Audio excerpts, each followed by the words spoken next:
After that first part.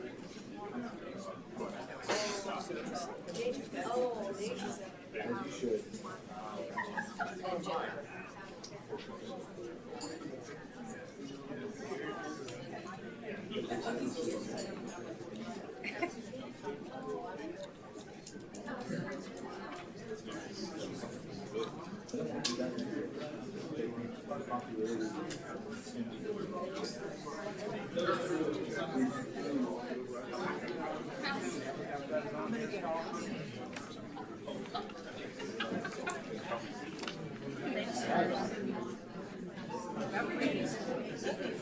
Yeah, he is too. Everybody knows. She got moved the other day.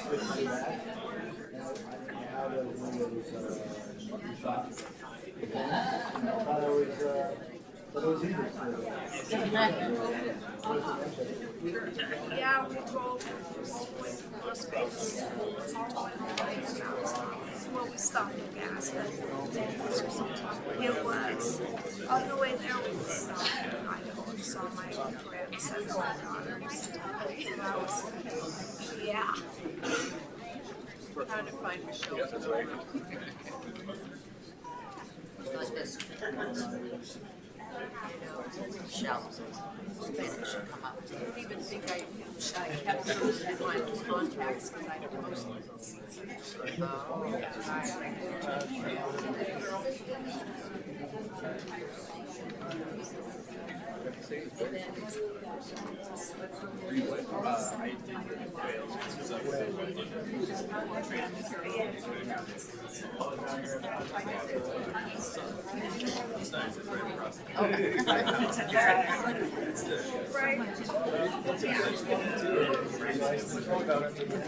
right. I know.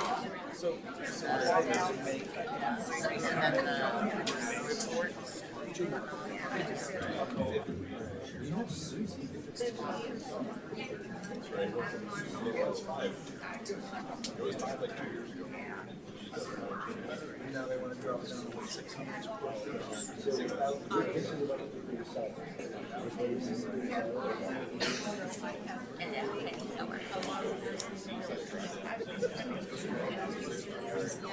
What are those laws?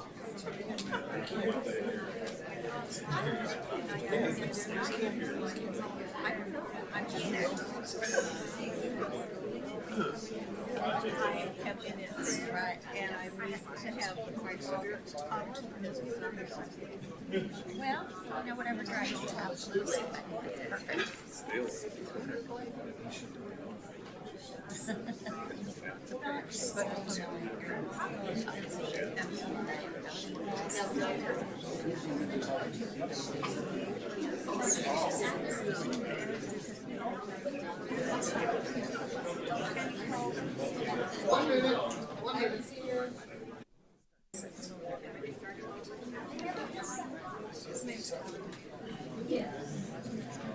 Is this because of 504?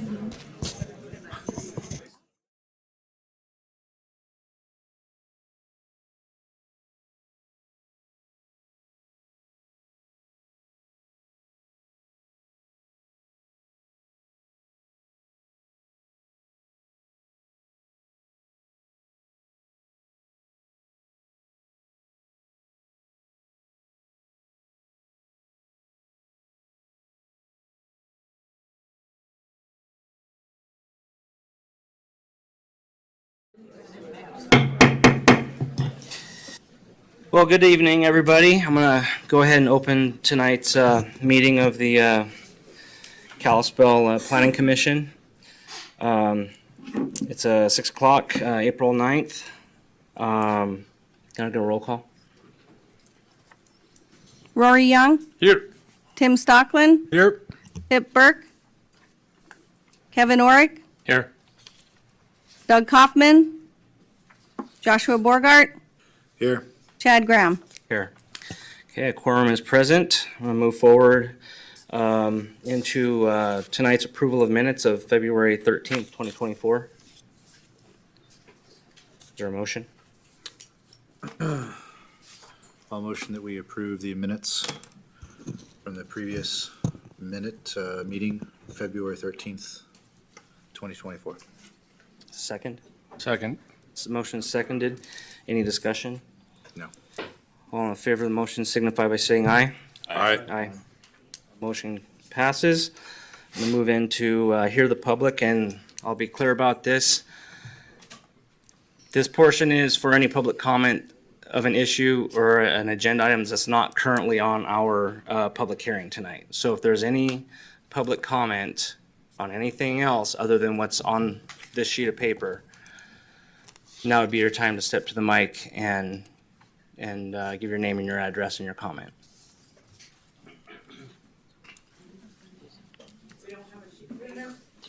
Okay, sorry. Okay, so tonight, there's two items tonight. One is the annexation for the Stephen Radosevich and zoning, and then the Frank Garner and Montana 7 properties. I'll get into those a little bit more. I'll read them out. But if there's anything for public comment other than those two, be the time to do it now. Okay. Yeah. Okay. Not seeing any, I'm going to move into tonight's public hearing. There's two items. One is file number KA-24-02. Cindy and Stephen Radosevich, and I hope I pronounced that right. They have submitted an application for annexation and initial zoning of RA1 residential apartment for property located at 255 3 Mile Drive at the northwest corner of 3 Mile Drive and North Riding Road. The annexation would allow the property to connect to city sanitary sewer. The second item are files KGPA 24-01, KA 24-03, KPP 24-01. Frank Garner and Montana 7 properties have submitted applications for Tronstad Meadows and Whitetail Crossing, including requests for 1, a growth policy amendment extending the city annexation boundary to encompass this property.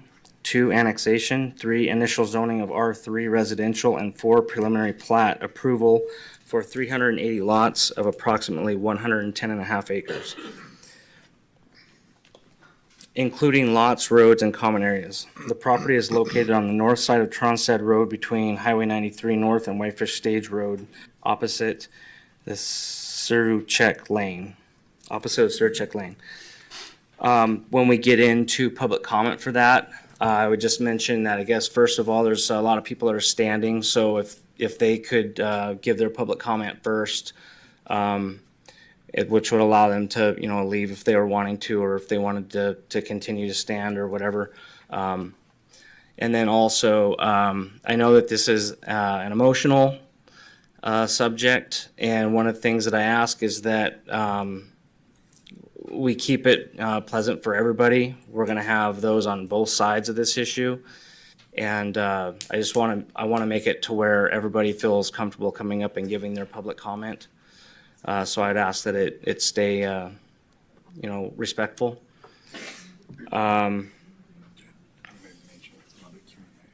Yeah, and the thing is we're here to take your comments, so you can give your comments, but it's not a question answer. It's not a debate type situation. So if you give your comment and you see us staring back at you, we're taking your comment, and it's not that we don't want to get into a discussion or anything, but it's how we operate. So it's just to take in your comment for the record.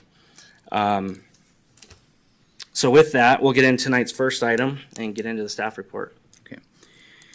All right, Cindy and Stephen Radosevich have submitted an application for annexation and initial zoning of RA1, which is residential apartment, for property located at 255 3 Mile Drive, which is at the northwest corner of 3 Mile Drive and North Riding Road.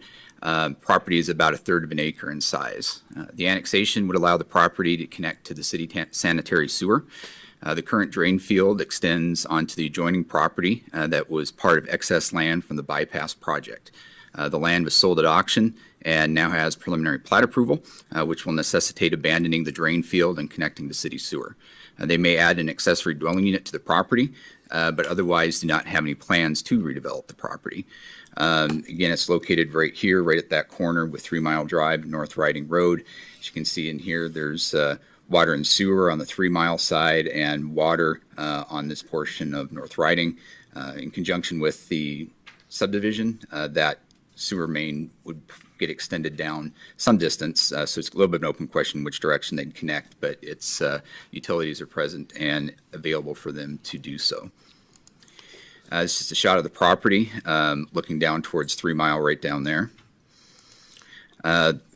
Property is currently SAG 10 in the county, and again, the proposal would be RA1 in the city.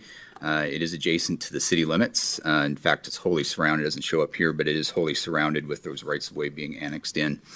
There's RA1, city RA1 to the east and to the south, and city R3 to the north. The growth policy map calls it out as urban residential, which supports R3, R4, and RA1 zoning at 4 to 12 units per acre, and it is located inside the annexation boundary. With that, staff would recommend that the Kalispell City Planning Commission adopt staff report K-2402 as findings of fact and recommend to the Kalispell City Council that the property be annexed with an initial zoning designation of RA1 residential apartment, and be happy to answer any questions. Any questions, staff, on this one? No. Yeah, I don't either.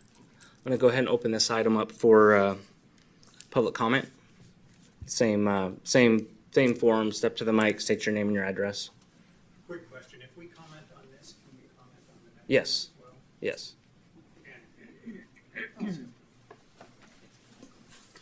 my name is Brandon Thornburg. I live at 150 Tronstad Road.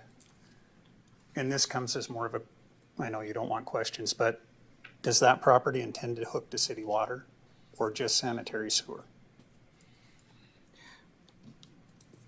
The way I would understand it, they're both there, so they'd be hooking up to them, right? They could remain on their existing water. They have a well on the site right now. But what part of the issue is that their septic field is on the neighboring property, which is why they're annexing in so they can get city sewer service. So likely, they'll definitely get city sewer service. Whether or not they stay on their existing well is yet to be determined, but they can do that and have a sewer-only account. Yeah, okay. So the intent at this time is sewer? Yes. Okay, that's my comment, thank you. Any further comments for this item? Okay, I'm going to close public comment on this item and look to the board for a motion. I would move that the Kalispell City Planning Commission adopt staff report KA-24-02 as findings of fact and recommend to the Kalispell City Council that the property be annexed and the zoning for the property be city RA1 residential apartment. Second. Motion seconded. Any discussion? That's pretty standard. Roll call. Tim Stockland, Here. Joshua Borgart, Yes. Chad Graham, Aye. Two more. Rory Young, Aye. Kevin Aye. Okay, motion carries. If here means aye. It does mean Okay. Okay, that moving on to the second item tonight. I'll get a staff report for these three items.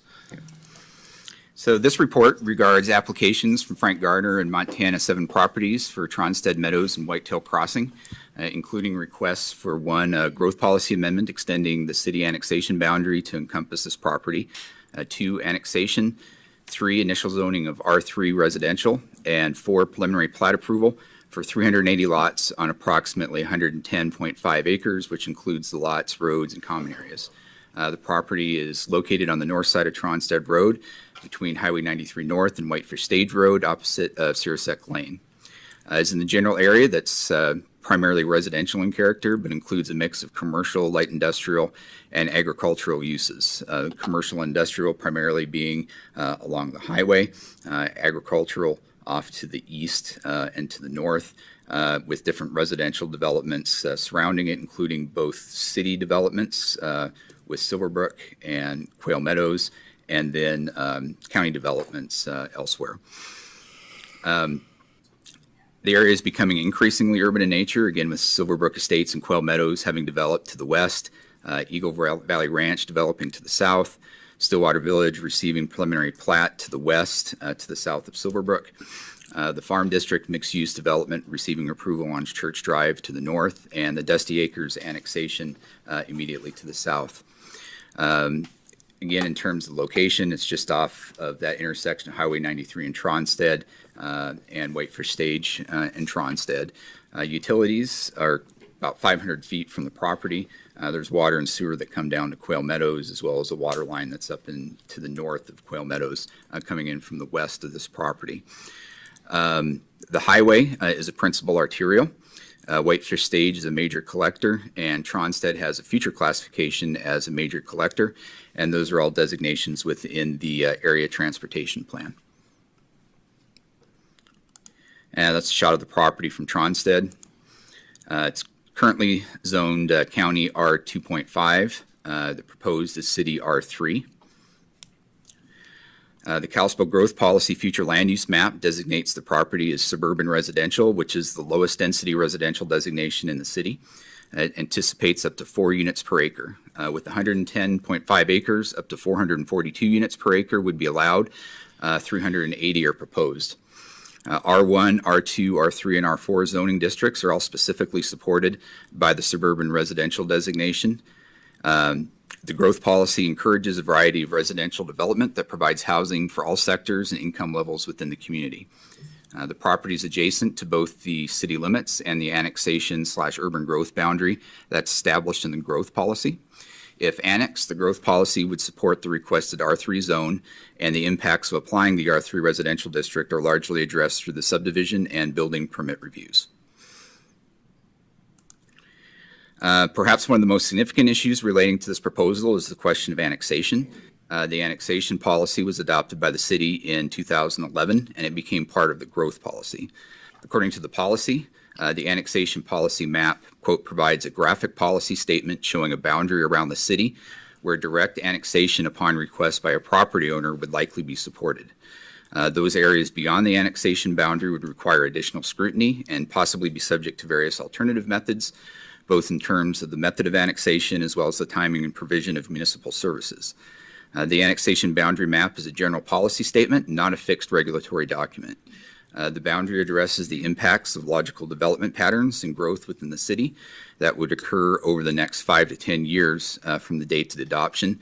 And just a note, that would be approximately 2021.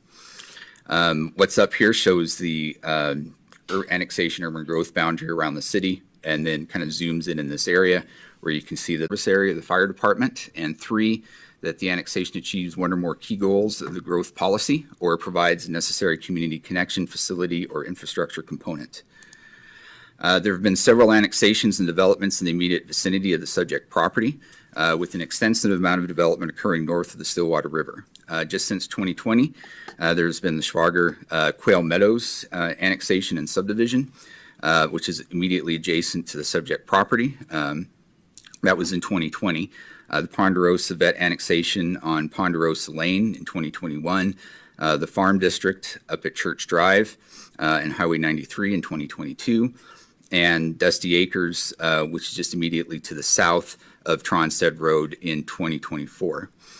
Additionally, there have been substantial development within city subdivisions in the area, which have created and continue to create development pressure in the north area of Kalispell. Quail Meadows developed again adjacent to the property with final plat in 2022. Stillwater Bend received final plat in 2023. Kalispell North Town Center's most recent final plat was also 2023. Silverbrook Estates most recent final plat, also 2023, and Eagle Valley Ranch Phases 2 and 3 were final platted in 2022. All these subdivisions have seen an extensive amount of pending and actual construction. In addition, there have been preliminary plats approved for new subdivisions at Stillwater Village, right there, and Silverbrook Estates, up in that corner to the west of the subject property, as well as an extension of the annexation boundary along Church Drive, just to the north of this property, which took that boundary up in this area north of Church. Furthermore, while adjoining the existing annexation boundary established in 2011, the property is well within the planning area for the city of Kalispell.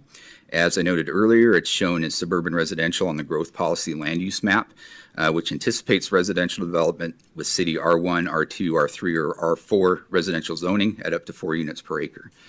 Again, the proposed development would be zoned R3 with approximately 3.4 units per acre as part of the proposal.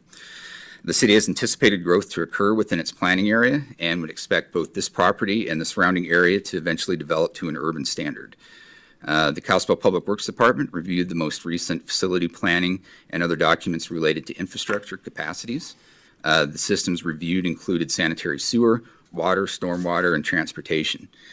Based on that review, Public Works concluded that the city of Kalispell will have no issues providing services to the development as proposed that won't be mitigated by the development through design and construction efforts. The subject property lies within the immediate path of actual and anticipated development, being that the property is adjacent to both the city limits and the annexation boundary, as well as being within about 500 feet of existing city utilities and within an area the city has the ability to serve. The annexation of the property would create a logical extension of the city.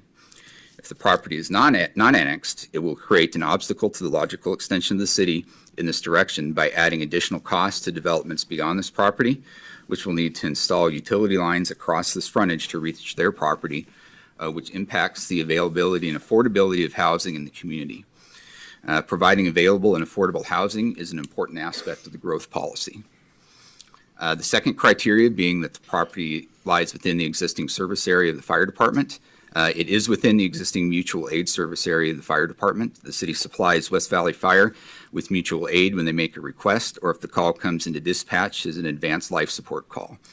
If West Valley requests a city response to a fire or medical call, that location is within a 5-minute response time from Station 62. If annexed, it would be within the jurisdictional area of the fire department and can be served by the city.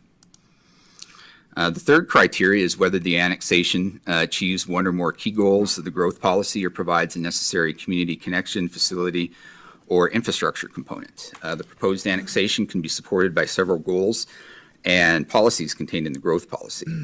Chapter 1 in the Economy Goal 2 states monitor the growth trends within the valley in order to be in tune with the changing economy. A study by the Bureau of Business and Economic Research from the University of Montana done in February of 2023 found that, quote, Flathead County needs to add almost 1,500 more housing units each year in the next 10 years to accommodate what we consider to be a very conservative scenario for population growth from new in-migration. Over a 10-year period, the cumulative amount of new housing additions are estimated to be 14,800 for the county. The adequacy of any single development or even groups of developments to address the housing challenges faced in the coming years should be judged against this aggregate need. Given the proximity, that's unquote, given the proximity of city services, the subject property is located in a prime location to accommodate some of that growth.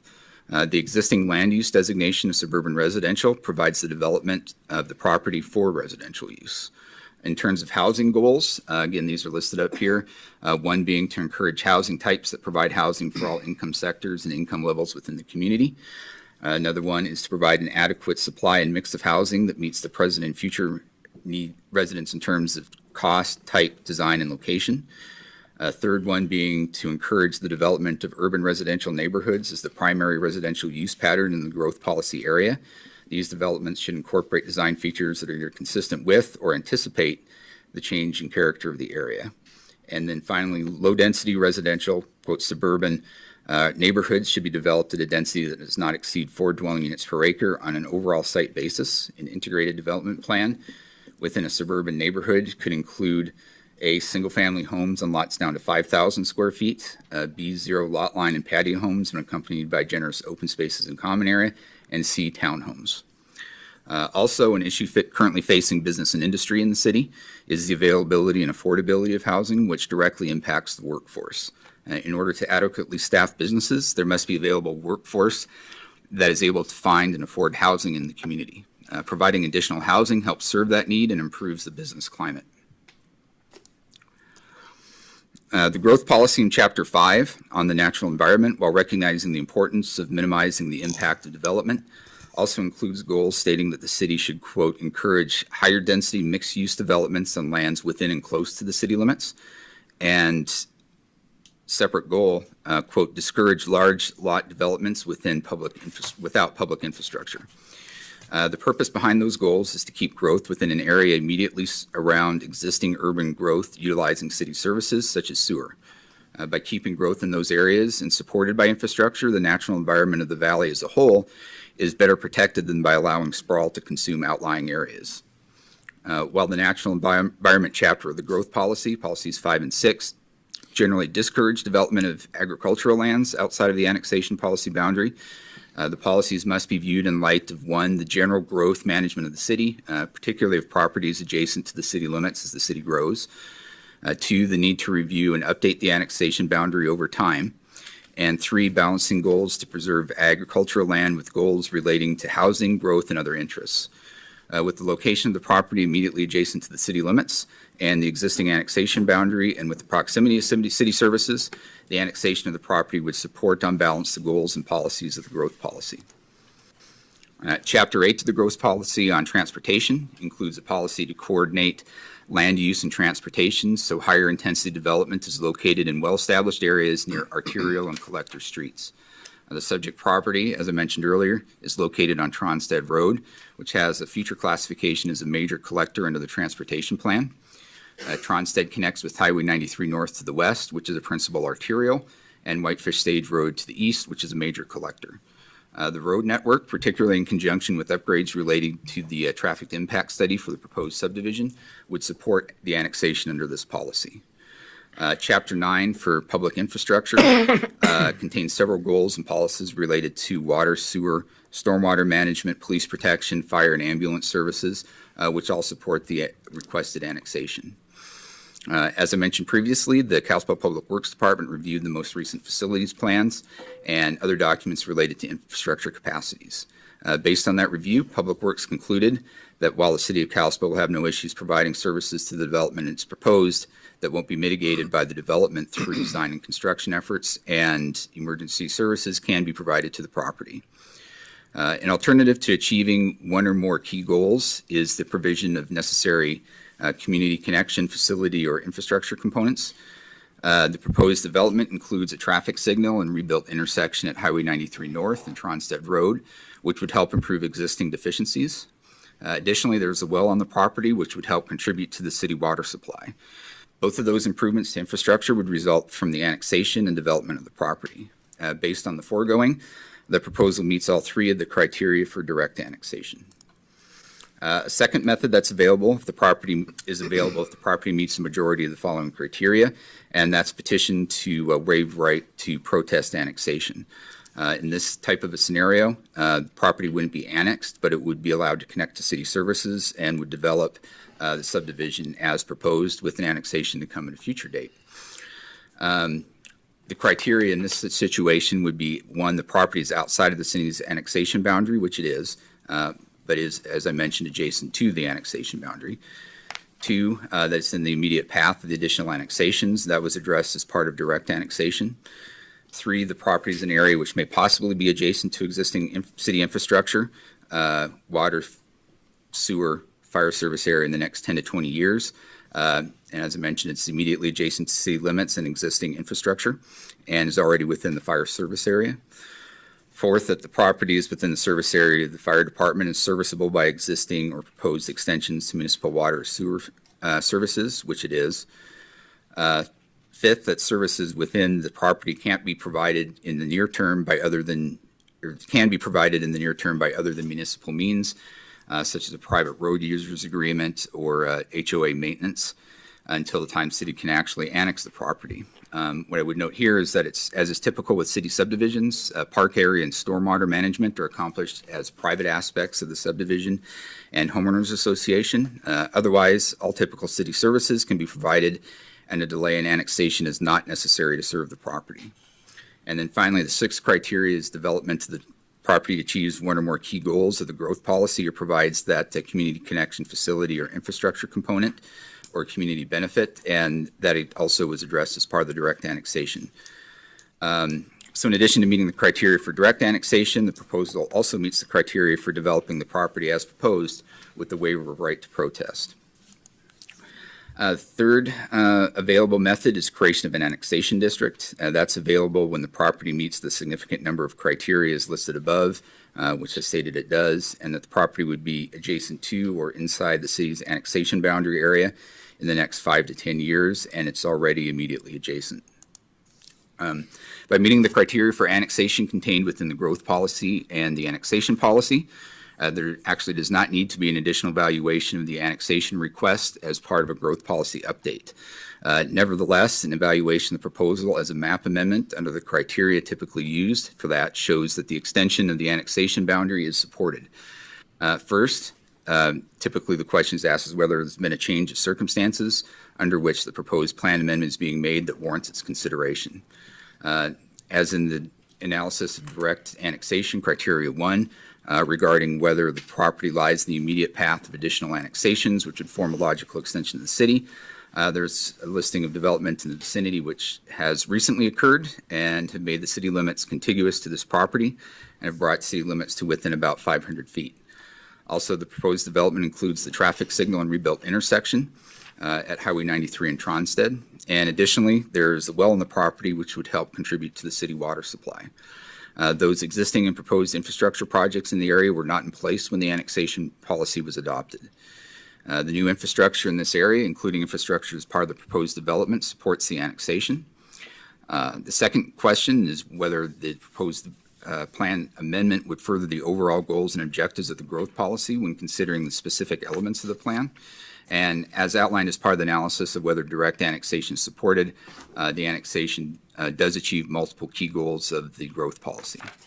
It should also be noted that a cost of services analysis was conducted showing net revenue for the city at both the initial annexation and at full build-out, and those cost of service analyses were attached to the packet and are part of the record. With that, with all three annexation options supported by the policy criteria in the annexation policy, any of the three are potential avenues, and all three would support the proposed subdivision. With direct annexation being an option, it would provide the most appropriate method of moving forward. As a general policy, the city requires annexation in order to provide services. While other methods, such as the waiver of protest and annexation districts, are available, they are not preferred methods. In this instance, the method most consistent with recent annexations would be direct annexation, and it is recommended that that be the method used. As for the subdivision itself, this is showing the general layout. We've got Tronstead Road on the south with two connection points coming in off of Tronstead to access the subdivision. You can see that there's a grid system that goes through the subdivision with local streets. There's also parkland as part of that. There's park areas through here, up in this area, up in there, other park areas showing throughout the subdivision. What I would note here is that 0.03 acres per lot, or the equivalent value in amenities, needs to be provided as parkland within the subdivision. The specifics of that park plan would be developed in conjunction with the Parks Department and would need to be established prior to final plat. There are some roadway and roadway reserves that would provide future connections to adjacent properties. I would call out that there is no developed connection to Highland Drive. It's a roadway reserve that would allow for the potential future if property owners on the north wanted to access through this subdivision. City policy and regulations on that require the interconnectivity to allow the extensions of development to occur in the future, both in terms of transportation and utilities with water and sewer. And those connections through these roadway reserves are provided. Storm drainage would be provided on site. There would need to be an engineered storm drainage plan that would be reviewed and approved by Public Works, and that would be in conjunction with our standards for design and review. I would note that the storm drainage and erosion control plans during construction would help preserve topsoil during the course of the development. There are 4 phases of development, starting in the southwest corner and basically moving around clockwise with phase 1, 2, 3, and 4. The overall site is generally flat without any major topographical or geological features limiting development, and no floodplain is associated with the property. The applicant submitted a geotech report from All West from January of 2023. Groundwater was encountered at a depth varying between 10 and 22 feet. The report did not indicate any impediments to development of the site, but did include recommendations that should be followed relating to infrastructure and home construction. The subdivision does not contain any hazards listed under section 28.3.03 of the subdivision regulations that cannot be eliminated or mitigated by approved design and construction plans. There are no water features which would provide any aquatic or riparian habitat. There also does not appear to be any significant wildlife impacts based on information from the Montana Department of Fish, Wildlife, and Parks, which shows that the property does not provide important wildlife habitat. In addition, the environmental assessment provided by the applicant showed minimal wildlife habitat impacted by the development. As a residential development, there are no specific zoning or subdivision regulations that would require buffering between the subdivision and any adjacent properties. However, the applicant is intending to include a buffer, which would include potentially maintaining to the extent possible an existing band of trees, which were planted along portions of the property line and/or may include fencing. The developer should work in conjunction with the Parks Department as part of the overall parks and landscaping plan to provide a buffering plan that would be subject to the review and approval of the Parks Department. Again, water and sewer comes to about within 500 feet of that property within Tronstead. Those lines would be extended within Tronstead and throughout the development, as well as to the far eastern extent of the property. Water service to the subdivision would be provided by the City of Kalispell. The water system would be reviewed and approved by the Public Works Department as part of the development of the subdivision under the standards for design and construction. There is adequate capacity within the city's water system to accommodate this subdivision with the connection. Proportionate water rights are required to be dedicated to the City of Kalispell under the subdivision regulations. There's also an existing agricultural well that would be transferred to the city, along with adequate space for municipal water well facility building. Sewer service to the subdivision will also be provided by the City of Kalispell. The sewer system for the subdivision would also, as with water, be reviewed and approved by the Public Works Department under the standards for design and construction. There would also need to be a capacity analysis of downstream gravity main, force main, and lift stations with each phase of the development. And based on that analysis, upgrades would be required to accommodate sanitary sewage flows from the development. And that would be completed as part of the project development, and any associated costs would be borne by the developers. There's adequate capacity within the city's sewer system to accommodate the subdivision with the connection. Both police and fire services can and will be provided by the Kalispell Fire and Police Departments. As part of the engineering design review, fire protection, including fire flow and hydrant location, would be reviewed. Fire Station 62 is located approximately 2 3/4 miles away, providing good response time. Also, solid waste collection can be provided throughout the subdivision by the City of Kalispell, and there's sufficient capacity within the landfill to accommodate the subdivision. Access and roads, as I mentioned, the access to the subdivision would be provided from Tronstead Road, which is an existing road that connects with Highway 93 north to the west and Whitefish Stage Road to the east. Under the transportation plan, the highway is a principal arterial, Whitefish Stage a major collector, and Tronstead with the future classification as a major collector. The frontage of the property along Tronstead Road would need to be improved to that major collector standard in accordance with the transportation plan and the standards for design and construction. Full width improvements are required on the development side of the street, which would include, but not necessarily be limited to, curb and gutter, street signage, striping, sidewalks, street lighting, boulevards, and landscaping. Minimum improvements on the eastbound lane of Tronstead Road should also include full lane width and a shoulder. Improvements to a major collector would also include a dedication of a 10-foot additional right-of-way along the frontage in order to install the required standard improvements. There'd be one minor collector street within the subdivision, which is shown on the plat as the 80-foot middle north-south street. North-south street running through that location. Get back to here. Other internal streets would be designated as local streets. All internal streets would be built to the collector or local design standards as appropriate, pursuant to the standards of design and construction. Traffic impact study, or TIS, is required under city regulations, and one was submitted. Developments are required to maintain or improve the level of service of existing roadways and intersections. That TIS that was provided was from Able and Traffic Services and was dated February of 2024.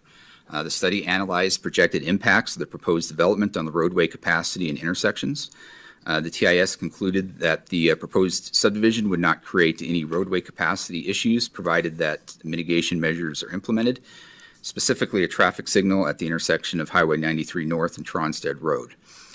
In regard to Whitefish Stage, the TIS indicated that improvements may not be necessary depending upon MDT improvements to Whitefish Stage. However, the TIS does show a drop in the level of service at the intersection of Whitefish Stage and Tronstead that may need to be mitigated. Public Works submitted the TIS to KLJ for third-party review, and Public Works will touch on that in a moment. Additional analysis and amendments to the TIS may also be required as phases of development are completed. The TIS does not specify at what point in the phasing of the development the traffic signal would be warranted. Based on the annexation request as part of the annexation policy discussion in this report and the current status of the intersection with its limited three-quarter movement, it would be appropriate for the traffic signal to be constructed in conjunction with the first phase of the development, which would include rebuilding the intersection to better align Tronstead Road with Silverbrook Drive. As a Montana Department of Transportation right-of-way, MDT determination of warrants for the traffic signal and the appropriate timing of its installation would have a large bearing on when the mitigation is put in place. And it's anticipated that their warrants would be met with about 200 to 250 lots. However, the city's requirement should be that it be installed as early in the phasing of the development as allowed by MDT. Just a couple other points to hit on is in relation to schools. On average, it would be anticipated there would be about 190 students from kindergarten through high school from the development at full build-out. However, it should be noted that Section 76.3608 sub 1 of Montana Code Annotated states that the governing body may not deny approval of a proposed subdivision based solely on the subdivision's impact on educational services. In terms of ag land, the property is undeveloped, although recent use of the property has been for agricultural purposes. According to the Kalispell Growth Policy Resources and Analysis section, the important farmlands map, the property may contain some prime farmland if irrigated. It is important to note that the property has changed hands and was rezoned in the county to residential, and the agricultural use is not intended to continue whether it is developed in the city or in the county. With the location of the property immediately adjacent to the city limits and the existing annexation boundary, and with the proximity of city services to the property, the annexation and development of the property would support on balance the goals and policies of the growth policy. By allowing higher density development within the city's growth policy area, it can reasonably be expected that more farmland could be conserved because the availability of residential and commercial lots within the Kalispell growth policy boundary would limit sprawl and leapfrog development. There are no direct impacts on adjoining agricultural uses. We did receive a number of public comments that were included as part of the packet and have been added as we've received them. There are a few points that were raised in the letter submitted by the attorney representing some of the neighbors that we did want to touch on.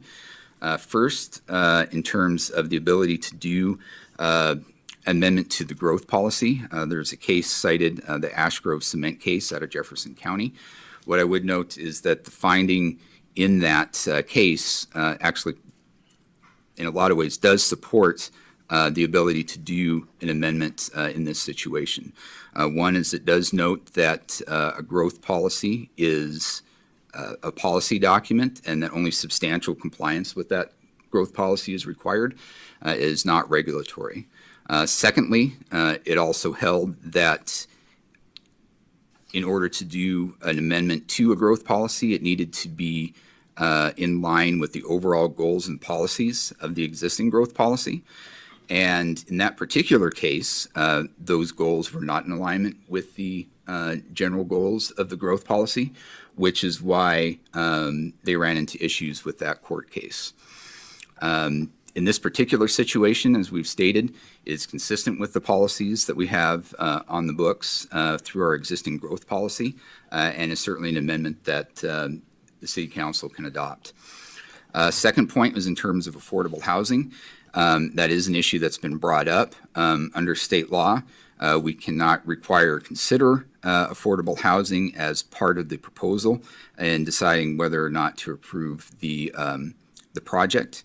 And a third point was relating to analysis of subdivision impacts. And I would note that the staff reports and the accompanying material does address those impacts and is part of the recommended findings.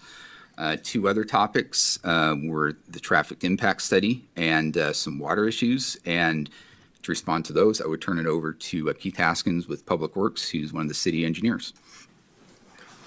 Thanks, PJ. For most projects, the city of Kalispell utilizes a third party to review the traffic impact studies that come forward with new development. This project was no exception. KLJ Engineering is currently on retainer with the city for these services and completed 2 reviews of the TIS for Tronstad Meadows and Whitetail Crossing. As a quick summary for those in attendance, new developments are required to submit a traffic impact study prepared by a licensed professional traffic operations engineer and following the City of Kalispell Public Works standards when the development will likely produce more than 300 vehicle trips per day at completion.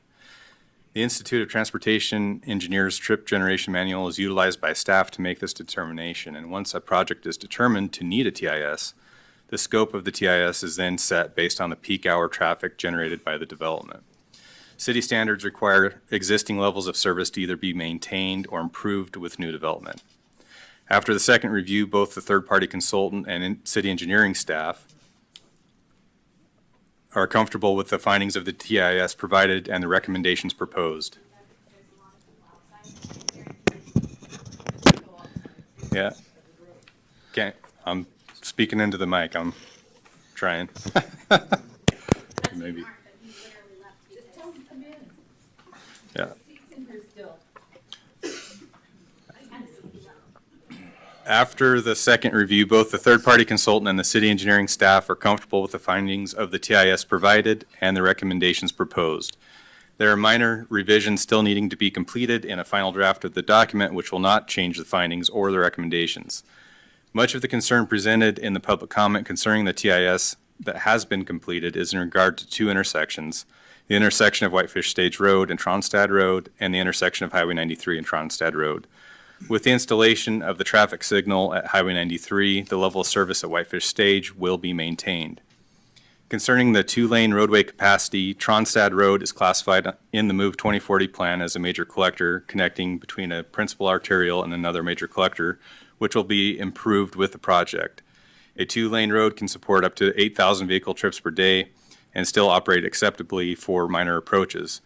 Based on the third-party review and of the data provided in the TIS, the signal would meet the warrants at build-out of 200 to 250 units, meaning the signal would meet MDT's warrant analysis at that time. Another theme that we've seen in the public comments is in regard to PFAS. PFAS are manufactured chemicals used in industry and consumer products since the 1940s. There are thousands of these chemicals used throughout history and currently used in everyday items. These chemicals are currently unregulated in water. A rule is being proposed by the EPA to set the maximum containment level for PFAS at 4 parts per trillion. However, nothing has been adopted, and further, the city does not introduce these chemicals into the aquifer. Currently, PFAS Hey, has Keith. been identified. Your mic is, it was showing green now. Now, there you go. I'll start over at the top of this. Sorry about that. Another theme we have had in public comments is in regard to PFAS. PFAS are manufactured chemicals used in industry and consumer products since the 1940s. There are thousands of these chemicals used throughout history and currently used in everyday items. These chemicals are currently unregulated in water. A rule is being proposed by the EPA to set the maximum contaminant level for PFAS at 4 parts per trillion. However, nothing has been adopted. Further, the city does not introduce these chemicals into the aquifer. Currently, PFAS has been identified in 2 wells within the city water supply. Additionally, the city extracts water from the aquifer for the public water supply. We do not inject distribution water into the aquifer. Also, the construction of water wells requires check valves to be installed to keep distribution water from entering the well or aquifer. There have been concerns raised about drawdown of area wells. For the siting of a new well, we have to review the effects on adjacent wells to determine the water right that can be used at an individual site. The cone of depression or area of influence tests are performed during well development. The DNRC verifies that wells are appropriately sized and make the final determination for water rights. And I think that pretty much addresses the main themes. I would note that a 15-day notice in the newspaper and to property owners with 150 feet of the subject property is required. Notices were sent out by certified mail on March 20th to the property owners 20 days prior to the meeting, and was also submitted to the paper.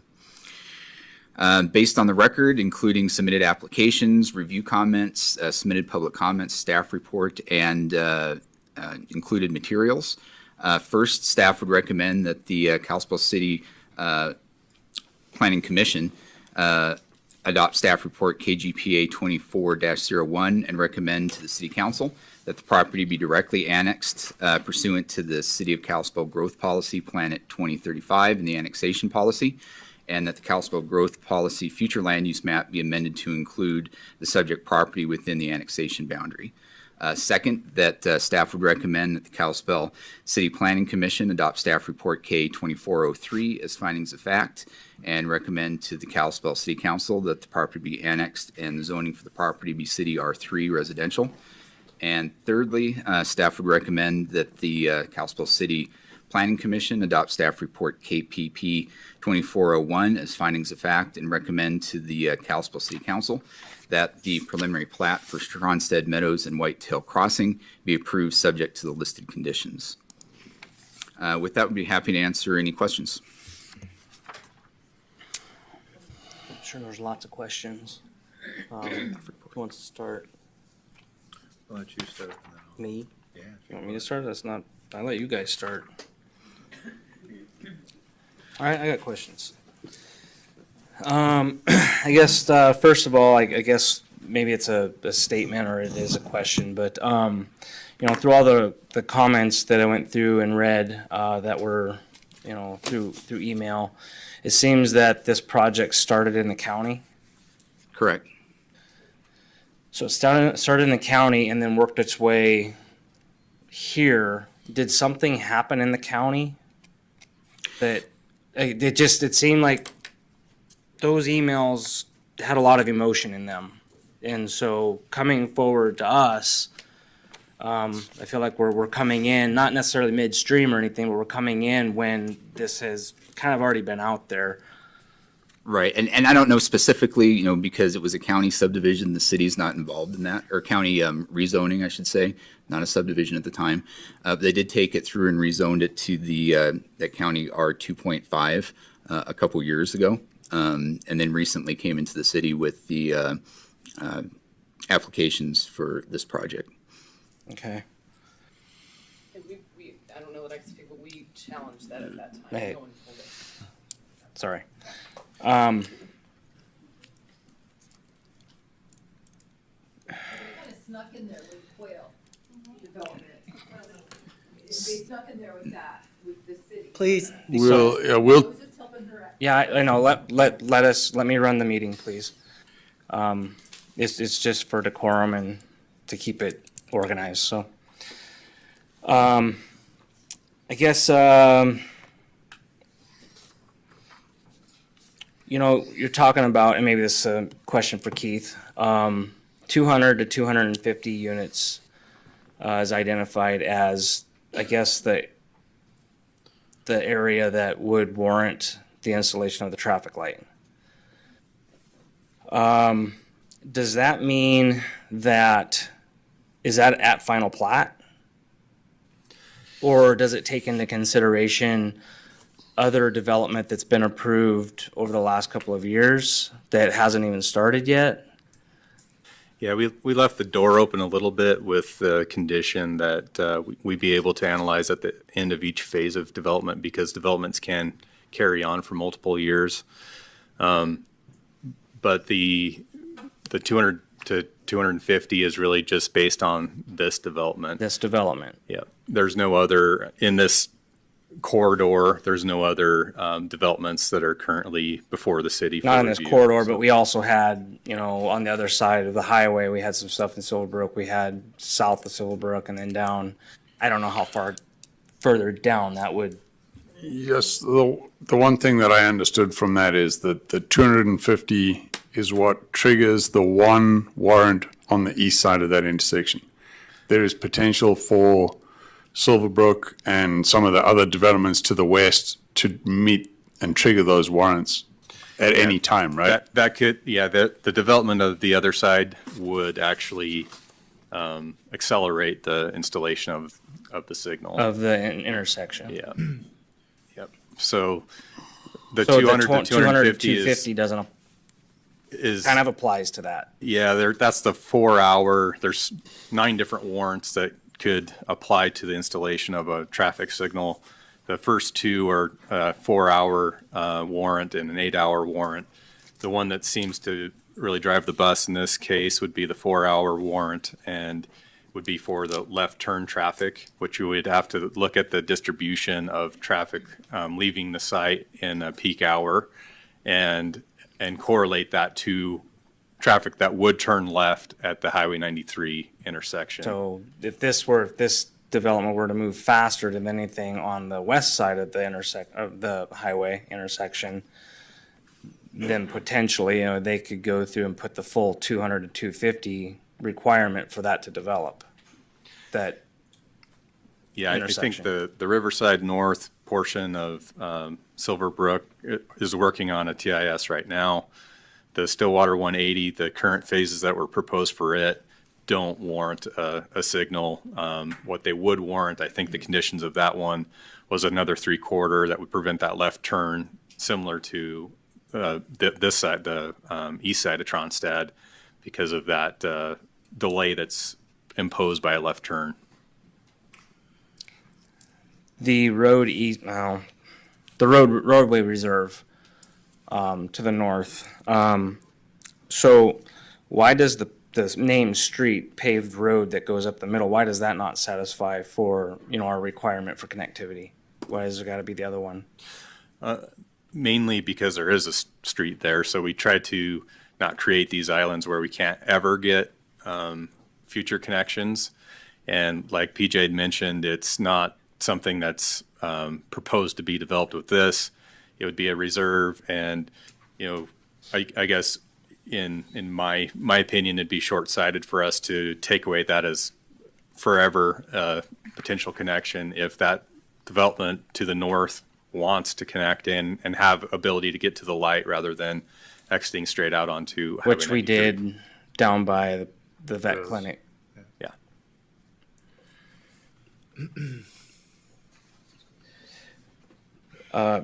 Does anybody else want to jump in with some other questions? I got more, but In general, just curious, the east versus the west in terms of the traffic, the generalization is, I just want to make sure we're on the same point here. This one development is not the only development that is responsible for the triggering of a light at this junction. Currently, that is the case. That it is the only one that would be. It is the only one. Yeah. Perfect. Yeah, And at this because on the other side, the Silverbrook, for example, has access to that interchange at Church, which this Okay. would. The thing about the phases, at what point, I maybe read through it and missed it, but what are the numbers of houses in the first phase versus the second phase?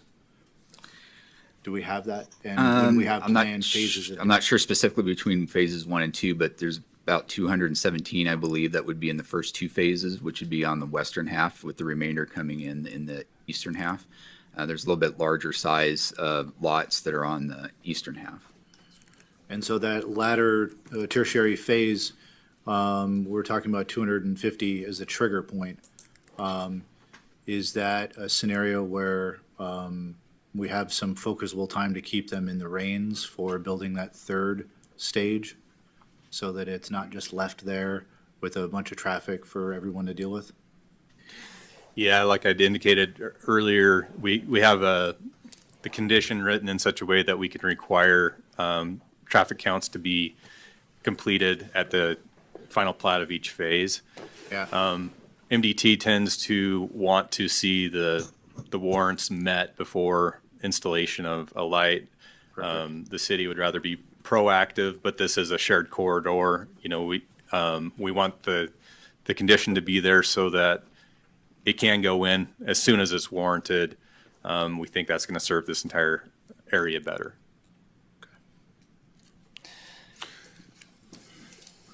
Can I? Go ahead. So we, as a city, we don't control that intersection, right? Even if we said you have to put a light there, MDT would say you can only put a light in when you meet the warrants.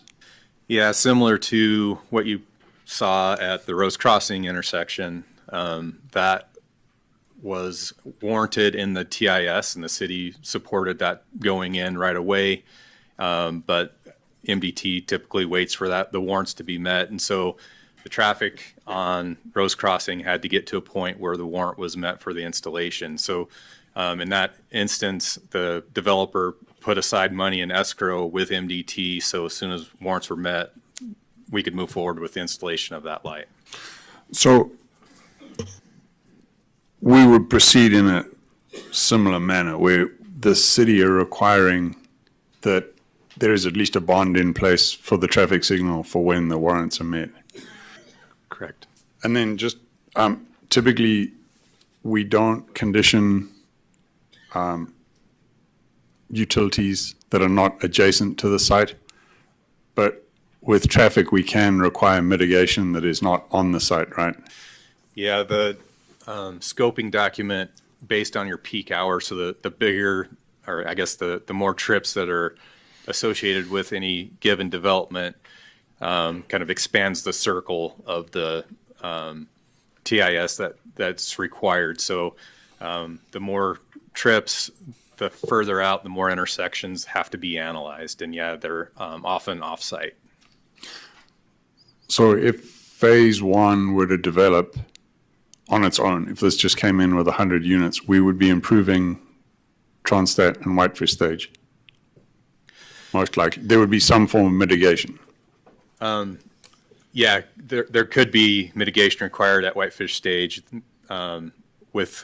Without the mitigation, without the installation of the signal at 93, mitigation would be required at Whitefish Stage, if that's what you're asking. Yeah. Kind of in about, yeah, it doesn't seem like that signal is going to go in anytime soon, but it's possible that phase one would get built out and then potentially stall for however much time, in which case we would want to condition that improvement is done to mitigate, because that could be a couple of years. It could be, and we looked at that with the consultant at that, most the predominant traffic is going south to Kalispell in the traffic distribution. The right turning traffic onto Whitefish Stage, that movement is actually easy. With the distribution that we see at that intersection in the peak hour, it's only like a 10% or maybe 20% of the traffic movement would be heading northbound, which doesn't really affect the level of service of that intersection very much at all. It's like 2 seconds of delay. So with that, did that part, okay, so moving over and saying that at set 100 units would go and trigger the intersection at Whitefish Stage, does that then, because that improvement's been made, does that prolong the improvement over at, okay, so it doesn't, but so then when they look at that, does it take into consideration that traffic going over to Whitefish Stage and the impact it's going to have as far down as Reserve. No, that would be outside the scope. Not saying boundary, that, not saying that they have to mitigate that. I mean, I know they're looking at the You're 100% Hey, wrong. hey, As a sir. first responder, Hey. You're 100% wrong. Sir, We no. work for you. You work for us. Sir. We don't work for you. We're volunteers here. Sir. Cheers, bud. Sir. We're in council discussion and questions of staff. It will be opened up for, Fire it, that man. it will He's be been gone opened for up, 30 years. it will be opened up for public comment. I just wanted to point out that one thing on that Tronstad Road is. You can- So if West All right, we're gonna ask you to Ma'am. leave. Ma'am. We're gonna ask you to leave. I'm gonna Ma'am. have the cops come in and start this. Ma'am. You're not gonna follow the rules. Please, No, so please continue your question. folks, folks, please. Yes. I'm gonna give everybody everybody will get to speak. I promise. I'm not gonna do anything. I'm gonna give everybody a chance to speak, but we're gonna be respectful as well. If you can't be respectful, I'll ask you to leave.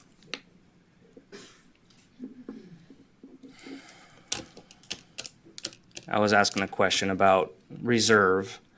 I know that's not a part of the TIS, but the thing is when that traffic goes down or it goes down to Reserve, Yeah, either Reserve or Rose Crossing now with the light. That's another option. Yeah.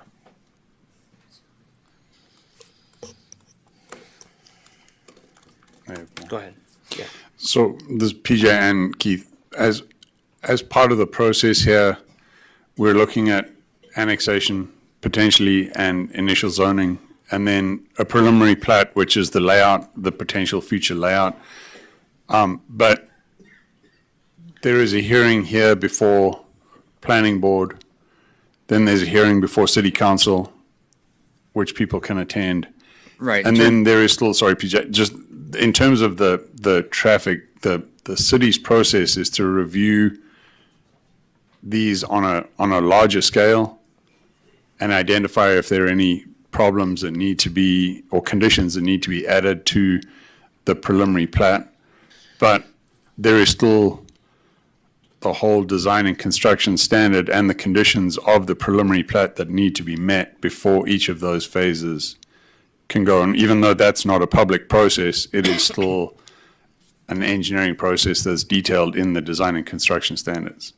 Right, the specific engineering review, there'd be a final design of how those connections are made, the specifics on all those systems. And yes, that's based on preliminary plat conditions that then are worked out through primarily the Public Works Department. I just have one, and then so all of our decisions here are based on findings of fact, which are provided to us by the staff report, which is an analysis of how the proposed development either meets or does not meet the growth policy map or the requirements of the planning and zoning regulations for the city, right? Correct. So anyone who has a condition that they want added would need to have a finding of fact, not an opinion. Right, so when you're looking at conditions that are added on, they need to be based on, the findings as you mentioned, but also generally a specific regulation or criteria that's part of the regulations. City's got subdivision regulations, but those are also have parameters based on what state law would outline as to things that you're supposed to look at and things you're not supposed to look at.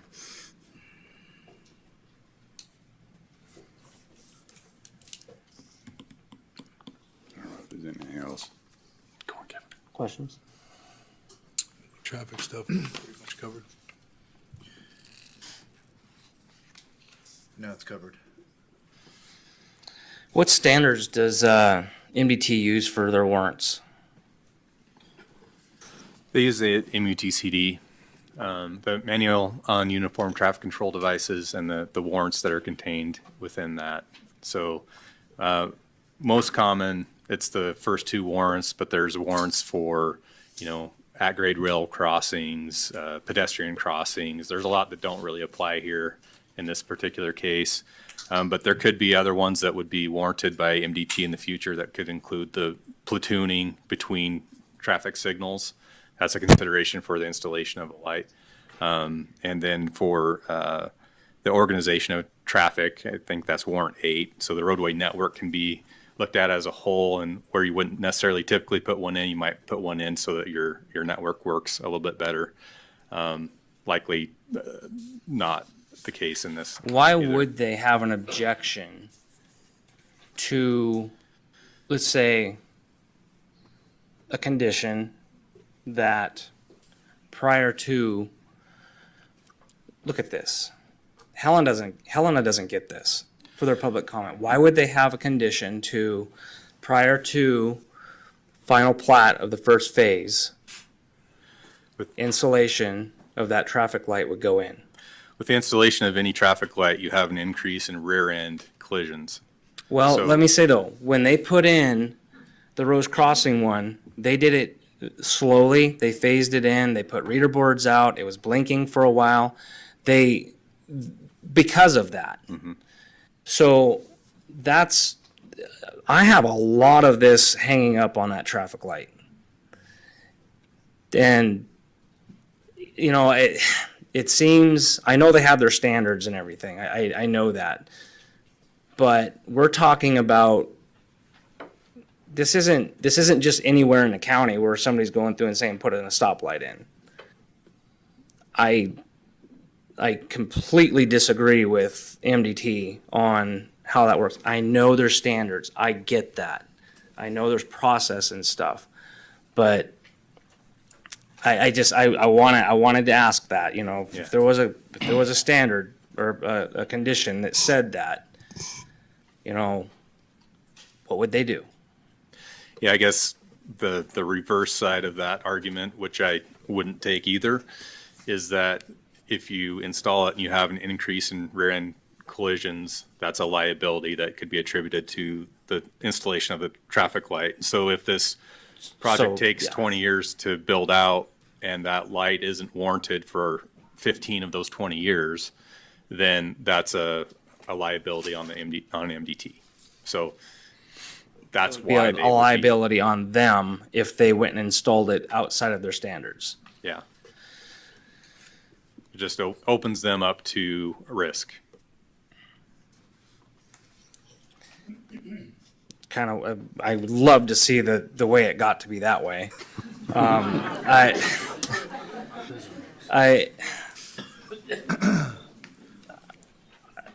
I'm sure there's a whole lot of like law that went into that going through and being crafted that way over the years. And obviously, because of right-of-way permits that would need to be obtained, if we were to go through and the developer said, yeah, we'll put it in. I know we've had this conversation before about other developments where the developers like, we'll put this in, but it requires a right-of-way permit. You can't get the right-of-way permit to put it in. And even if you could, if you went and you put it in, then the city's liable for anything happening. I think this is the way that would work because it's not warranted. So it all comes down to it being warranted. And I'm looking at the 200 to 250. And I guess, you know, individually, I don't know if that's information we take in. I'm not really on a diatribe here. I do have questions. What about the mail notice? That is from the postmark date, I would think, right? Right, and that was sent out on March 20th. And the law in the state is not business days, but just days, correct? Just days, which is calculated from when it goes out. Does that go certified or? In this situation, because there's a subdivision plat attached with it, it does. Okay. Certified. Anybody else? You got more questions? You got questions? Not at this time. If we do nothing, what happens in theory? I'm not saying that you should know anything, but in general, what would happen if we didn't have any control of this and it was just the county to do the work? Is this a possibility they would do the same thing under their own growth? So, I can't speak for the county, and we Oh, don't agreed. have a proposal in front of us. Agreed. So hypothetically speaking, looking at that, they've got a zoning designation that would allow 40 homes out there. Okay. They don't have it on sewer, so you'd have 40 septics that would be going in. It's certainly something that I think both the city and county want to see development on sewage systems as opposed to septic, because that's better for the aquifer, it's better for the environment. You probably wouldn't see any of the roadway improvements either across the frontage, because that's a city standard, not a county standard, to do those improvements on Tronstead. And you probably wouldn't see the traffic signal associated with it or any of the other off-site improvements based on both on the number of lots that would be part of that type of a proposal, as well as what the typical conditions, at least in my understanding, would be from the county. And that's not with any changes in density. That's just how it is at the current moment. That's how it is right now. They wouldn't need any growth policy changes or zone changes in order to do that. They would just have to do a plat and apply On their that one criteria. road. So we're looking at generally more cars from a number perspective, from a percentage, more than 10% increase. And that's just by if they decide to go through the county route, correct? If they were to do that, yeah, that would be the main difference there. Yeah, okay. And then that wouldn't trigger anything at that intersection that would trigger anything anywhere, and we'd have, at this point, no connection. Okay. Based on the numbers we're seeing with the TIS and what goes through there, no, you probably wouldn't see any improvements there at all. Okay.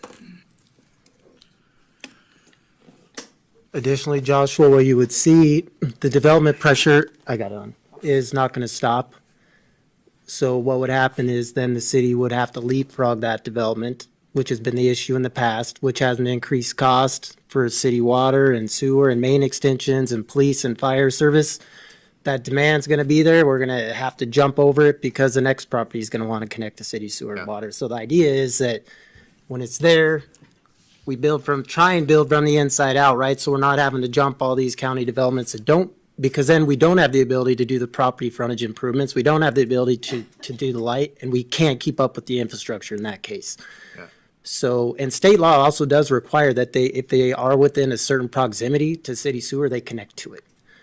Oh, So, there's a number of reasons. It's just general development patterns and how we could do that. So it's zoned for housing in the county. It's whether you need to talk about housing supply and demand. People don't wake up and say, oh, there's a new subdivision in Kalispell, we're moving there. It's the demand is demand, the demand's there. Is it, you're gonna provide housing at a high density or low density, and on city services, excuse me, is where you could do the higher density. And in this case, it's actually, somewhat low density, although, I think some of the viewing audience isn't gonna think for city standards, this is No, relatively low density, so. size of a Fisher lot, right? 50 by 50? Is that what they come out to be? With which ones? What was that again? The general measurements in my brain, what they work out to from an acre perspective, come out to what we have in the city here, which is the Fisher lots, 50 feet by 100 feet. Oh, a standard city lot's like 50 by 140 in the older part of town, and which is about 7,000 square feet. A lot of these lots are this size. They're all at least 6,000 square feet. A lot of the more recent subdivisions that you've seen in the city that have had PUDs attached to them have generally been 4,000 to 5,000 square feet. So it is, in terms of a city urban scale development, it is considerably less dense than what you would Yeah, see. so they're bigger lots than what is usually going in. As far as recent subdivisions, for sure, yes. Okay. And again, this is, well under what the 4 units per acre would be. That's allowed in that growth policy designation, suburban residential, which is our least dense category in the city. Yeah. I guess maybe a form of process or something that I'm kind of wondering about is, I tend to think that the standard for the growth policy amendment and annexation are there. But if there's a question about whether preliminary plat happens, does it make sense to do that? To extend the annexation boundary in that situation. Yeah, it's, Because I'm just, there's a lot going on here. And let's say you do that, they come into the city, but then that doesn't happen. Now they're in the city, and that takes them out of the county contention for development. right. So I think, in the situation where you'd bring it in, but into the city through annexation, but don't have a subdivision attached to it, our zoning would allow one house on the property because it's a single parcel. And it would just be a single family building permit, and that would kind of be it. And so really, anytime you're looking at annexation, when you're looking, as well as the zoning that Take district that would into apply to it, consideration. you'd have to take that into consideration because the development of the property is where you can get into those review criteria, how things are served, how a traffic impact study would come into play with that, as opposed to just a question about annexation. Okay. Any other questions? I'm sure there's gonna be more questions after public comment.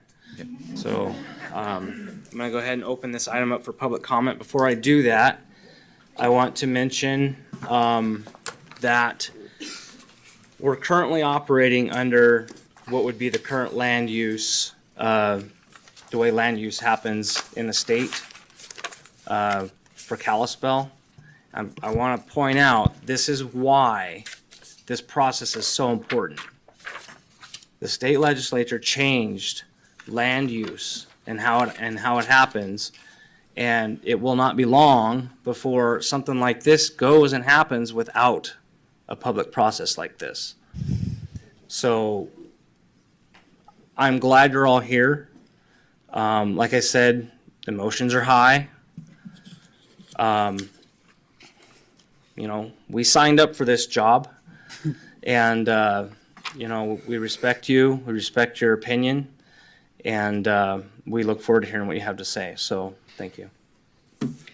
Well, first, I'd like to thank you for giving us the opportunity to speak with you, and It needs to be, turn the mic Oh, on. there's a little red button there. just, is this supposed to be red or green? Red. Okay, is that better? Sorry. You're fine. A couple things I would like to say. First of all, I definitely. Sir? Oh, I'm sorry. My name is Brian Kelly. I live at 220 Highland Drive. And this proposed development borders almost 1,000 feet of my property. I'm in the upper left-hand corner, so I'm surrounded by this development on three sides. Real quick about the affordable housing comments that were made. So I'm a veteran. I served as on the Chicago Fire Department, and I was an iron worker for 20 years. So blue-collar guy, worked my way through the ranks, definitely understand what it's like to come up.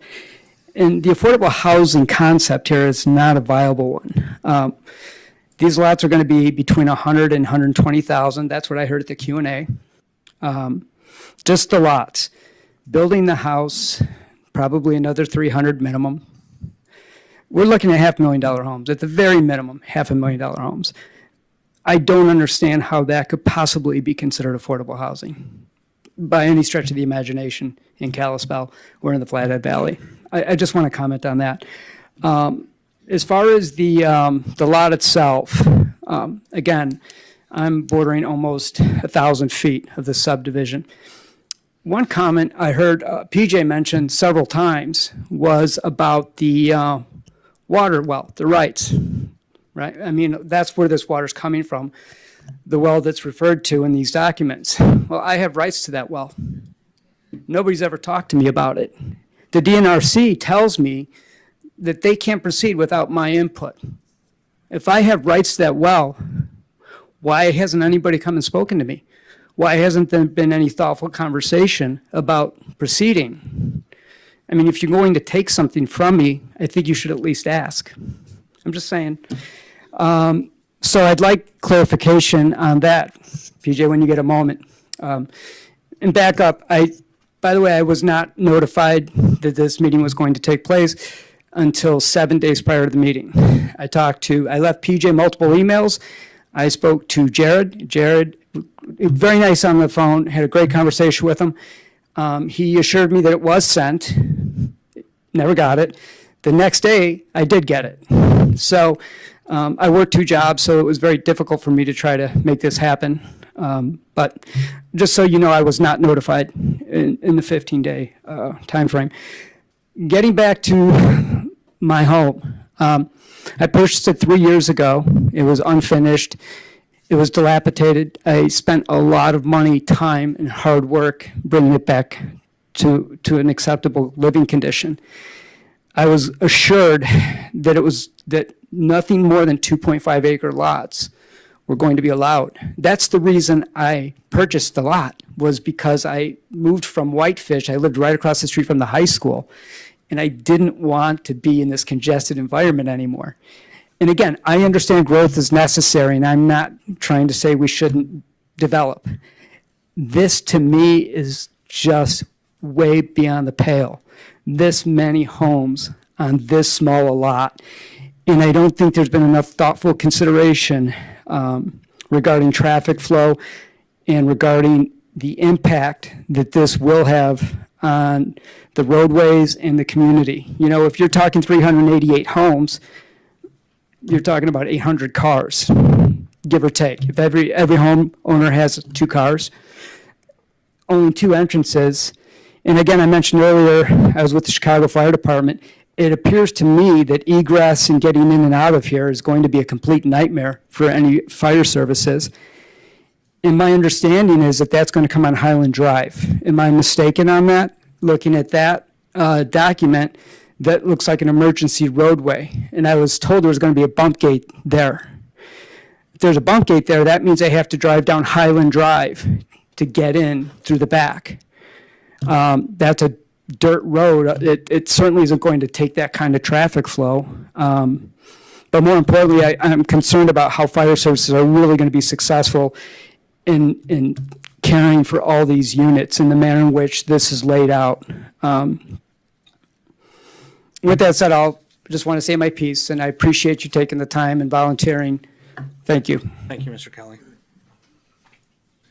My name is Dan Munzing, and I live at 213 Tronstead Road.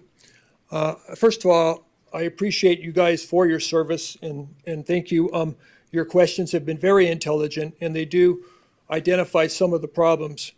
First of all, there is very high emotion when the property was zoned as a SAG 5. We were stated that, we'll just go to SAG 2.5. And now if you look at the lots, some of the lots are 6,000 square feet. So 6,000 square feet would be 7 lots on an acre.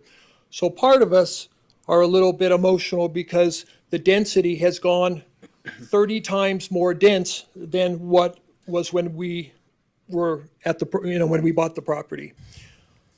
The other question is the traffic. First of all, the traffic study in February is a terrible time to do a traffic study because there's not a lot of traffic in February.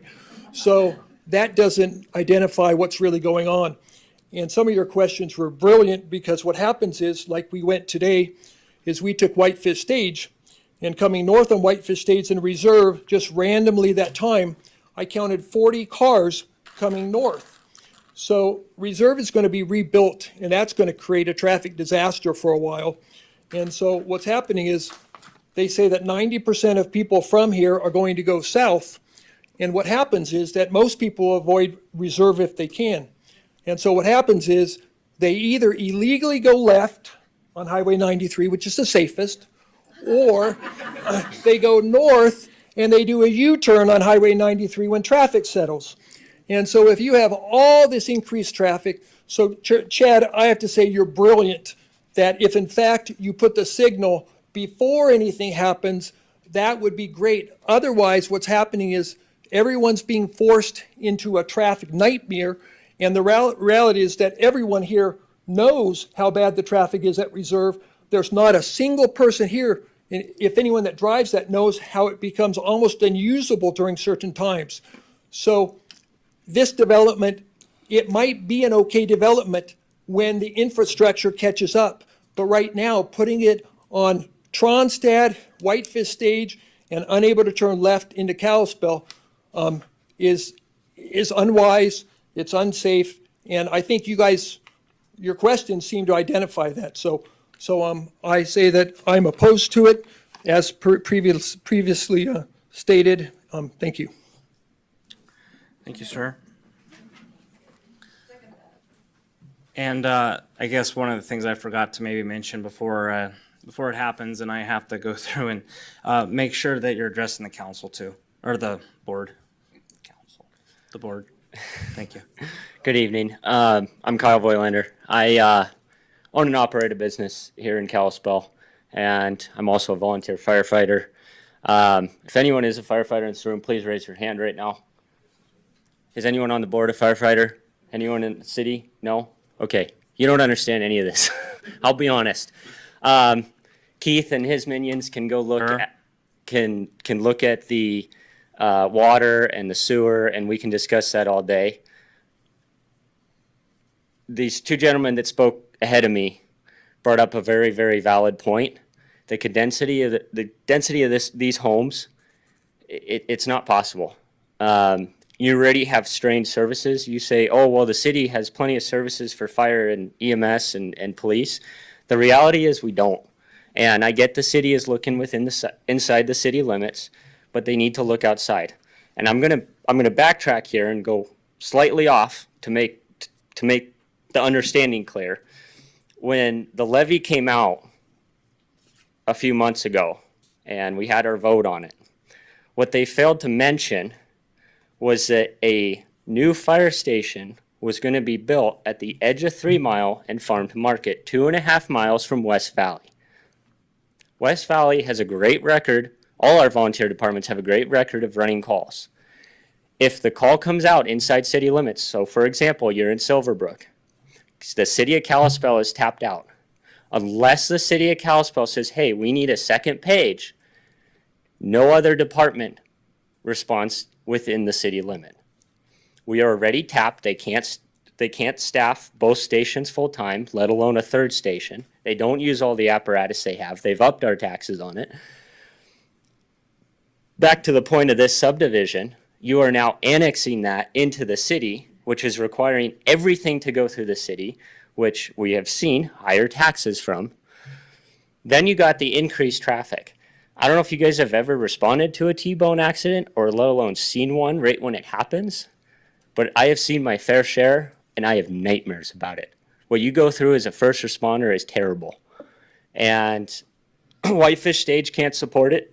One of my first calls before I was even on the department was responding to Whitefish Stage and Rose Crossing for a T-bone, which is a very, very scary accident. And I understand the board and the city doesn't have control over the county, but you guys got to slow down, fix your role within the city, and realize there's more than just expanding here. We're stretched thin on fire, EMS, police already. It's not going to get better. I highly encourage everybody to go look at the Gallatin County and look between Belgrade and Bozeman, and in 2 years, just if you look at the last 2 years, which has been the far worst out of the 15, 20 years it's been expanding, they have gone through so many city planners and so forth. We can get into it there, but their roads can't accommodate the people. Their EMS and fire can't accommodate the people. You can't get people in and out safely. You can't go anywhere safely. Your insurance is higher at your home, on your vehicle. Everything gets far worse. So, one, for them to say that our fire and EMS and police are just fine, it's not. We have a rising crime problem here. We have a rising drug problem here. You can talk to our governor on it. I work with a lot of people at the state level, and it's not getting better. So where we got to start is small, and you guys, I get it. You only have that city to deal with, but you have to look outside the city and go, how does this affect outside the city limits? I get it. We're going to expand, as you said, Chad. You know, the city is going to expand. It happens. I saw an expansion through the or not Silicon Valley, to the Central Valley in California right before 2008. And in 2008, almost 70% of those homes were vacant. And with the way the economy is going right now, this is what's going to happen here. You haven't developed Silverbrook. There's tons of property south of town over by Ford that hasn't been developed, all which has been annexed in the city, putting strain on city services, on traffic, everything. You're going to hear it from all these people. But I'm speaking to you as a first responder. The city's got to knock this off because West Valley has seen the most effect as far as taking land away from our volunteer departments. And I'm not saying that, to say, hey, our volunteer departments, have to keep that. But we, as firefighters, do a lot of work for free, just like you guys are. And the city just says, nope, it's in our jurisdiction. We have to do it. We have to tax everybody on it. There's an easy solution to all of this. I'd love to sit down at a table with you guys and have a cup of coffee because all the departments can work together because in an emergency, it doesn't matter the name on the truck. I don't care whose name's on the truck. It's whoever can get there. And whoever, we all do great jobs. I don't care if I respond to a call with Summers, Lakeside, City. I don't care who it is.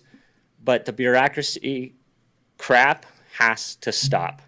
And my comment earlier, I don't hold that back because if you look at how things have been done within the city and existing subdivisions has been terrible. I'm not going to get into that today. I'll address you guys another time for that. But I think that most people here can agree with me. One, we have too many houses here. It can't accommodate it. We're already strained. It's a safety issue. I understand, sellers of land, they take the highest bid. Tim knows that. He's a realtor. But we got to work on fixing what we have and working within what we have first. So, sir, what was your name, your last name? Voigtlander. I'm not spelling that. Thanks for your service, though. Voigtlander. Okay. So, I don't speak on behalf of any of the departments. I just want to make that clear because I've had that conception. But as a volunteer myself, whether I was on a department here or not, I speak from that standpoint. This isn't, again, it is not coming from any single department at all. Just so everybody's aware of that. So thanks for your service. Yeah.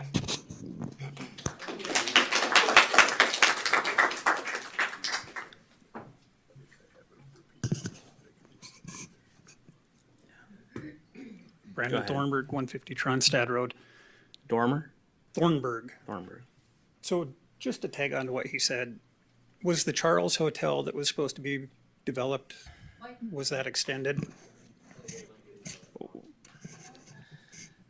Was there an extension due to financial or economic I don't believe reasons? we've done that yet. I don't remember. We haven't done that. That hasn't even come up yet. That hasn't? No. Okay. So, I guess what I want to say is one bite at the apple too. So just one time to comment because I can't run everybody through multiple times. Okay, so lots of buzzwords going around. We have PFAS, we have affordable housing, so I'm going to tag on to Keith's PFAS. Some of the things that might be important about that are, you mentioned 2 wells. How many wells are at the Grandview site?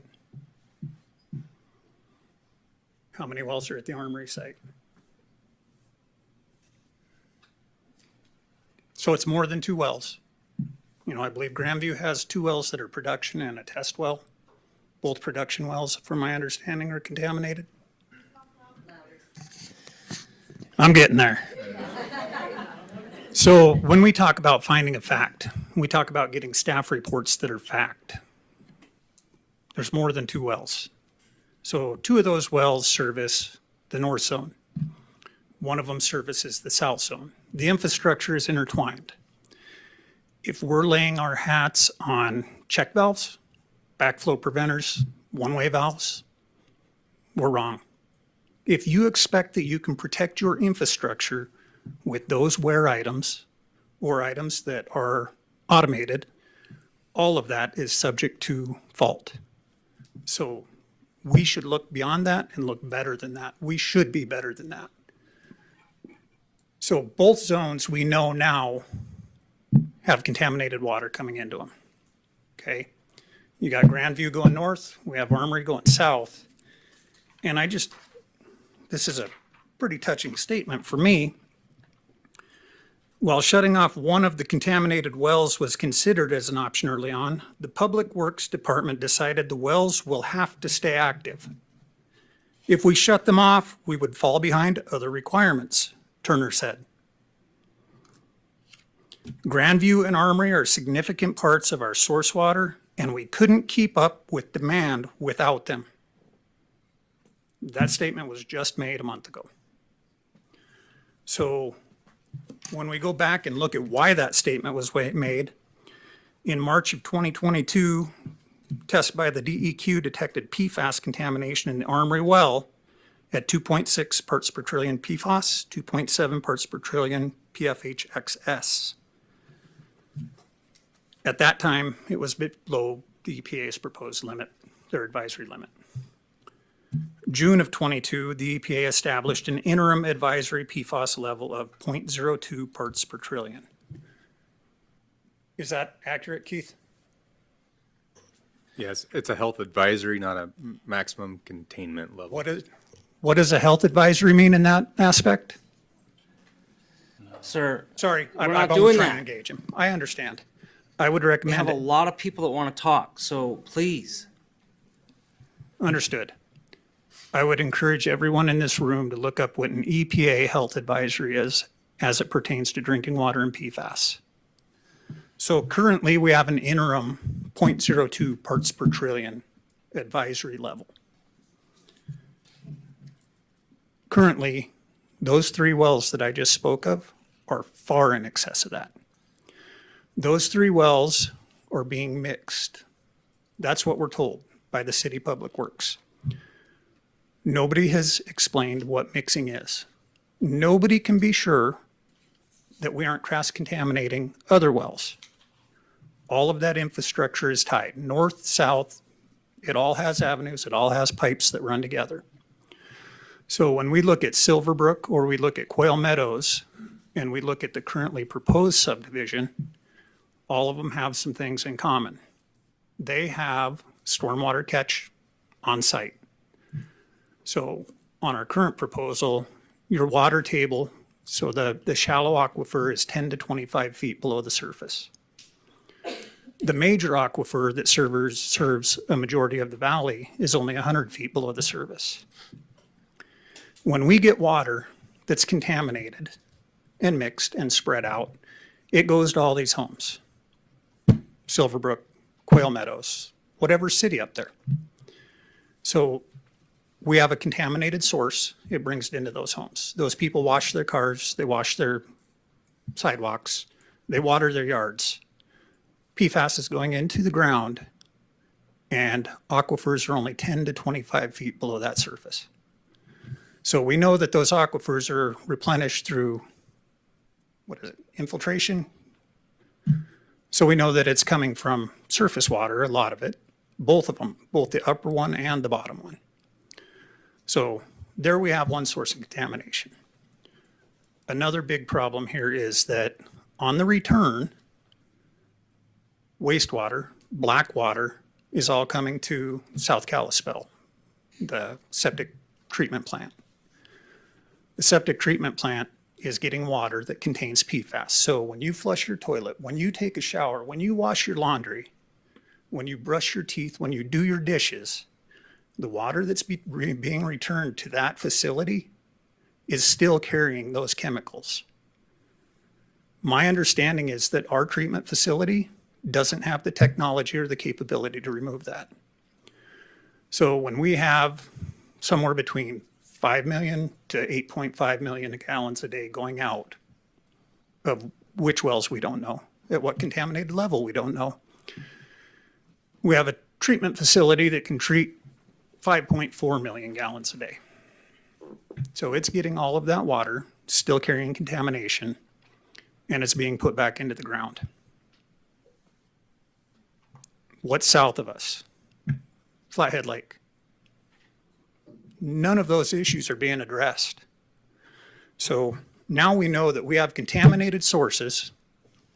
We can't service what we're being told we could service. She said, Ms. Turner is saying, we can't shut these off. We have to continue putting these poisons out there because we can't supply the demand if we turn them off. So how are we putting in new subdivisions knowing they can't be supplied clean water?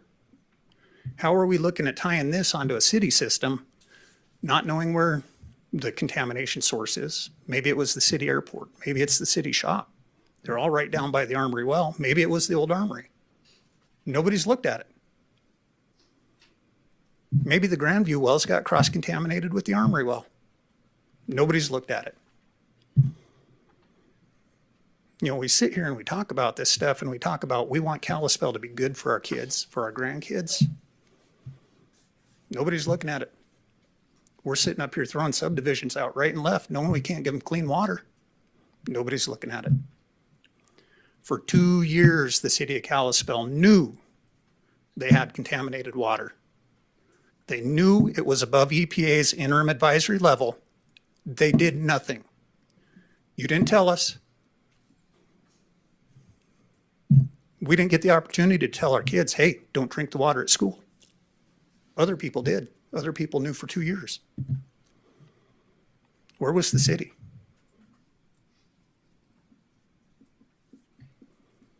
How can we look at tying another subdivision into a water system when we don't know what's wrong with it? And when we say PFAS, our fix is a one-way valve.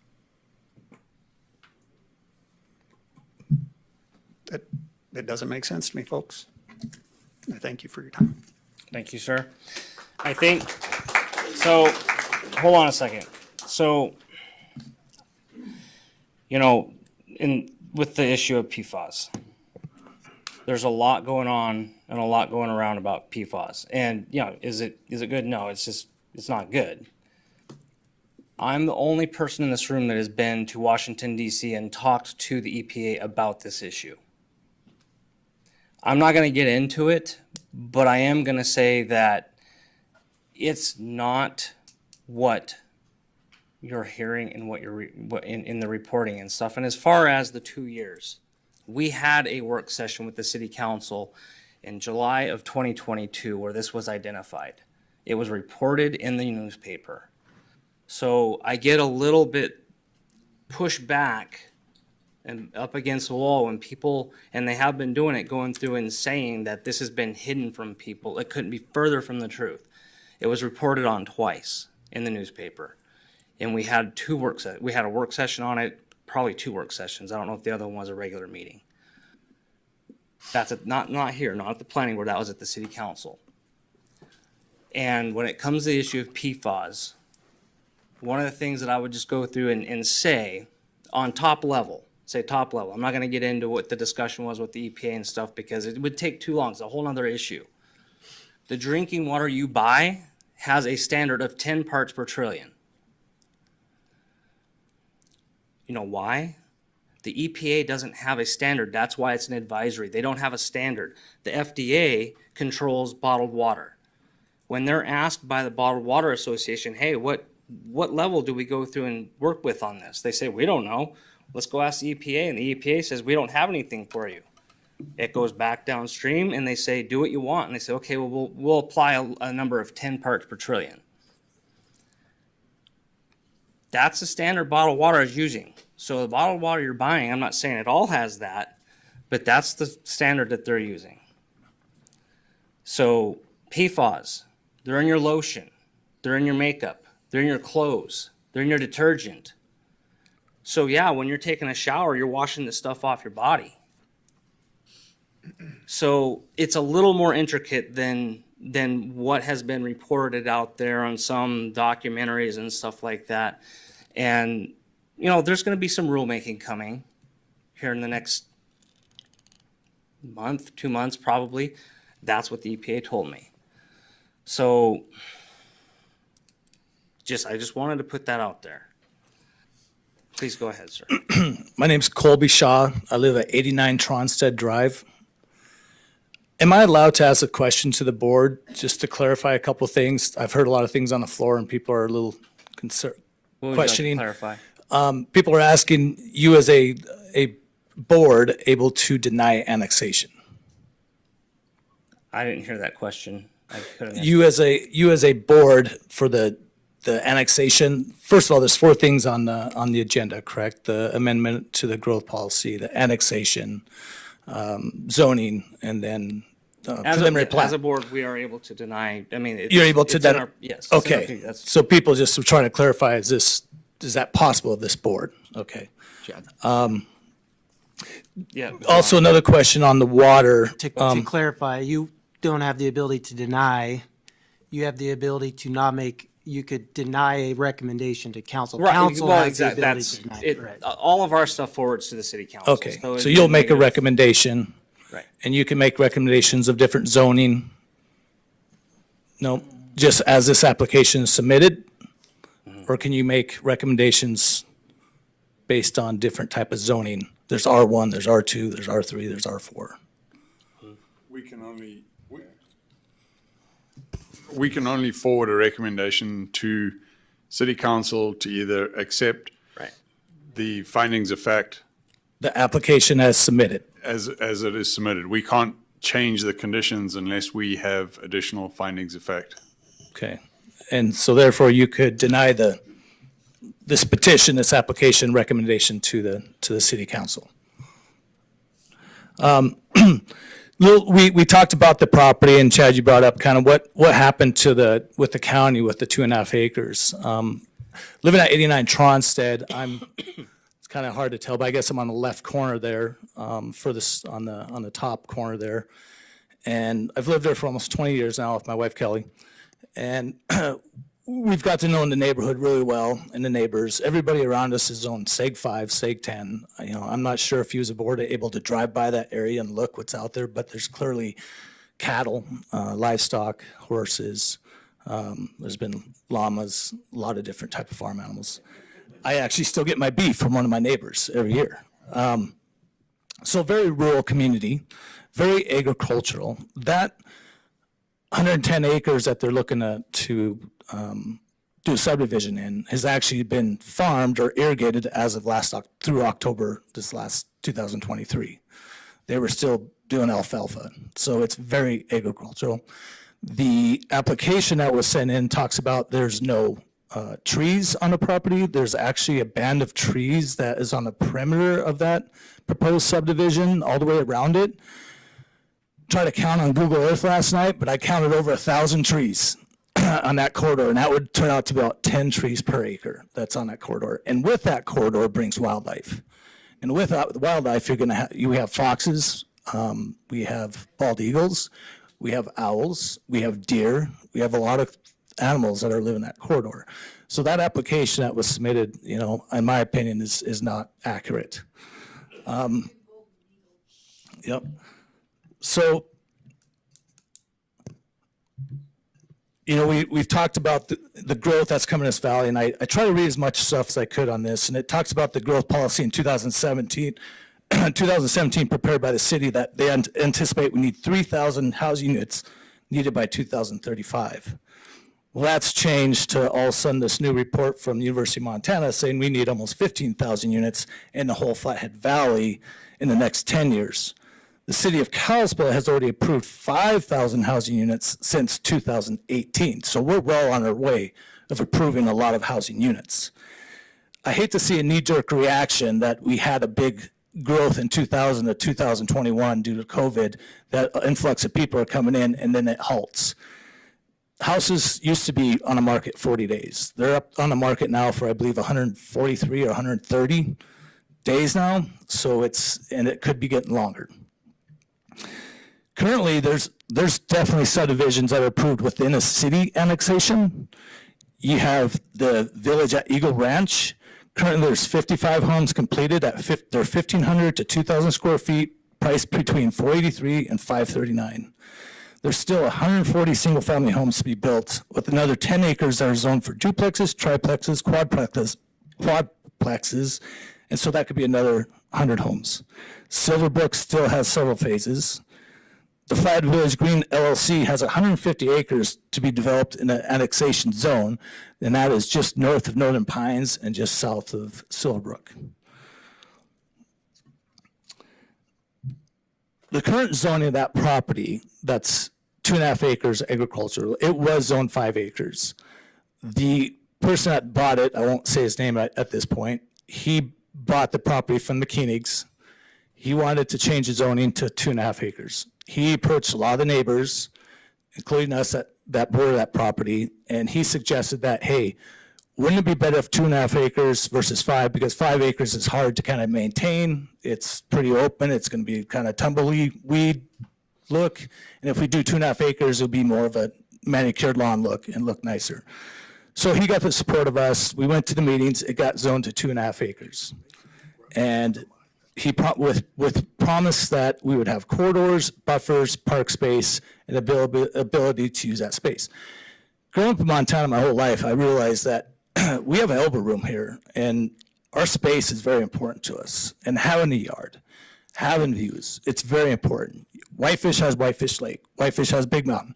Columbia Falls has Flat River. It has the Gateway to Glacier. Lakeside, Big Fork, they have Flat Lake. Kalispell has our views. We are panoramic views. And I think when you look at growth, it's inevitable. I know it. But we have to plan for it properly, and we need to take advantage of what this valley offers, and that's our views. When I look at that subdivision, I kind of wonder, for safety reasons, what are they going to do with all the snow? We start getting big snow years again. Where are they going to push that? Are they planning on bringing tandem trucks in and hauling them out? That Tronstead Road has a weight restriction that runs from end of February through mid-April to May. And that weight restriction is roughly 14,000 pounds for a single tandem and 28,000 pounds for a double tandem. So that's also going to affect construction if they're trying to bring big trucks for construction. That road, bottom line, is not ready for this type of development. The infrastructures need to be in place and safety needs to be in place before a development like this comes into place. If you keep that county at 2.5 acres, they already have a well. They already have water. It would only probably be about 50 homes in there, not only, but it's 50 homes. It's a good amount of homes, but it won't affect us like it's going to. Our neighborhood on Tronstead Road probably has roughly 30 homes along that Tronstead Road. Again, everybody's 5 acres, 10 acres. You add 380 homes to this, it's too much. There's blind spots at Whitefish Stage and Tronstead Road turning on there. There was already an accident last Friday my wife and I came across. It's not safe. And again, infrastructure, again, looking, right now we have the public to be able to work this, like you said, Chad, that the state might someday doesn't even give us this option. But the fact is we have this option and we can plan this properly, and you as a board can help us plan for this properly.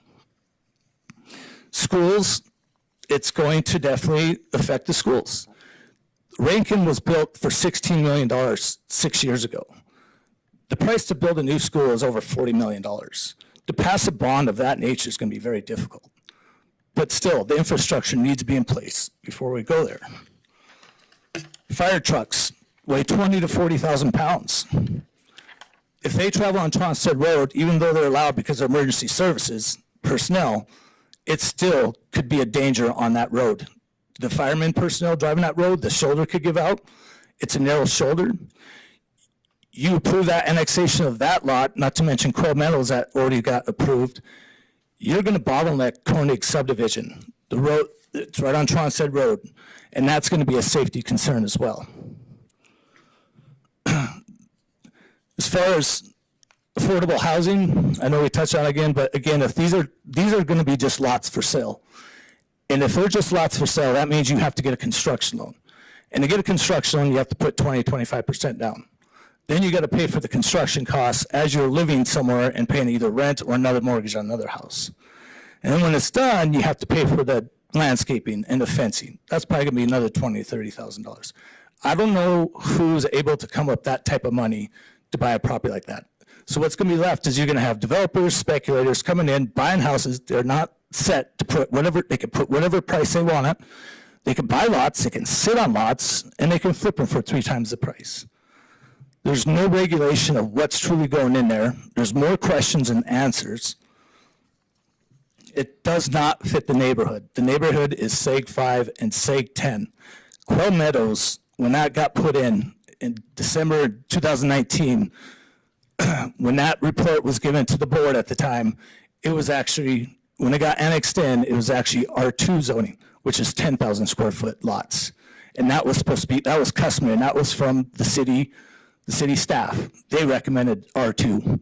I think when the developer got a hold of it, he said, oh, I can't afford to build just this many houses. I need more houses, so it makes sense. So that's not the proper way of planning. With that, and we talked about notice of letters within 150 feet, I never received a letter during the Quail Meadows. None of my neighbors received a letter. When you go back and you watch that minutes of that meeting, there was no public comment because nobody was there. Nobody knew. Not one person was there. So that subdivision, like this gal over here mentioned, it snuck in. It snuck in. The Parks and Recreation, as far as park space, that was mentioned earlier by the staff, is 0.03 acres per lot. That works out 11.4 acres for park space. Currently, their application is 1.2 acres short of that. That 1.2 acres could be used as buffer or proper park space, and that's a requirement in the growth policy. That should not be wavered. And over it's wavered. Quail Meadows was wavered.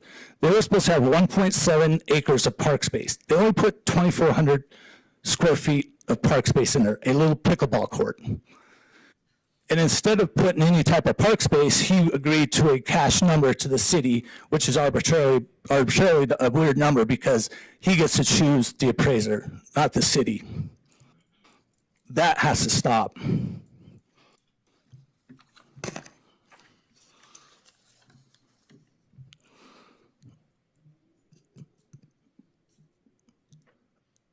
The natural environment policy states that wildlife travel corridors should be conserved and maintained possibly through easements and other voluntary resolutions.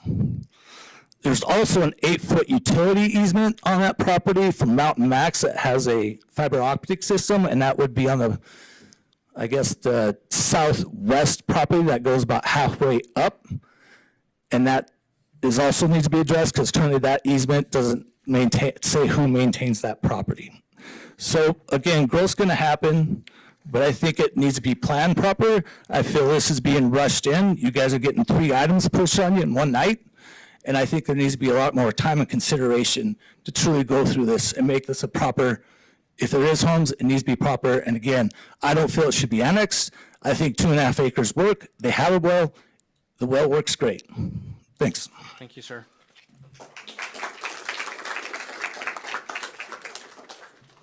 Just one quick question. My name's Michelle Weinberg, and I'll comment quick later on. But I have a traffic engineer online who would like to speak, who isn't able to stay on until everyone else speaks. Is it possible that he could speak now? Is that okay with everyone? Okay. Is that Rick Nice? Yes, that's Rick Nice.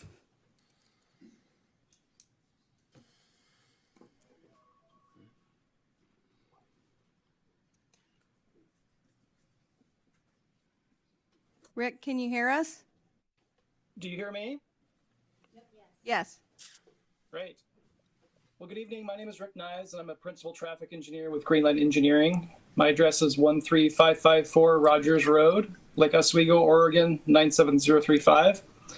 I'm a registered professional engineer in Montana. I've been asked by Sandy and Jeff Mueller to evaluate the transportation impacts of these applications. I reviewed the applicant's traffic impact study, also known as their TIS. I submitted a report dated today that I encourage you to review as it gives many more details than I'll be able to include tonight. There are numerous errors and omissions in the TIS, and based on those, it cannot be determined that the applicant has provided sufficient evidence to illustrate that the transportation-related approval criteria can be met. The city requires, and I quote, that the development shall maintain or improve the existing level service of the affected roadways.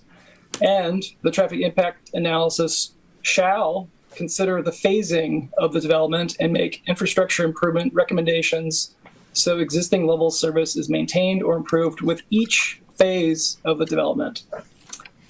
First, the TIS provides evidence that the level of service of the intersection of Tronstad Road and Whitefish Stage Road would be degraded with the approval of the application. The applicant proposes no mitigation at this intersection. This is confirmed by the city staff report. The city staff report suggests that mitigation only may be needed. However, it is clear that mitigation is required. Even with the signal at Highway 93 and Tronstad Road in place, mitigation is required per the results of the traffic impact study. The TIS is clear that the LOS degrades with this development and provides no evidence otherwise, so it is clear that the applications cannot be approved. Second, there are many issues with the traffic signal warrant analysis at Highway 93 Tronstad Road. The applicant proposes a traffic signal, an intersection realignment, a northbound right turn lane, and the separated westbound turn lanes to mitigate intersection failures. In order for a traffic signal to be installed, the intersection needs to meet at least one traffic signal warrant, as we've talked about tonight.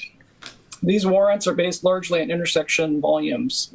The TIS bases their signal warrant analysis solely on the full build-out of the development, or 380 lots, but does not evaluate the 4 phases of development at all.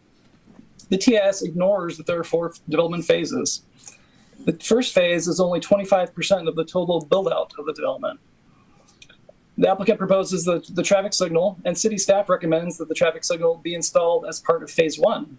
I'm learning just tonight that there may have been some sort of signal warrant analysis that suggests that 250 lots is the trigger for the installation of the traffic signal. If that's the case, I appreciate time to review that documentation because it's the first I've heard of this.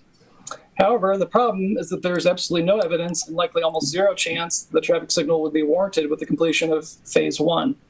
If it is indeed warranted at 250 lots, what happens in the interim? Installing a traffic signal prior to a signal warrant being met is a potential liability issue and would violate MDT standards and is not likely to occur. City requirements already call for the applicant to submit the anticipated timing of their phases to actually give the timeline of the construction of each phase, which would likely be over the course of many years. However, that information has not been submitted. City requirements already call for the applicant to ensure that the level of service is maintained at each phase, but that analysis was also not completed as required.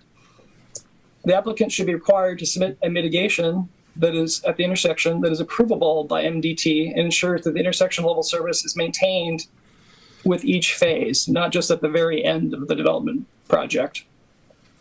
This commission should be aware that MDT won't likely approve a traffic signal before it's warranted, and that the applicant is required by the city to maintain the existing level service at intersections with each phase.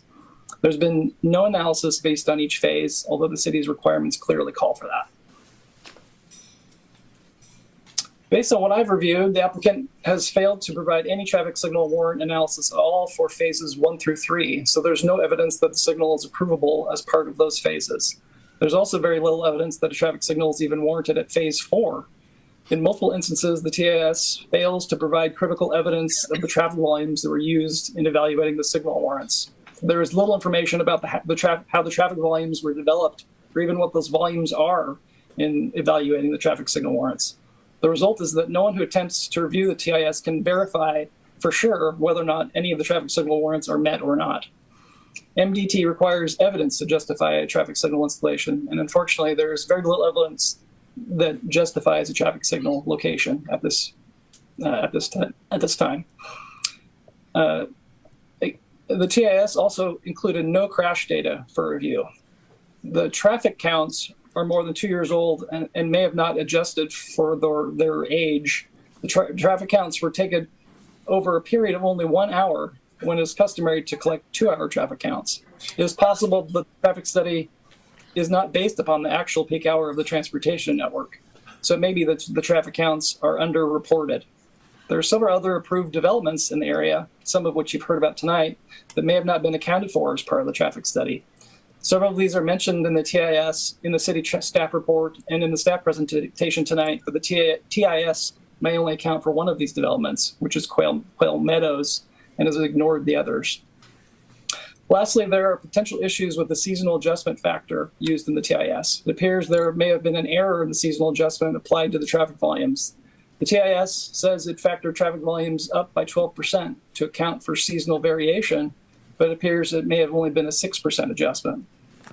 There's no evidence about how the seasonal adjustment factor was calculated, and there's no data that supports its use. The seasonal adjustment factor was based on data from Highway 2 and applied to Highway 93. MDT requires that seasonal adjustments be based on similar conditions, but there's no evidence that these locations are actually similar. Those are the highlights of my report. Thanks for your attention, and I'm happy to try to answer any questions you may have. Thank you, Mr. Nyes.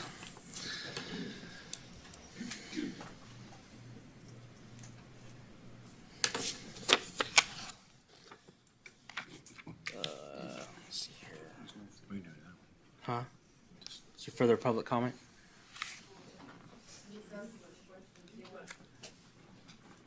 What's that? The guy on the phone was asking if there was any questions. This isn't a back and forth function. We're taking comments. Thank you, sir. Okay. And I would point out that when you're giving the public comment, if you can, you're really tall, so it's gonna be kind of hard for you, but you need to get close to the mic there. All right. So, a couple quick comments. Randy Chesler, 425 Surcheck. So I'm close to I drive out every day on Tronstad. So a couple thoughts. I mean, I think, it'd be great, and I think the city and the people here, we want to see a great city, great development, doing it right, best in class. And I think, there's a lot going on here. And so I think just if you took a step back and really asked yourself that, the spirit behind the growth plan, I believe is, responsible, prudent growth for the city and the surrounding area. And I think that you'd really have, if you really took an objective look at this situation, you'd have to say, this doesn't make any sense. Why would the city, with the question on water, and I've read the newspaper articles just like everybody else, but it's scary. And if you read the quote, we don't have enough water to take care of city citizens as it is, possibly, if we had to turn those wells off. This part of town is really getting developed. Costco's coming to town. Well, they're moving the Costco up right into this area. That traffic, I'm talking about Costco, where you get tons of stuff. You look at the Costco that's in town today and is packed all the time. All that traffic's coming up.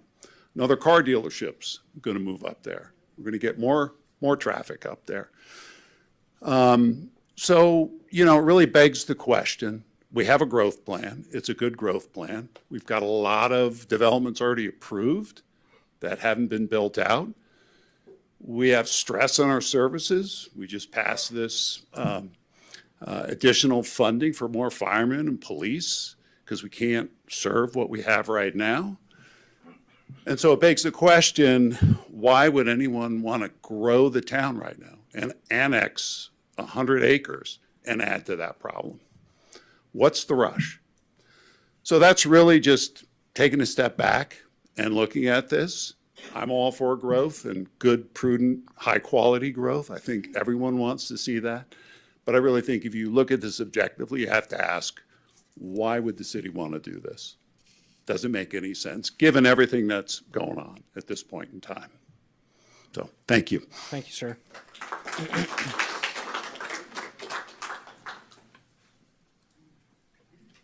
I want to say thank you for your service. I'm Ming Munzing, and I live at 213 Tronstad Road.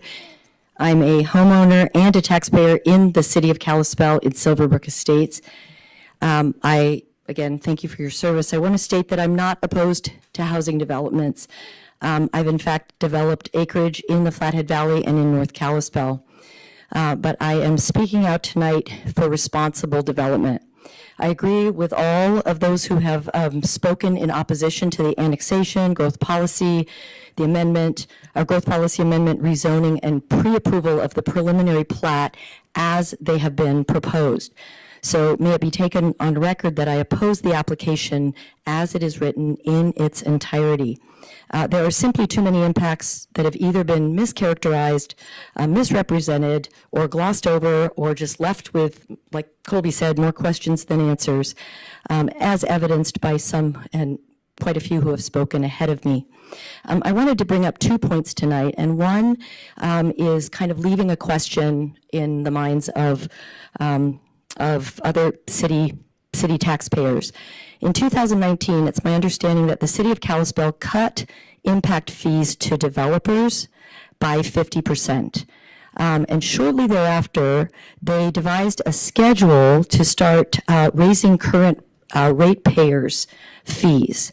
So I'm just curious how many Kalispell city taxpayers know that we are subsidizing developers and developments. My second point was really that I am highly concerned about the well-publicized contamination of some of the North Kalispell wells, or the Kalispell wells. After speaking with Joe Schrader at Kalispell Public Works last week, I do understand that Kalispell Public Works has willingly and knowingly mixed PFAS contaminated water, deemed hundreds of times in excess of EPA safety standards, with contaminated water with uncontaminated water, and that this contaminated water is being distributed widely to homes in Kalispell, including all of the homes in North Kalispell and to my home in Silverbrook Estates. The fact that the community learned, and I know you did in chat, I really appreciate, well, I appreciate all you guys. Thank you for your comments tonight and your enlightening information. But the fact that largely the community and anybody I've spoken to learned about these issues from breaking news stories and not from our own public works department is deeply concerning. So, and it's relevant to the point that I'm making today regarding the proposed development of Tronstad Whitetail Crossing. I'm highly concerned that such a practice of mixing water that has been deemed unsafe and the city of Kalispell's lack of apparent transparency, I've lived here for 27 years, is about the issue and practice, and that is in North Kalispell, may be a clear indication that the city of Kalispell thinks such a practice is acceptable, or just, I understand, you guys deal with a lot. The city of Kalispell deals with a lot, but this is something that is, mission critical. It's my understanding that the developers and the city of Kalispell stand to appropriate the massively productive water well that currently serves the 110 acres of the proposed subdivision site. And I understand, of course, as Brian Kelly spoke earlier, there are and may be issues surrounding adjacent homeowners' water rights to this well. But I'm highly concerned that the potential appropriation of this well by the city of Kalispell, given the city of Kalispell's stated and admitted practice of mixing contaminated and uncontaminated water, could have two, unfortunately, and potentially massive negative consequences.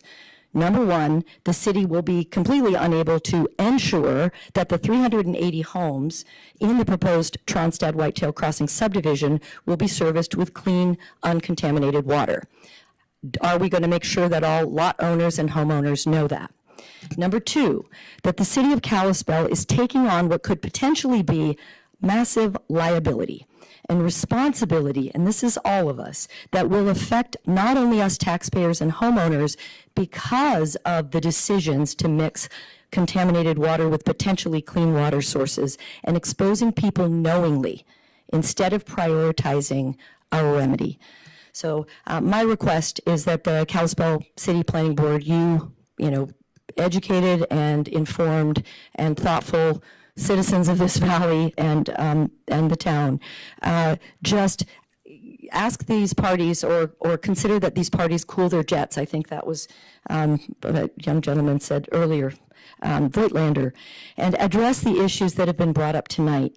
Please vote no, or at least make a recommendation to not proceed with this application as it exists in its entirety. We are not opposed to development.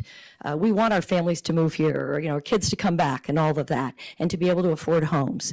But we really do, you know, and I think Chelsea, whatever your gentleman said too, is we're really in favor of responsible development, and done in keeping with the community.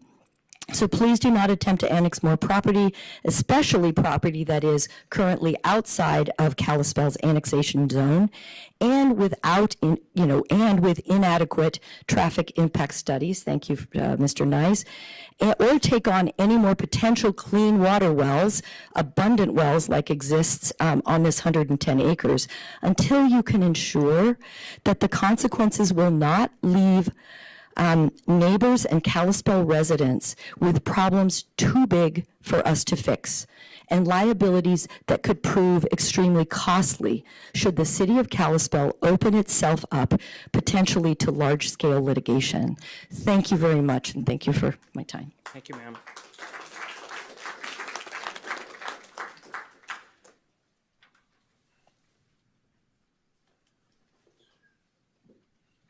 Hi, my name's Jessica Buber, and I live at 250 Highland Drive. I'm not going to go into any of the things that you've heard over and over again. So I'm just going to talk about my road and I have an HOA that we have. Brian Kelly is not part of our HOA. He's on our road though, because the farm made that subdivision back in the 70s. My concerns would be Highland Drive. I know they say they don't really say how they're going to use the access, which is actually right next to Brian's driveway. I mean, literally you cross his driveway to get in out of that section. If it is used for emergency access, Highland Drive can't take it. It's a dirt road with potholes. The county barely maintains it. We all come together and oil it every year out of our own costs. The dust is terrible. We've got lots of people going down there now. The city's down there all the time, doing their stuff for this development. Something will have to happen to that road. And when this subdivision is on Google Maps, people will start coming down the road thinking they can get in that way. So in my mind, that road needs to be paved. It needs sidewalks. It needs to be addressed in some way because it will affect all of us. We're affected by the left-hand turn coming out of Tronstad because you can't, and the U-turns and all that stuff. That's very relevant to everyone on our road. Also, I would like to see a fence 6 feet go around the whole perimeter of the east and south for lighting. I manage hundreds of properties in the valley. I get this. I get the idea. But all those cars going in and out are going to flash lights in everyone's housing. It needs full fencing all the way around the outside of it so that we're not being affected by that. And the snow will be a nightmare in there. There'll be flooding. It will be terrible. So those are my concerns. Thank you very much. Thank you, ma'am. So as we get further on into public comment, it hasn't really happened yet, but you kind of alluded to it, that we'll start getting to a point where many things have already been brought up again. And if a lot of stuff, echoes what you have been wanting to say, for sure, please come up and mention that, but just mention that you agree with what you've heard or something, if you could.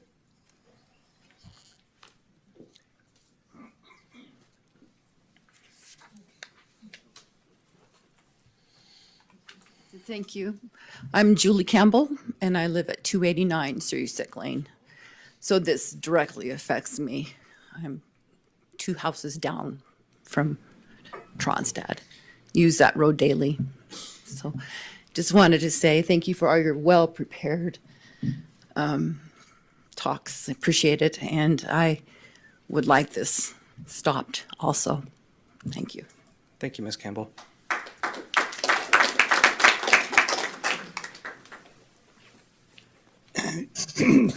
Yeah, my name's Dave Kopp. I live at 236 Tronstad, directly across from this development. And could you repeat what the lot front footage is? Did you say it was 40 feet by of the lots? 50? Was it 40 feet? 50. Pardon me?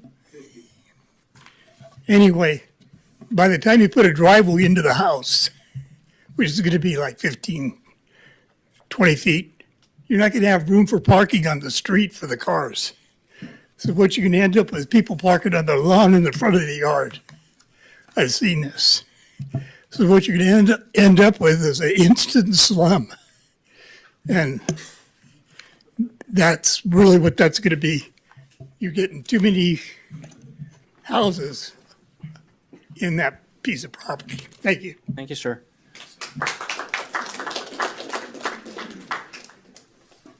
Hello again. My name again is Michelle Weinberg, and I'm an attorney representing Jeff and Sandy Muller. I just want to touch on a few things related to this application. The first thing being the request for a growth policy amendment. As the growth policy notes, the annexation petition seeks to extend the annexation boundary identified in the annexation policy map of the growth policy. The growth policy states that this map needs to be reviewed at least every 5 years to keep it relevant as the city grows. Since the map has not been amended pursuant to the growth policy statutory framework of Title 76, Chapter 1, Part 1 of the Montana Code annotated, it remains the comprehensive statement for annexation planning in the city. As the Montana Supreme Court has held, nothing in the MCA, Montana Code Annotated, supports the argument that a local government can undercut the growth policy through piecemeal amendments, as is being requested here. Indeed, the law does not allow for such piecemeal amendments that directly conflict with the growth policy. Substantial compliance is the standard. This is a direct conflict, so as such, it would violate the statutory framework of amending a growth policy. Substantial compliance is required by the law because long-range, detailed, and comprehensive planning that takes into account consideration of past, present, and anticipated land uses throughout the jurisdiction, and which is debated and adopted in an atmosphere that is free to the extent possible from the influence of special interests and political expedience, makes sure and ensures that a growth policy represents what the community wants. So that is why Ash Grove and subsequent Montana Supreme Court decisions that have affirmed Ash Grove, like Heffernan v. City of Missoula, still applies here and controls. And because this application does not comport with the growth policy, it also opens the door to spot zoning challenges. As one person commented, this development does not fit within the neighborhood. It is surrounded in large part by rural residential properties of 5 to 10 acres. So again, spot zoning would be another challenge that could be instituted if this growth policy amendment is passed. With respect to the zoning request, the zone change request, the zoning review criteria of 76.3 304 MCA also does not support the approval of this application. To touch on a few of those criteria, zoning regulations, this approval must be made in accordance with the growth policy. It's not. It has to be designed to secure safety from fire and other dangers. As you've heard tonight, egress with fire services, especially on Highland Drive, will be an issue. The traffic already is a nightmare. It will obviously be exacerbated, as Mr. Nyes and other folks have testified.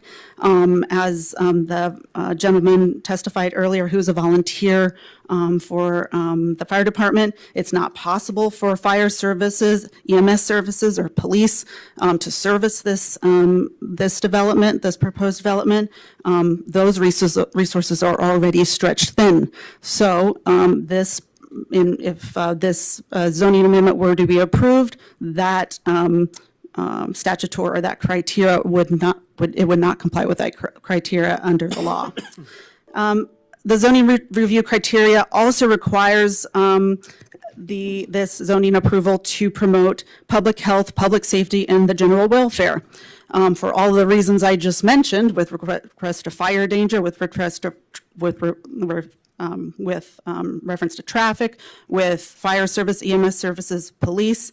It obviously, this zoning amendment would not promote public health, public safety, or the general welfare of the community. This zoning amendment also would not facilitate the adequate provision of transportation, water, sewerage, schools, parks, and other public requirements. As Mr. Nyes testified, there and various other people tonight, there are various issues with the traffic impact study. This area is already stretched thin with respect to traffic. And as one person testified here tonight, the school capacity the schools would not be able to accommodate the additional students that would result from this development. With respect to the subdivision request, under the review criteria of 763608 MCA, a subdivision proposal must undergo review for the impact on various criteria, including local services. Again, the testimony in that regard has already been documented. Local services would not be able to accommodate this subdivision. With respect to wildlife and wildlife habitat, the staff report and the developers say that there is no wildlife or wildlife habitat to be considered. We live in, this development is being proposed in northwest Montana. There are a lot of wildlife. The area is bordered by forest. As one person testified, fox, owls, deer, and even golden eagles have been identified on and around the property. And it is simply not credible that there are no wildlife or there is no wildlife habitat at issue here.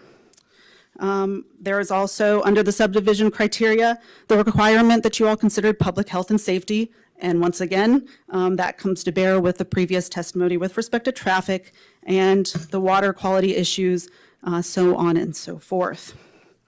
For all these reasons and for many more that I'm sure I will review as this process goes forward to City Council, my client would respectfully request that you recommend denial of the applications because it does not meet the review criteria of the growth policy laws, the zoning laws, and the subdivision laws. Thank you very much. Thank you, ma'am.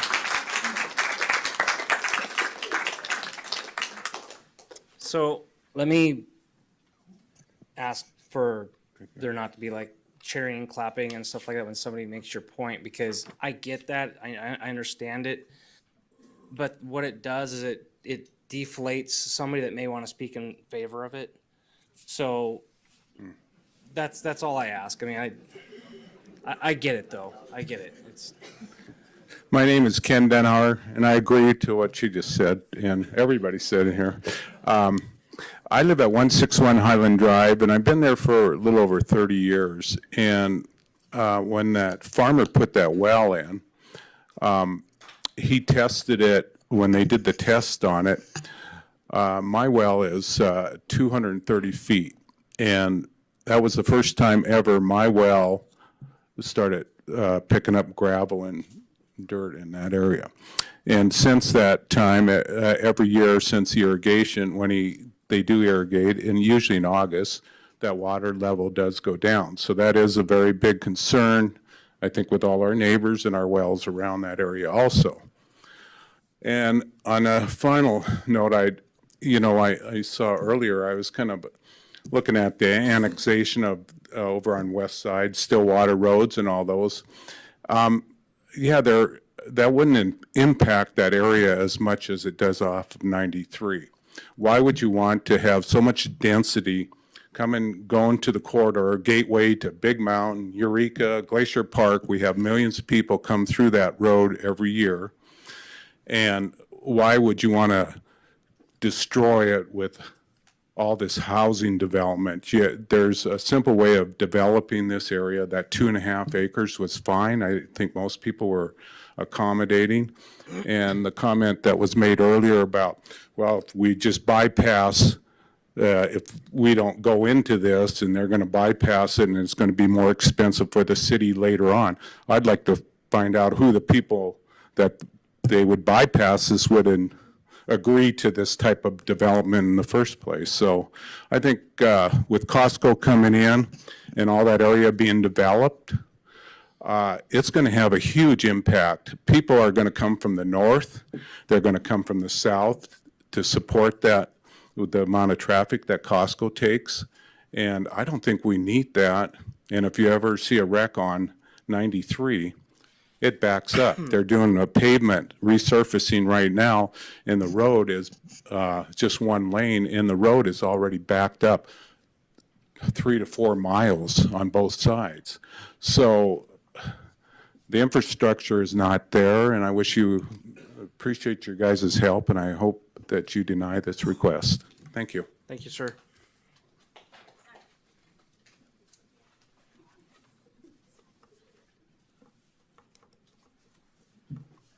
Good evening. My name is Tim Dahlstrom. I live at 399 Ponderosa Lane. We've been told that the development is directly across from Sarusek. If you come down Sarusek about 400 feet, then you intersect with Ponderosa Lane, which goes through Ponderosa Estates. Now, these are all private roads that were built back in the 80s. There are no sidewalks in them. The roads are curvy. It's totally residential within that area. It's filled with a lot of young families. So you have children out riding their bicycles. You have families out walking all the time, and they're doing this on the road. When Quail Hollow was built and Tronstadt Road was closed on several different occasions, I lived right on the corner, and I just watched a steady stream of traffic just keep coming through. It's a potential safety hazard. That's one thing that hasn't been mentioned, is that this whole area is a residential area. You have people out riding bicycles. You have people out walking all the time. You have pets out. There's a real potential for, I think, tremendous safety issues and concerns as people look for new ways to try to get out of this development. I mean, if it's going to be a problem at Whitefish Stage, if it's going to be a problem on 93, I will guarantee you they will come down Sarusek.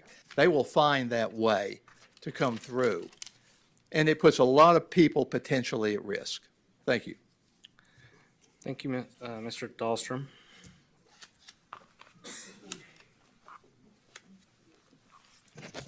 My name's Kari Mackin. I actually live on Flats Road. I just wanted to, someone said we should just back up, and I just want to speak, generally speaking. I was born and raised here and have watched the development. People move here. I've lived other places too. I don't blame people for moving here. And I work in the public. I talk to hundreds of people every day. And I have not met one person that's moved here that said, I moved here because I want to live in an apartment or a really crowded neighborhood. Not one person. People come here because they want what we have. They want to have a little space. They want to have room for their kids to go out and play. They want to have a dog or a horse or something. If we make everything high density and the areas between this development and town, people have livestock, people have chickens and roosters. Well, those aren't allowed in the city limits. So while all this stuff is being annexed, what about the people that just want to live here in Montana and not live in a town that's just like what they moved here from? So I think we have a responsibility as people that live here for development, and to be considerate of the people that live here and the people that want to live here and share in the Montana way of life. Thank you. Thank you, ma'am. Is there anybody out in the hallway out there? If there is, I mean, I think there's room for people to come in if anybody's out there. Okay. I am May Osborne. I live at 67 Tronstead Drive. And I'm pleased that I'm able to be here and that you're hearing us and listening to us. And I would place my agreement, absolute agreement, with all the things that have been stated. I appeal to you as well as I have appealed to my Lord, that we would be reasonable, that we be rational as we make these decisions that are impacting all of us to a great degree. It seems that this was rather maybe a little underhanded, perhaps a little secretive as it was developing, because we had very little time to acknowledge that it was taking place and to register any kind of decision in opposition. However, we have been given this opportunity for which I am grateful. Absolutely not against development. We have lived here, or I have lived here now 39 years and came here to avoid some of the deceptions of where we lived. And unfortunately, I think we're experiencing some of that right before us. And I really am upset about that. I think the quality of life here has been exceptional, and I see it absolutely destroyed. The rural, the neighborly, the caring about people that I've always enjoyed and always experienced, much more so from where we had lived, that has rather disappeared. And you see it in the way people drive, you see it in the way people react to each individual, however that interaction may come. There's still, thankfully, a lot of good people and a lot of God-fearing people in this community, for which I am grateful for. My last comment, because when it comes to deception, it comes to secretive maneuvering and policy changing according to new developers that are coming into our area, I would like to quote from Hebrews, which is a book in the Bible, and it says, "It is a terrifying thing to fall into the hands of our living God." With that, I thank you and hope to see that we can progress and proceed with reason. Thank you. Thank you, Ms. Osborne.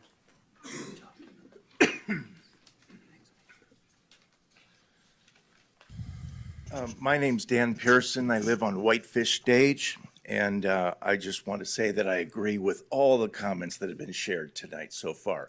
I think they're all legitimate. We've had less than 20 people from the public share. We appreciate your listening to us.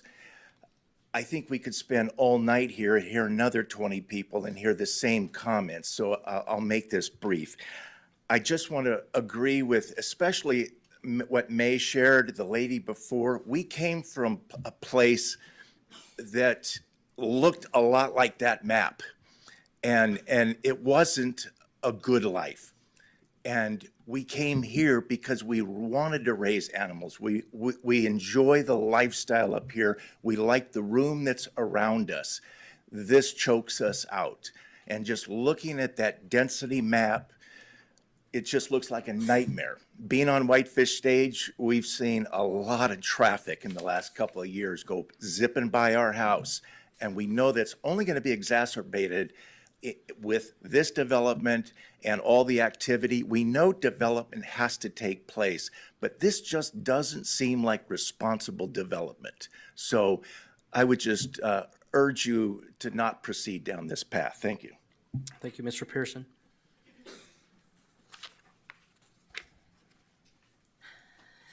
Hi, my name is Danielle Toohey. I live on 280 Highland Drive. Is it possible to bring the map back up? Is that like a thing that can be done? Yeah, we're trying to get it up. It's the battery died on the one, and we need to get this linked back I in. see. So before I get into anything else, Highland Drive blocks further development north. So when you were told that this development is going to save you money because you will not have to connect the further north developments with as much difficulty, that's inaccurate. I've spoken to my neighbors on Highland Drive significantly in the last week and a half since I found out that this was occurring from a neighbor, not from the city, unfortunately. And none of them are in favor of being in city limits. So that will be a fight as well. So that's inaccurate. There were a lot of inaccuracies, which I'm only pointing out because as a business owner, when the people that work for me and represent me are inaccurate in their statements, I listen and I want to know from the people, my other employees, anybody else. So a lot of those inaccuracies have been pointed out already. With that, I will get back to my actual note. I wanted it noted that I agree with all the points made previously in opposition to this application and oppose the application in its entirety. I also want to put into record my petition in opposition to this application. And I have two separate ones because I was not able to spend the time that it takes due to the rural nature of my community in hand collecting signatures as I would have liked. So I hand collected, let's see, I don't know, 1, 2, 3, 4, 5, 6, 7, 8, 9, 10, 11, at least 11 signatures, and I'd like to put that into record. I was told that that's a possibility. I don't actually know how to do it. Do I hand it to Christian you? will take it over there. Hand it to you? Okay.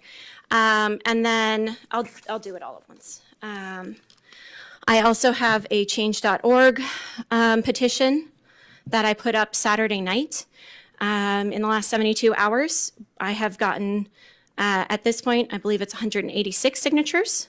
This only shows 167 signatures because I printed it out immediately before coming here. I've gotten 20 signatures while being here. So in 72 hours, that's how much opposition I have been able to get to this proposal. Do I need to read it if it's going in No. the application? Okay. I'll give you the demands. Reject the annexation and rezoning proposal for Tronstad Meadows and Whitetail Crossing. Protect the well and the property from annexation and any future municipal use. Address the well-known infrastructure deficiencies ignored in the application and ensure that adequate measures are taken to mitigate their impact on the community before approving any of this. Engage with the community to explore alternative solutions that prioritize the preservation of our community and natural resources.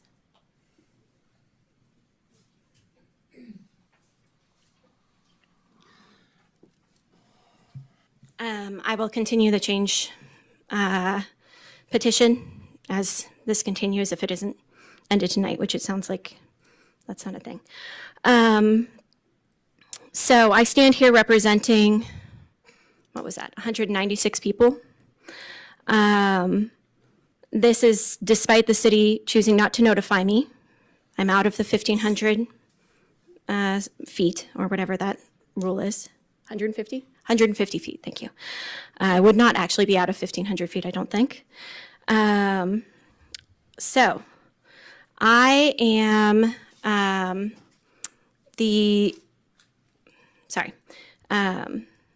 on a personal note, pretending this area isn't rural is a lie. We have farmed our property on Highland Drive since we moved here 12 years ago. We bought it from people who were farming it as well. We've raised cattle, pigs, chickens, goats, ducks, geese, have horses, and grow every vegetable and fruit you can in this valley, from potatoes and carrots to kiwi and grapes. My horses are friends with my neighbor's horses and hang out over the fence together. We watch, foxes, great horned owls, bald eagles, and coyotes all try to and often successfully have taken out our chickens.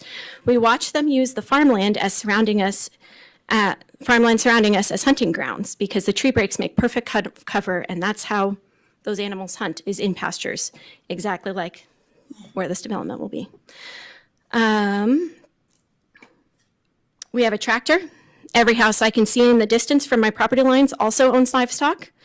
The time that I took since finding out about this to put together a petition, get together with neighbors, research the things that I'll share, that was supposed to be spent bonding and imprinting on our ducklings that arrived the day we found out about this proposal. They imprint primarily within the first 2 weeks, so taking that time meant that most likely these guys aren't going to imprint on me. Highland Drive, bordering this development and with roads accessing it, is a dirt road. I don't know how you can get more rural than living on a farm off a dirt road without literally being livestock.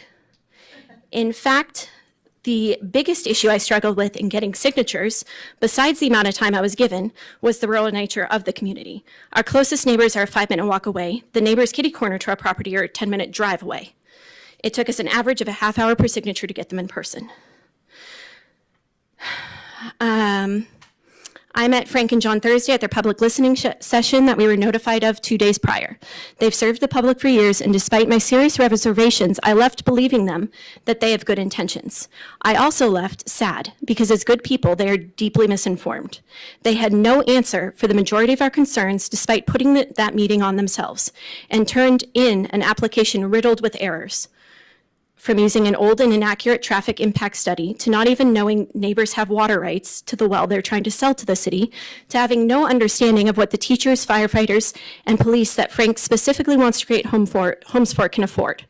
They are also, by their own admission, powerless to ensure that any of their promises come true, making them empty promises. They said they didn't even have the power to request to move this hearing, when I informed them that the majority of the neighbors were not informed. As part owners, they have financial reasons to push this through, but I believed them that their main goal is to help the community. After seeing just how thoroughly they have been tricked through this meeting, my hope is that they maintain their integrity and remove themselves from this project. Frank and John, the community coming together here tonight, had less than 2 weeks and still managed to discover the multitude of health violations, law violations, and devastating infrastructure problems they've presented tonight. You're no longer ignorant. Among many other things, if you push this development through, you will be choosing to provide undrinkable water to the people you say you care about, that you want to live in these homes. Let the real owners know that they will be held legally and publicly responsible for making that choice. That isn't a threat. This is transparency.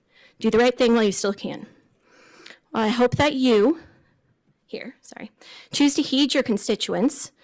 I am more interested in what your choice here tonight tells our valley, because I don't believe that any of this should be news to you. You are not ignorant of the violations in that application because you've created most of them. You've encouraged people to buy the homes that have water that is not drinkable. You haven't tried to find the cause of the contamination. You know it's flowing into Flathead Lake. I appreciate what you said about that. I still find it pretty concerning. You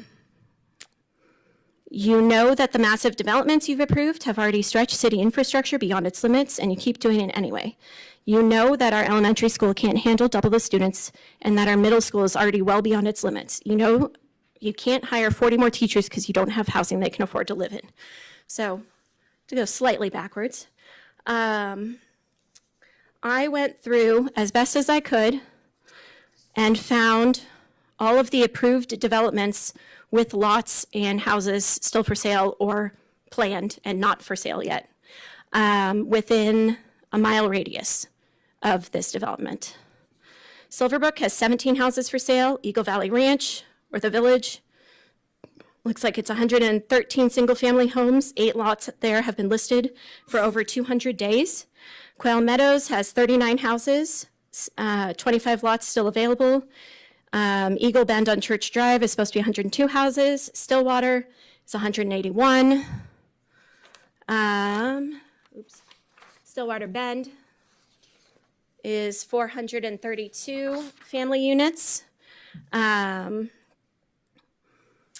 And this comes to at least, just in developments I could find within a mile, not including apartments, 765 new houses, not counting this 380. So in terms of schools affected will be Edgerton, KME, and Glacier. KME is already massively impacted and cannot handle more students. Edgerton has 500 students, KME has 100. As at only 1 kid per household of those developments that I just stated, with those houses that are still available for purchase or haven't even come up for purchase yet. If you count 1 kid per household, that's 1,145 students. Basing it by the amount of years per grade, that would put 286 students to KME, 30% more students than they currently can't serve, and at current student to teacher ratio 15:1, 19 more teachers. Edgerton at 5 out of 12 could easily gain 477 students. Current density of 17 to 1, that's 28 new teachers, and nearly doubling the current student population. Glacier has 1,425 students. At 4 out of 12, that would get you 381 more students. At 19 to 1 student-teacher ratio, that's 20 more teachers. How are you going to pay for at least 67 more teachers and the buildings to house them? Because these ones are not affordable for them.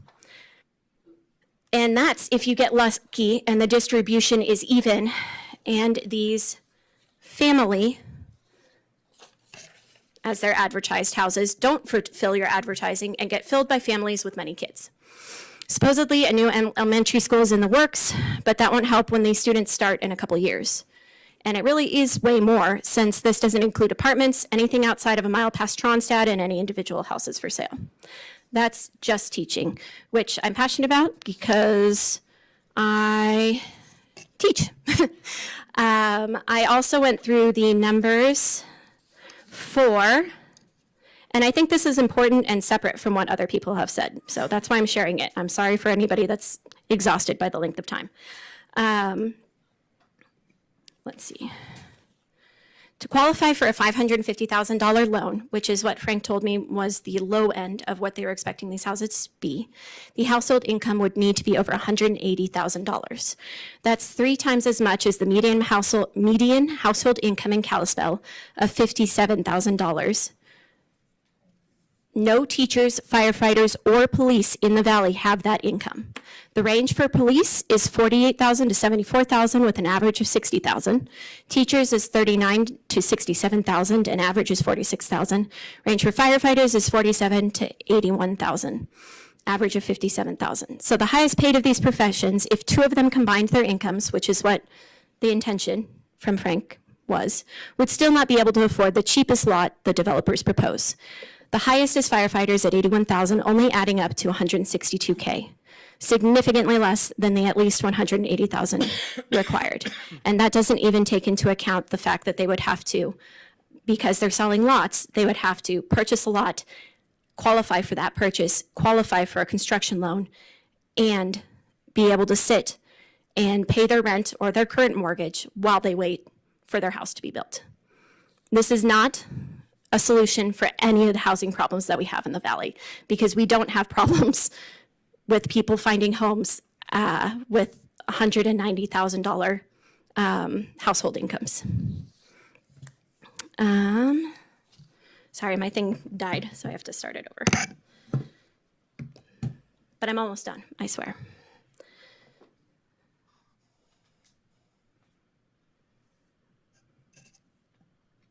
Okay.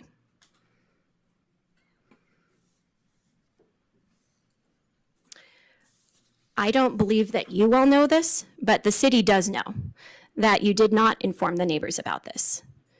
If you wanted to blame Mail this time, then you shouldn't have also blamed Mail last time for Quail Meadows. Because if you'd actually intended to notify people, you'd have learned from that and sent out notices earlier to avoid the post office delays. And you would have immediately sent notice to Brian Kelly, surrounded by this property, when I notified you, instead of telling me that he had already been notified. If you actually wanted to solve the housing crisis, you'd be demanding developers build housing that the average citizen can afford. With the profit margin this project has, you could easily have demanded it, you easily could demand it of this project, as well as any of the projects with a mile radius that I already mentioned. You know, or the city knows, not necessarily you all, that you are using years-old data to pretend that these houses are needed when the market shows that days on market for houses has tripled since that data was taken in 2022, and that houses now are more often being sold under asking price than they are being sold above asking price like they were at that time. In addition, I saw, I want to say it was on Zillow, recently they switched from saying this is a seller's market to a buyer's market. What you decide today doesn't show the valley whether or not you have their best interests at heart. What you choose today shows your hand. If you approve this application despite the nearly unanimous outcry by the city against it, and if I can take a minute, is anybody in here wanting to support this? You can raise your hand. Ma'am. Okay. Ma'am. No. A few. So my statement stands, nearly unanimous. Let's see, where did it go?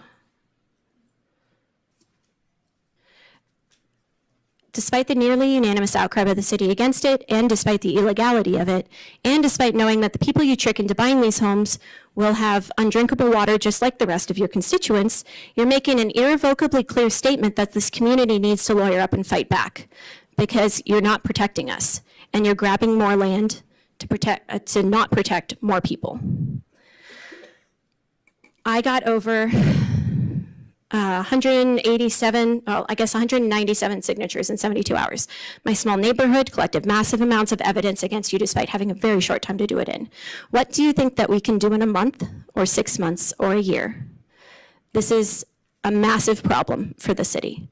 The number one comment I got when gathering signatures was about other developments you've pushed through. Approving this shoddy application full of inaccuracies and ignorance only gives us more evidence to use against you. My kids were born here and will be raised here. My oldest is only 8, my youngest is 5. My great-grandfather, Orpheus Fletcher Goddard, moved to Montana in 1883, was a Chief Justice of the Montana Supreme Court, and was a member of the Montana State Convention in 1889 that drafted the Constitution that made Montana a state. I also grew up in California in Silicon Valley. I was born in 1985. At the beginning of my life, the area that I lived in was apricot farms. I've watched this happen, and I know how it turns out. And I don't visit where I grew up anymore. My kids have never been there, despite the amount of times that we visit family. We're not leaving anytime soon, so you have at the very least 20 years of dealing with me left. I'm putting this on record so that there is never a time moving forward that you can pretend you didn't know what the consequences of your actions will be.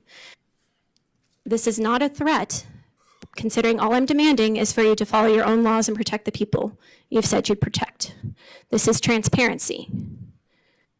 Will you take personal responsibility for the developments you've approved and the developments you plan to approve, or will you force the city to pay for it?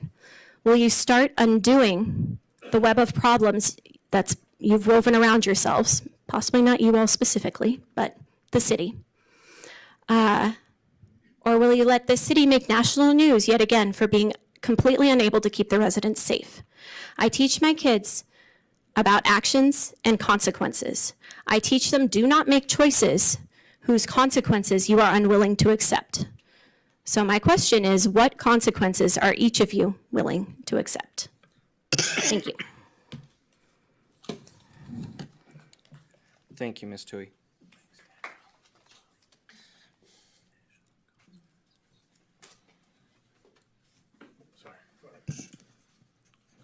My name is Ryan Sanford. I live at 3553 Autumn Court, to the west of this property. I agree with all the comments that have been said so far.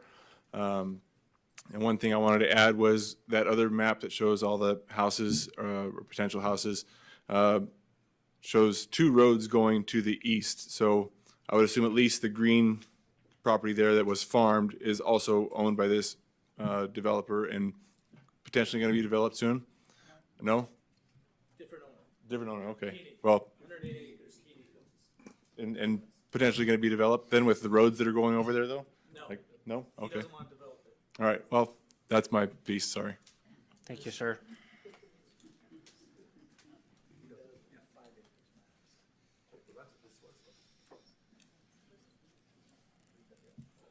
Yes, my name's Roger Bolch. I live in 44 Tronstead Drive. Just right on the other side where that Tetrick property is, on the left-hand side, on the corner up there is where I live at. So right before, about 2 years ago, when they developed on the other, there was 39 homes on the other side of us. That one just kind of popped up, and we went to the city planning board. They basically told us it's already been approved, everything's already done, and they just put it in. So now at least we have the objective on the other side of this, where the 100 acres, is now, at least we have a chance of saying we want it or not. And I really disapprove of it. I actually, all of, like Kobe, what said, I agree with. The only thing I disagree with, what you guys all said, is they said there's no, on the 100 acres, they said there was no wildlife on that. 2 years ago, you could find all kind of wildlife on that land. And on the 10 acres, there was all kind of wildlife on that land. So how anybody can say there's no wildlife there, now there's not. Now it's all gone away because the farm, they're taking the farm away now, and it's basically gone. All the wildlife is gone. And on the road study, when they did the road study, when they were putting in that, on the 10 acres on the other side of us, they said they did the road study. We found out there was like maybe an hour during the day or later on during that day is when they did the road study. How can you do a road study in 1 hour or just a couple hours, a day? And then and then on the 100 acres, if they do the road study now, so what does it do good? The cars aren't going to be there. The cars are going to come right after they do it. It's like not it's like common sense. You put that many houses in there, there's going to be cars. So anyway, I agree with everything everybody said. I just think there needs to be more sense in this. Thank you. Thank you, sir.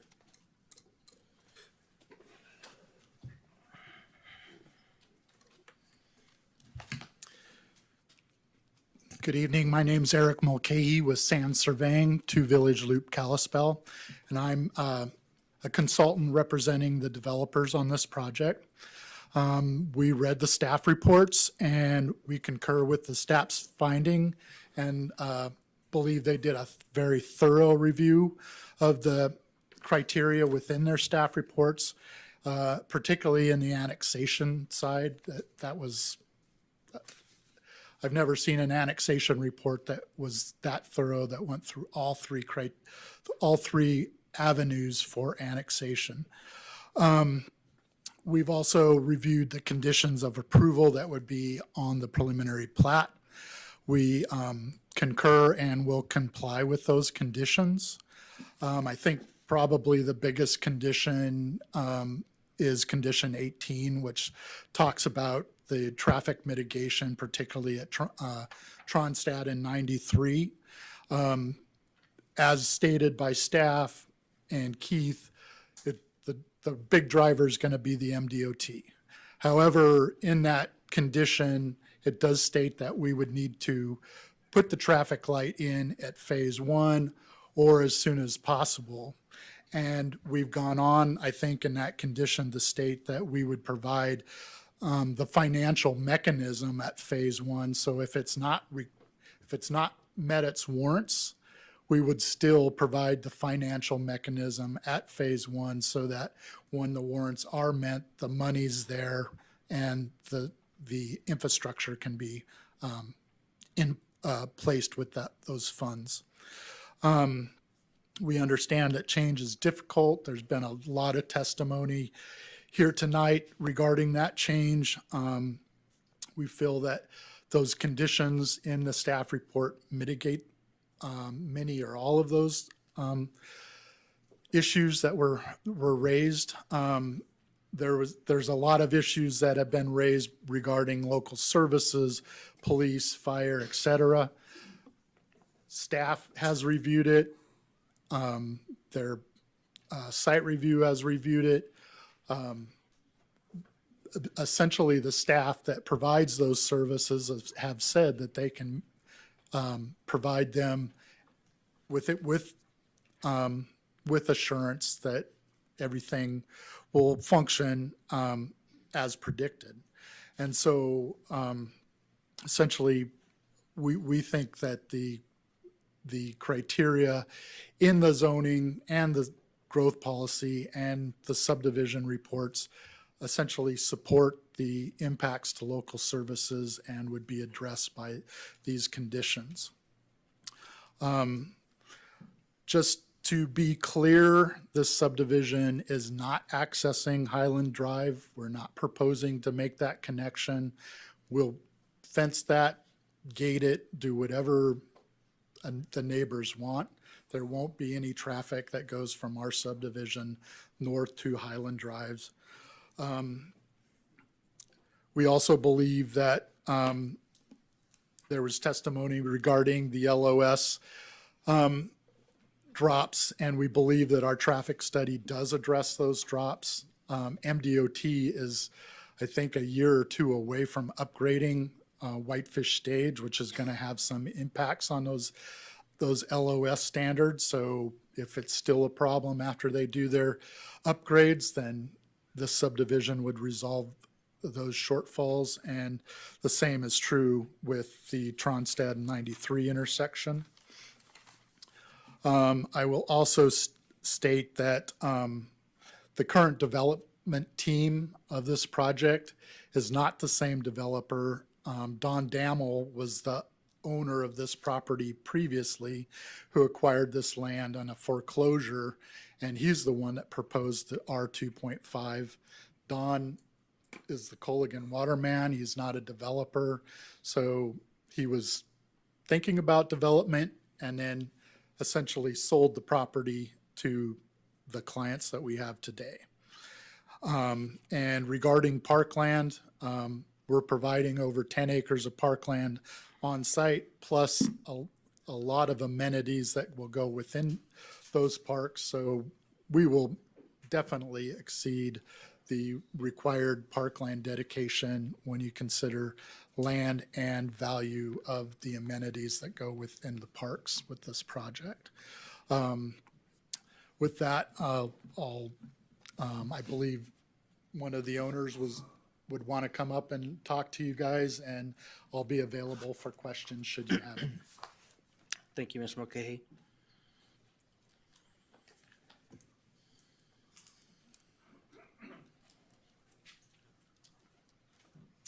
Thank you, members of the commission. I'm glad to catch you early in the evening.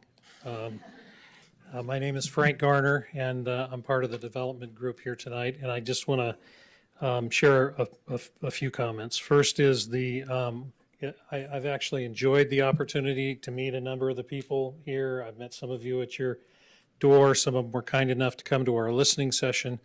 And just want to share with them some of the stories that you read in the newspaper are kind of our fault because we asked for those. We sent out a release. We were, trying to make sure not to sneak up on anybody and give you information in advance. For those of you I missed, I'm sorry, but I think you can talk to a number of the people in the room here whose porch I was sitting on.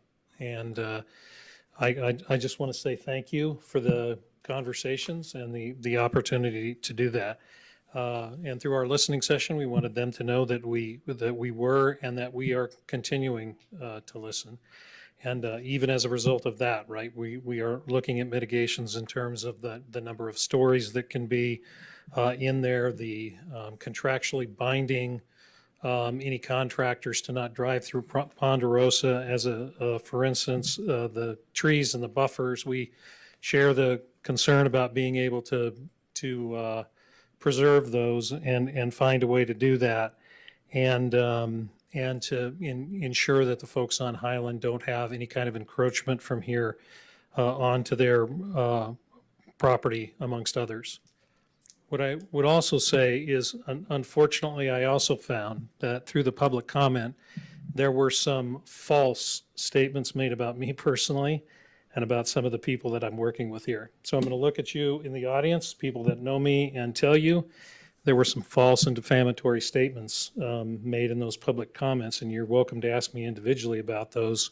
What I would say to those individuals is it's difficult to treat you as a serious partner and listen when those kind of comments are made. And we all make mistakes, right, and have to make Mr. Garner, corrections. I need you to address the board.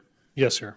But I just want to make sure that that the folks here have that opportunity to hear from me on that.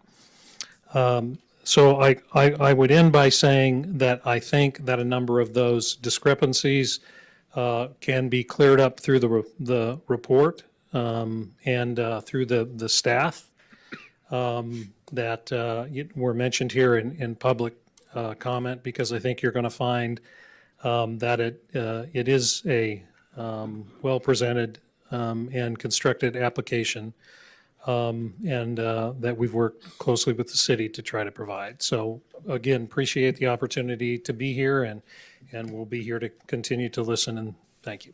Thank you, Mr. Gardner.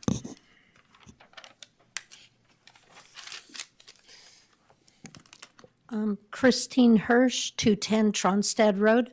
I'm in opposition to the proposed and agree with everything that has been said. One of the things that I was thinking, looking at the map, and people have brought it up, but with the lots being so small and so many of them with one feeder road going in out to Tronstad,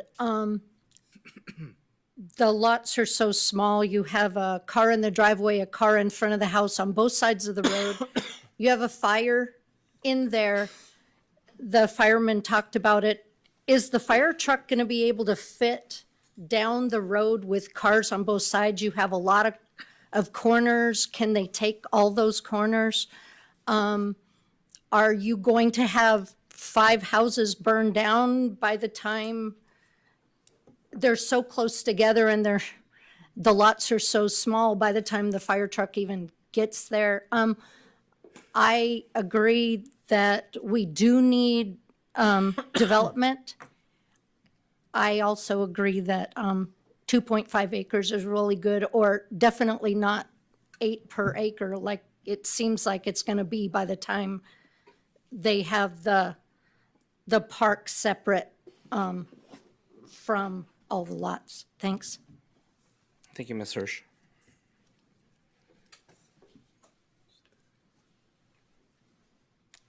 Good evening. My name's Kelly Whitmer, and I live at 361 Surchak Lane. And thank you for listening. Hi, Josh. So we bought our property, our 2-acre property on Surchak back in 2021.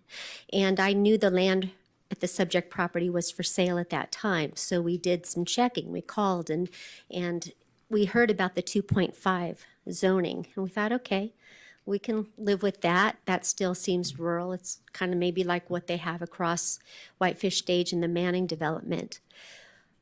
The property that caught our attention that we bought, we were told was able to support 2 houses. It was approved for 2 houses. So we had originally thought about having that 2 acres and sharing it with our daughter and son-in-law and grandchildren and having an acre each. We called the planning commissioner, the city, whatever, and we were told, no, we cannot. There were limitations on that second housing. It could only be an ADU type dwelling at 1,000 square feet. My husband and I weren't ready to do that. We were building our dream home again. We moved here from Bend, and they weren't going to live, my kids weren't going to live in a small house like that. So we gladly said, okay, and we changed our plans, and Joel and I bought the property. And we called a couple of times during the 2 weeks for our due diligence before we were locked into our contract. And we were told, no, this is the zoning, this is what you have to do. So my question to this board, and I know it's not discussion, you don't have to answer me, but I kind of feel very much like May. She and my heart are the same. And the one right after her who spoke and said, people move here for Montana for a certain kind of lifestyle. My parents raised me in that Silicon Valley, and I saw exactly what the previous girl said. I saw the orchard land taken up by asphalt. And I wanted to move away from that, and I moved here for a different purpose. And we built a good home. We went to our neighbors and said, we're not looking to change anything. We want to be part of what Montana is. And now that we've done that, and I was okay with that zoning. I knew about that in advance. But to purchase something and then have the city on their own whim change that zoning, how could that be done for a developer? But when I asked if I could share my property with my family, I was shut down. Nobody even would talk to me about that. And we said, okay. And we made our informed decision. So I made my informed decision to build my house. If I had known about this, I wouldn't have. And I wish to say that if the city council, I mean, so somebody bought that land, and yes, I get it. Somebody new owns it who said from the 2.5, but why isn't that buyer hearing the same kind of thing I heard? Well, okay, you bought your land, good. This is our rule for it, it's 2.5. Why was it changed? Ma'am, can you, where was your address again? 361 Surcheck Lane, right across from the entrance on Okay, Tronstad. I just so that I can give you the correct information, that's not the city. That's not city property, that's in the county. We're in the county, that is true. Right, it's in the county. So, the okay, so planning you're saying board- the people who didn't listen to us about changing wasn't the city? No. I get that, thank you, I that's a good just clarity. wanted you to, maybe that But helps. as the city, wouldn't the idea be the same to a citizen who lives in the Flathead County? As, you know, it's the same kind of issue. The property, the subject property was, well, let's just go back. Isn't that subject property county right now? Correct. So it's the same committee. Why can that so easily be changed? And like I said, I know that's just a rhetorical question, but it's for you who have the power to do that or not. Think about the impact. I heard everybody say, 2.5 is okay with us. This gentleman shared that it used to be 5, and then it went to 2.5, and the neighbors were on board. The developer who just spoke, I appreciate hearing him, and I hear a good heart. But I heard him turn to people and say, how can we partner? Well, if you want to be our partner, then consider 2.5. Don't ask to change and cram in, because the person who spoke just before him, he kept using, I believe, I think our reports, I think our staff, I believe this. Well, that's one thing when we say that. But somebody who's actually building, don't tell me what you believe, tell me what you can prove.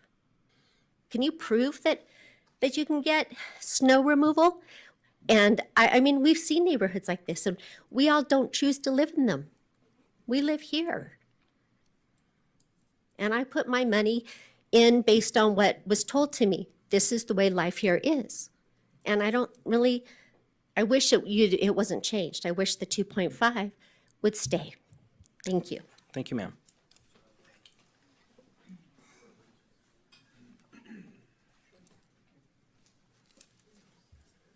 Good evening, gentlemen. My name is Bernard Conkle. I live at 345 Surisec. And just to keep this short, I don't have anything to add to what's been said against this project tonight, and I happen to agree with everything I've heard. And I just want to go on record as agreeing with the rest of the people who have spoken. And I want to encourage you all to seriously consider the people who have invested in this community for years and years and years and have their lives invested here. Thank you. Thank you, sir.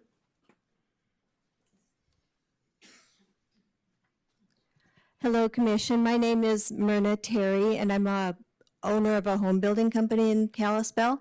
Before I speak, I want to say this is hard to come up here in front of all these people because I am not going to speak in opposition of this, since I'm asking for grace. I have a number of friends and acquaintances in this room, so I just wanted to make sure I said that ahead of time. I can't speak to the transportation issues or the PFAS issues or the issues dealing with infrastructure, but as I am a home builder, and the mission of my company, we've been building homes in Kalispell for 30 years. Grown up in Kalispell, I grew up in Montana, grew up in Kalispell, grew up in Missoula, moved to Kalispell over 30 years ago.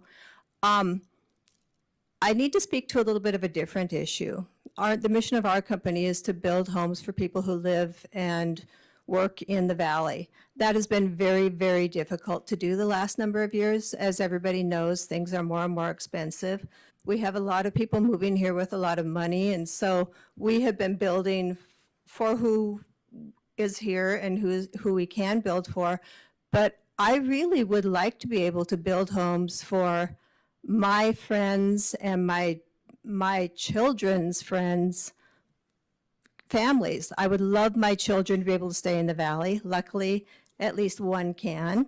But I know a number of people who have children that grew up in this valley who can't afford to live here anymore.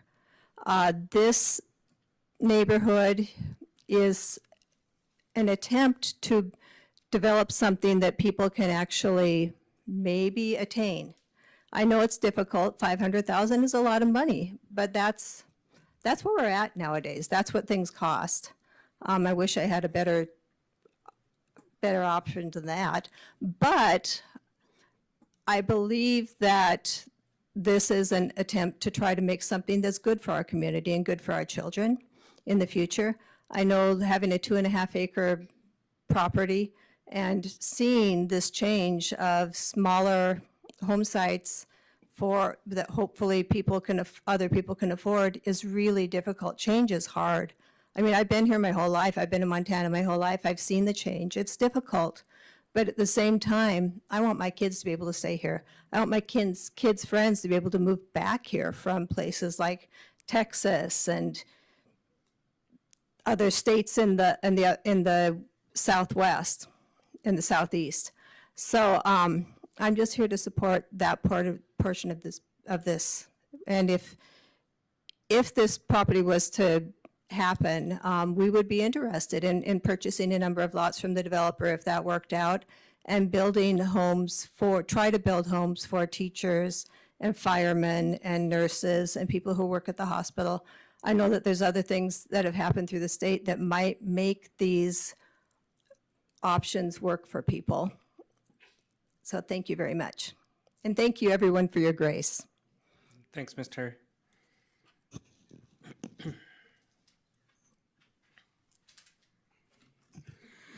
Howdy.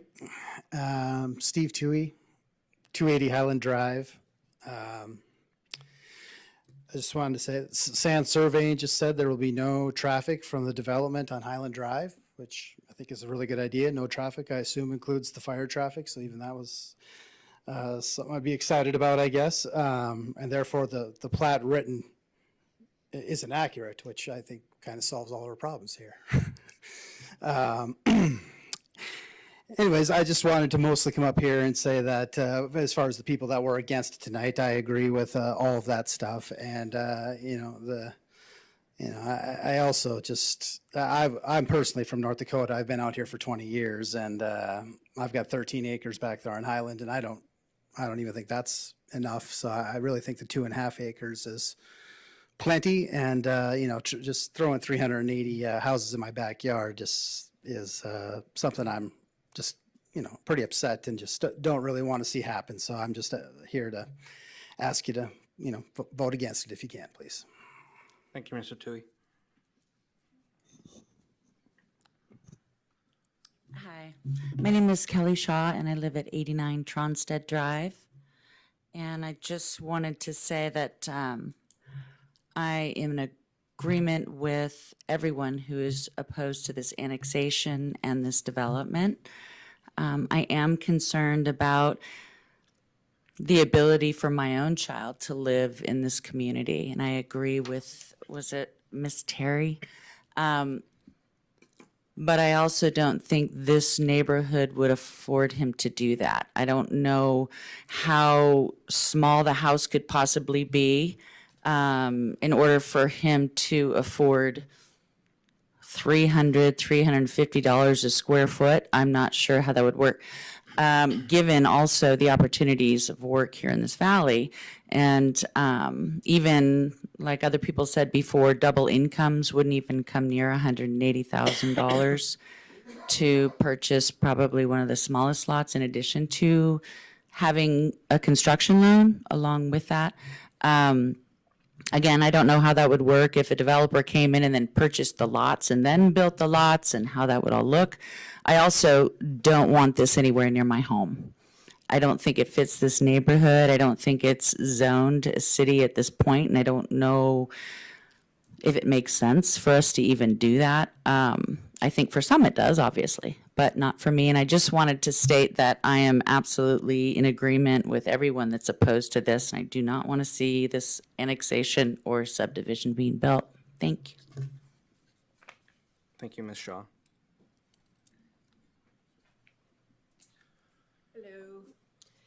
My name is Sandy Muller, and I live at 45 Tronstad Drive. I just want to have my voice on record that I oppose this development. I bought my house there 12 years ago. Never in a million years would I have ever thought someone would put 380 houses on that beautiful farmland behind us. It'll never be the same once it's done.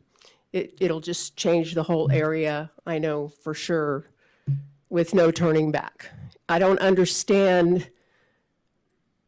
The city has their annexed area growth plan. Why do they have to go outside of that for this? There's other places that are already in your growth plan that you could utilize. And I'm going to say what nobody has said tonight. It's all about money and not taking anybody's, where they've been their whole life, into consideration. The bottom line is all about money. Somebody's getting their pockets. I mean, why 380 houses? Because it's not worth it to do 100? Obviously not. Okay, so I just want that on record, and that's all I need to say. Thank you. Thank you, Ms. Muller.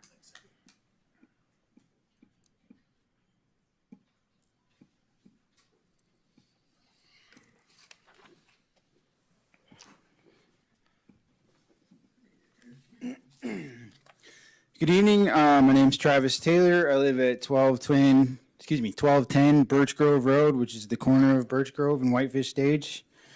It's usually important to me to be really articulate, but we've all been here a really long time, so I'm going to go rapid fire and you guys give me the benefit of the doubt. First of all, I reject the idea that growth is inevitable. I think if we stop building places for them to grow, it won't grow. I do not accept that idea that we have to accommodate this nameless, faceless horde of people that may or may not be floating in the ether and supposedly want to move here. And even if that is true, I don't understand why we always have to do that at the expense of the actual physical people who live here now. Why do we always have to kowtow to the needs of, again, this people that I vague source of people that I don't even know if they exist. We're just told they exist.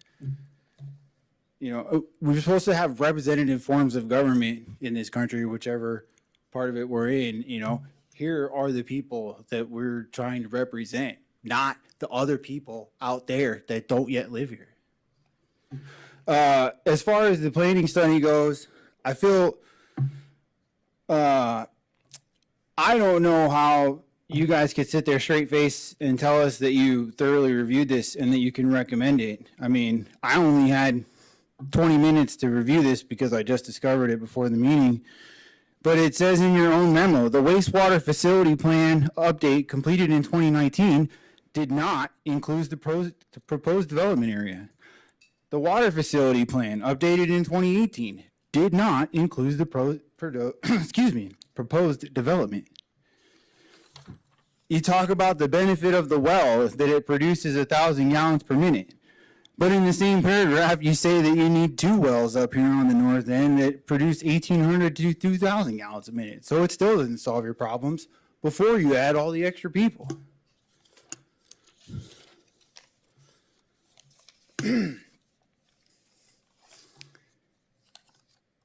It's already been said that supposedly the development plan, you know, isn't written in stone, but my question is, what's the purpose of the development plan if that's not the plan? You guys are the planning department. I mean, are we planning or are we not planning? And this is the map. You guys can all find this on the website, by the way. I wish somebody had told me before today. These are the documents that are attached to this meeting. You know, if you can't see it, I mean, we all know it's clearly outside the planning boundary. So we didn't plan for this. How can you propose to accept it when you say that you didn't plan for it and you haven't evaluated it and it's not really part of any of your plans until they tossed it up to you guys and now, oh yeah, this is awesome. The last thing that, again, I had trouble listening to as a recommendation when you said that it meets the criteria for direct annexation. Those 3 criteria that you listed, the property lies in the immediate path of additional annexations. No, it doesn't. It's outside the planned area. There are no other proposed immediate annexations adjacent to this property. And the idea that you're going to have to leapfrog it to go somewhere else is also completely theoretical and untrue and may or may not ever happen. The property lies within the existing service area of the fire department. No, it doesn't. Just because it's part of the mutual aid area doesn't mean it's part of the service area. I guarantee you, I'll admit I didn't look this up, but I'll bet money, Whitefish has a mutual aid area with Kalispell, and Big Fork, and Columbia Falls. They all have mutual aids. So being part of the mutual aid area is not being part of the service area, not in any rational person's definition of the service area. And then number three, the annexation achieves one or more key goals of the growth policy. I mean, that's just a self-fulfilling prophecy right there. You guys can pick whichever goal you want and say it fulfills it, and it's completely subjective in nature. So I gotta say, I'm not usually an emotional person, and I was offended listening to your recommendations of this. I really feel like you're just being disingenuous, and it's upsetting. And so in case you haven't figured out, I'm against this, and I support everyone else that was against it. And I want to say I'm really encouraged to see all my neighbors here taking it. Thank you, Mr. Taylor.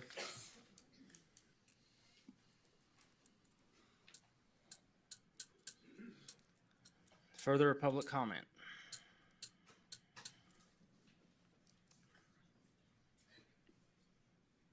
I'm Elizabeth May, and I live at 282 Drumlin Ridge Road, and I just want to say that I oppose, and I agree with everyone that did oppose for this project. Thank you, ma'am.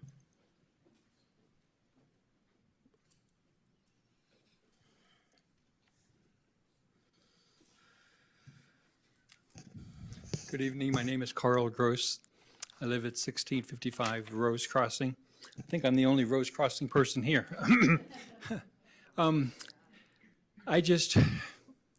don't know, I got, last night I saw it in the mail that they were having this meeting, and I go, this is terrible. You know, I just need to look and say, it's the people here. We grew up, or we moved here to be in a rural area, and then to see stuff like that just is really sad. And then the next, you know, it's like the subject property. Just because you can annex it, does that really mean you have to annex it? You know, once again, it's the people, it's the Montanians that really don't want it. Why do we have to do it? And number three, more selfish. Everybody talks about traffic. And I learned a new word tonight, but I already forgot what it was, weapon or whatever it is.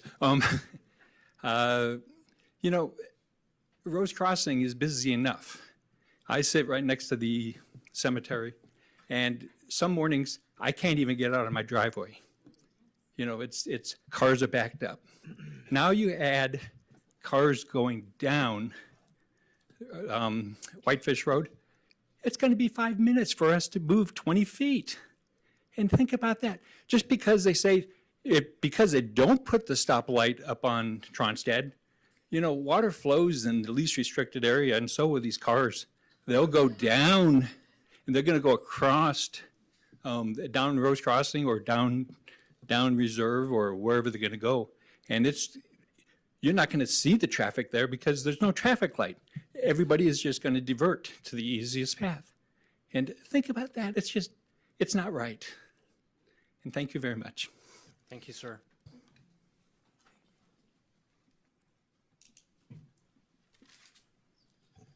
Good evening, Mr. Chairman, members. For the record, my name is John Sanju. I am one of the members of the ownership group. Just make just a couple points. First, I think the staff report speaks for itself. But I also, I recognize the opposition here. I really do. I grew up north of Kalispell on Highway 93, and I can tell you when I grew up there, Highway 93 was a two-lane road. The golf course wasn't there. It was a cornfield one year, then the next year it was a potato field. I remember riding my horses up and down Highway 93 and even into Tronstad. So I understand the growth. I understand people here testifying in opposition. I get it. But I guess my other point would be is you know who's not here? Who's not here are the people looking for obtainable housing. That is what we all hear. That's what we see in the papers. That's what we not only hear in Kalispell, but statewide. The secret's out about Montana. And, I would say, our ownership group, I think has done a pretty darn good job reaching out to the affected community. We want to do what is right. We've had listening sessions, been door to door. We get it. We're going to continue to listen and continue to work with this council, and hopefully we'll get a due pass. Thank you, Mr. Chairman. Thank you, Mr. Sanju.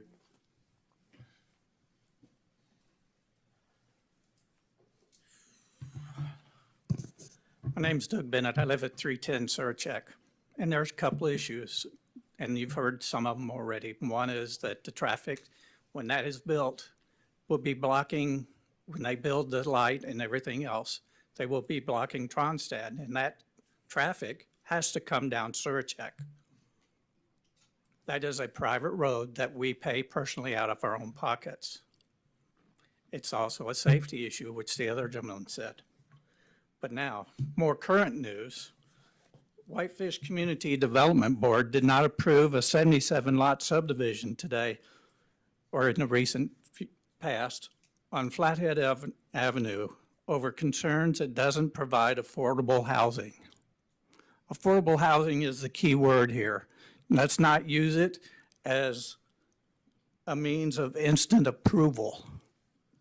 The affordable housing being provided off Tronstad is not affordable, as we've already heard testimony, but by those moving out of California, Washington, Oregon, or any other place that has higher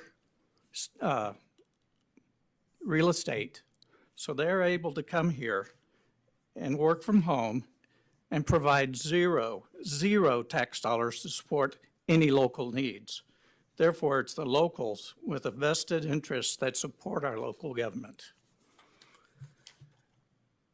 And when I went to pick up my mail today, I look up and they say there's no animals in there.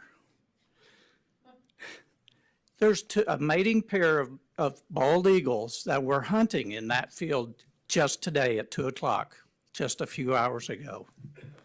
So appreciate your time. I oppose it. I hate to do that because I think people deserve housing.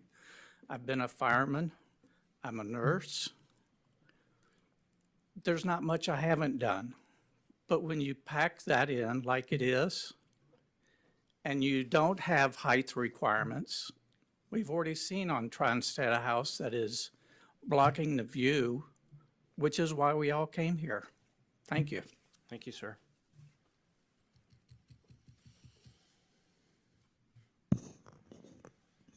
Any further public comment?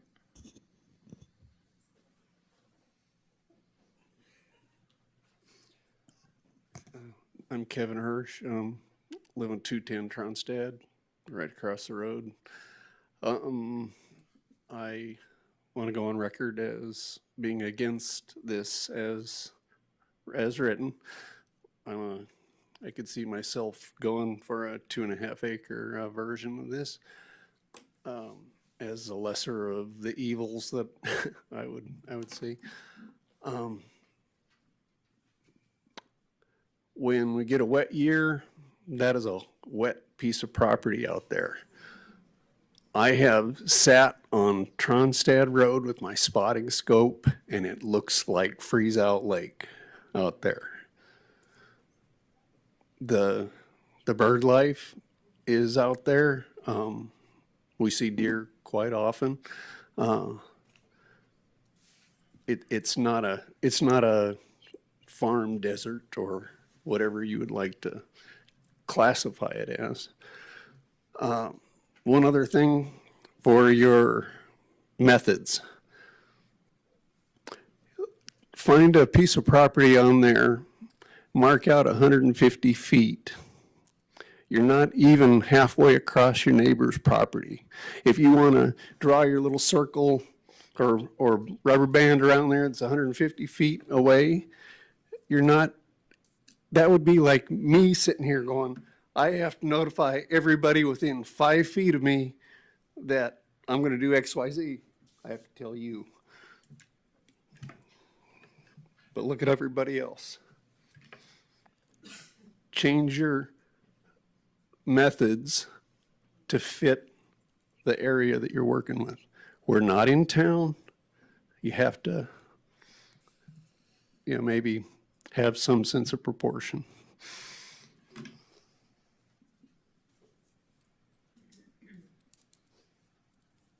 Hello, my name is Jackie Gray and I live at 300 Tronstad Road. I have the 20 acres right off the east boundary on the other side. I understand we need housing. I understand density is necessary in order to keep it somewhere near affordable. A little bit of history here. A whole lot of us never got informed about the Quail Run property. And so that kind of snuck in on us. And now you're using that as we got utilities within 500 feet, but it's because you brought it from the other side of the highway. So while I'm not opposed to housing and I'm not opposed to density in order to make it affordable, this is just incongruous with the neighborhood. I have cows, horses, dogs, a dog the size of a horse. I have cats, we have all these creatures and we live a rural lifestyle out there. And by dropping this in the middle of that, I don't see how Tronstad on either end would be able to accommodate that kind of traffic flow. My other question, I don't really understand where your annexation vision ends. Like, where do the city limits end right now for Kalispell? Is it at Rose Crossing? You guys can't answer me because it's a comment only. So my question is, well, we all felt pretty sorry for the guy over there back in '09 when the economy crashed, and we went ahead and let them annex because it only made sense with the density that they wanted to change to from their original plan, that they should have city utilities. But the other side, I don't see much around us there to the south that is part of your annexation plan. So you've put yourself way out there, you leapfrogged out there. Now you've leapfrogged around the highway. You've got a few properties that were in yellow earlier, but I didn't see much this side. So I was kind of wondering where your annexation vision ends and why we're dropping a dense development in the middle of rural Montana. And, I would like to take my 20 acres because it would be more convenient, maybe just drop it down on Main Street and cover all that up. So, it doesn't, you're trying to change the whole character and the whole viewscape of the neighborhood by exceeding the areas that you have already planned for. So I just want to go on record saying, I have no problem with the development, just with its location, not because I'm a NIMBY, just because it is inconsistent with the area. That's all. Go on record as opposed. Thank you. Thank you, ma'am. Hello, my name is Michelle Taylor. I live at 1210 Birch Grove Road. I'd like to say thank you for taking the time to listen. I know it's late, so we appreciate you guys staying. I oppose the proposal and agree with all the others who do so as well here. And I understand from the beginning, there's no obligation for the developer to accommodate schools in any way, but I do think it's the board's responsibility as well as city council's responsibility to consider that because you guys represent us. I'm a mom. I have 4 kids in school. the ratio to students to teachers is 28-1 right now. So the question I ask is, the developer going to pay for the new teachers? It's going to be us who are going to pay for new teachers. And it's going to be the kids who are going to suffer for these overcrowded classrooms that we have. So that's just something to take into consideration. The second thing I would like you guys to consider, we mentioned about the first responders, the firefighters, the police. I'm a physician. How long does it take to get a doctor's appointment? I made a doctor's appointment today for August 9th. I mean, the growth is too much. We cannot keep up. We need to be able to get the people in place who can serve the new citizens that are going to live here, and we're just not there yet. So I agree with everybody else that we're just not ready for this. You know, growth is okay, that's fine. You know, I'm not against that, but this is just overboard, and it's not something that we're ready for. And I feel like tonight we have all the, you know, everything that they said, there's flaws in. The traffic studies, the water, everything. We've proven that tonight pretty clearly. The only thing they have is affordable housing, which is they dangle in front of us affordable housing to get you guys to say yes. It's not affordable. Everybody has shown you the salaries for firefighters, the salaries for police officers. The only people that this is going to serve are out-of-state people who are selling their homes out of state, making a huge down payment to be able to afford to live there. This is not affordable. So that's all. We appreciate you guys. Thank you. Thank you, Ms. Taylor.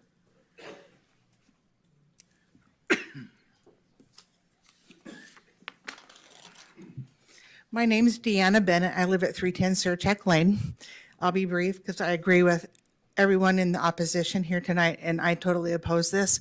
I live on Surcheck Lane, and the road forks to Ponderosa or forks to the backside of Surcheck. I've lived there over 30 years, and I have seen the traffic increase immensely, especially when Quail Meadows was built.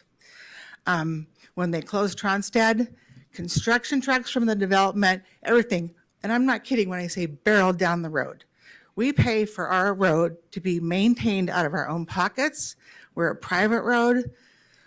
Between us and Ponderosa Estates, we work well together, but I don't see how this development can stop those people that live there from coming down our road and increasing the traffic.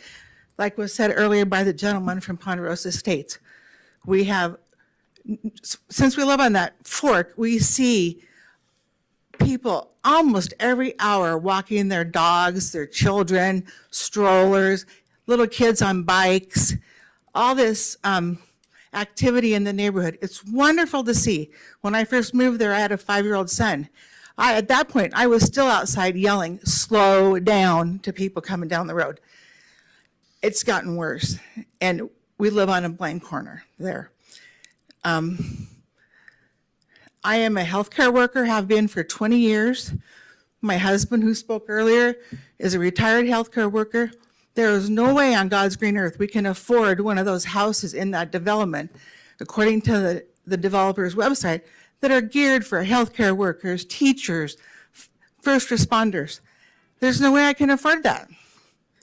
And I make pretty darn good money since I've been there for 20 years.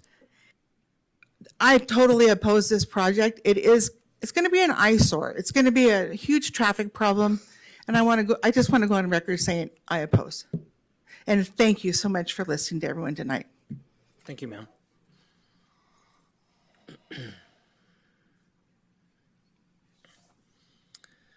Further public comment? Now's your time. Can I just make one short comment, one more short comment? One more.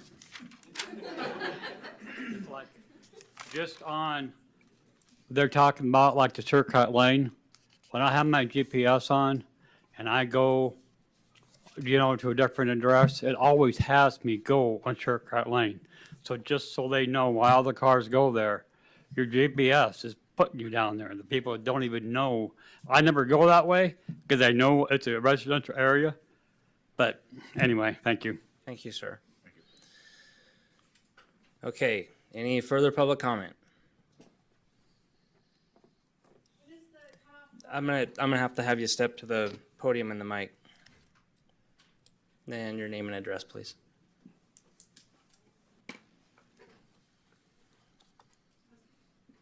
Thank you. Jill Davis, 1250 Birch Grove Road. I don't know all the answers to some of the the issues that have been brought up tonight, but I do know that housing is an issue that's not going away, and it affects a lot of people I know. I moved here in 2014, and left for financial reasons and owned a house in Tennessee, and then came back, and because I just missed it so much, I just couldn't stay away, and I could never afford a house here. It's not just about me though. I've been going to city council meetings in Whitefish for about a year just to kind of learn how things work and, you know, approving developments or for or against. I've heard a lot of these same arguments. Some of them are, you know, legitimate. I don't know the way to resolve them, but we have to find a way to address housing. And I know people that adults are strangers and moving into a house with 5 different bedrooms and all living under the same roof. That is ridiculous. If you're working 40 hours a week or more, 2 jobs, you shouldn't have to live like that. We need people in all different income ranges to make things work here. So we do have to find a solution. And in every development I've seen come across Whitefish, people say I'm in support of affordable housing, but just not here. It's always just not here. Where is a good place? And I get it. Like, I love animals. Like, my landlords are there. They're against this. One thing I love about living there is because I live in a barn apartment, and whenever the horse boarders finally go away at night, I can sit out there and enjoy the quiet and see the deer and, you know, whatever else is coming across. So I get what they're saying. But this is an issue that we can't just push it off to the next neighborhood. Like, it affects everyone in one way or another. If you, like, one of my doctors has way too many patients right now because they are offering positions to out-of-state, you know, doctors and or below that income actually, and like nurse practitioners. And they'll accept the position and then they'll have to turn it down because they can't find housing. So all of us are affected in one way or another. So just wanted to bring that up. Thank you. Thank you, Ms. Davis. Can I say one last thing, just 1 minute? Sure. Serious. That's Robert happens Koenig, that- Robert Koenig that owns that 180 acres just to the east of the subject property emailed me while we're here, and he specified he has no intention to ever develop or to annex. And if anything, he would give immediate family 5 acres, and that would be it. I just want to go and letting you know that. Thank you, sir. Any further public comment? Okay. I'm going to close public comment on this item, and I just want to let you know how procedure works. What will end up happening is I'll be looking to the board for a motion. They'll read a motion for, you know, to get it on the table so we can talk about it. So, you know, if it gets seconded, that doesn't mean that it was approved or anything, so don't, you know, this is process, so.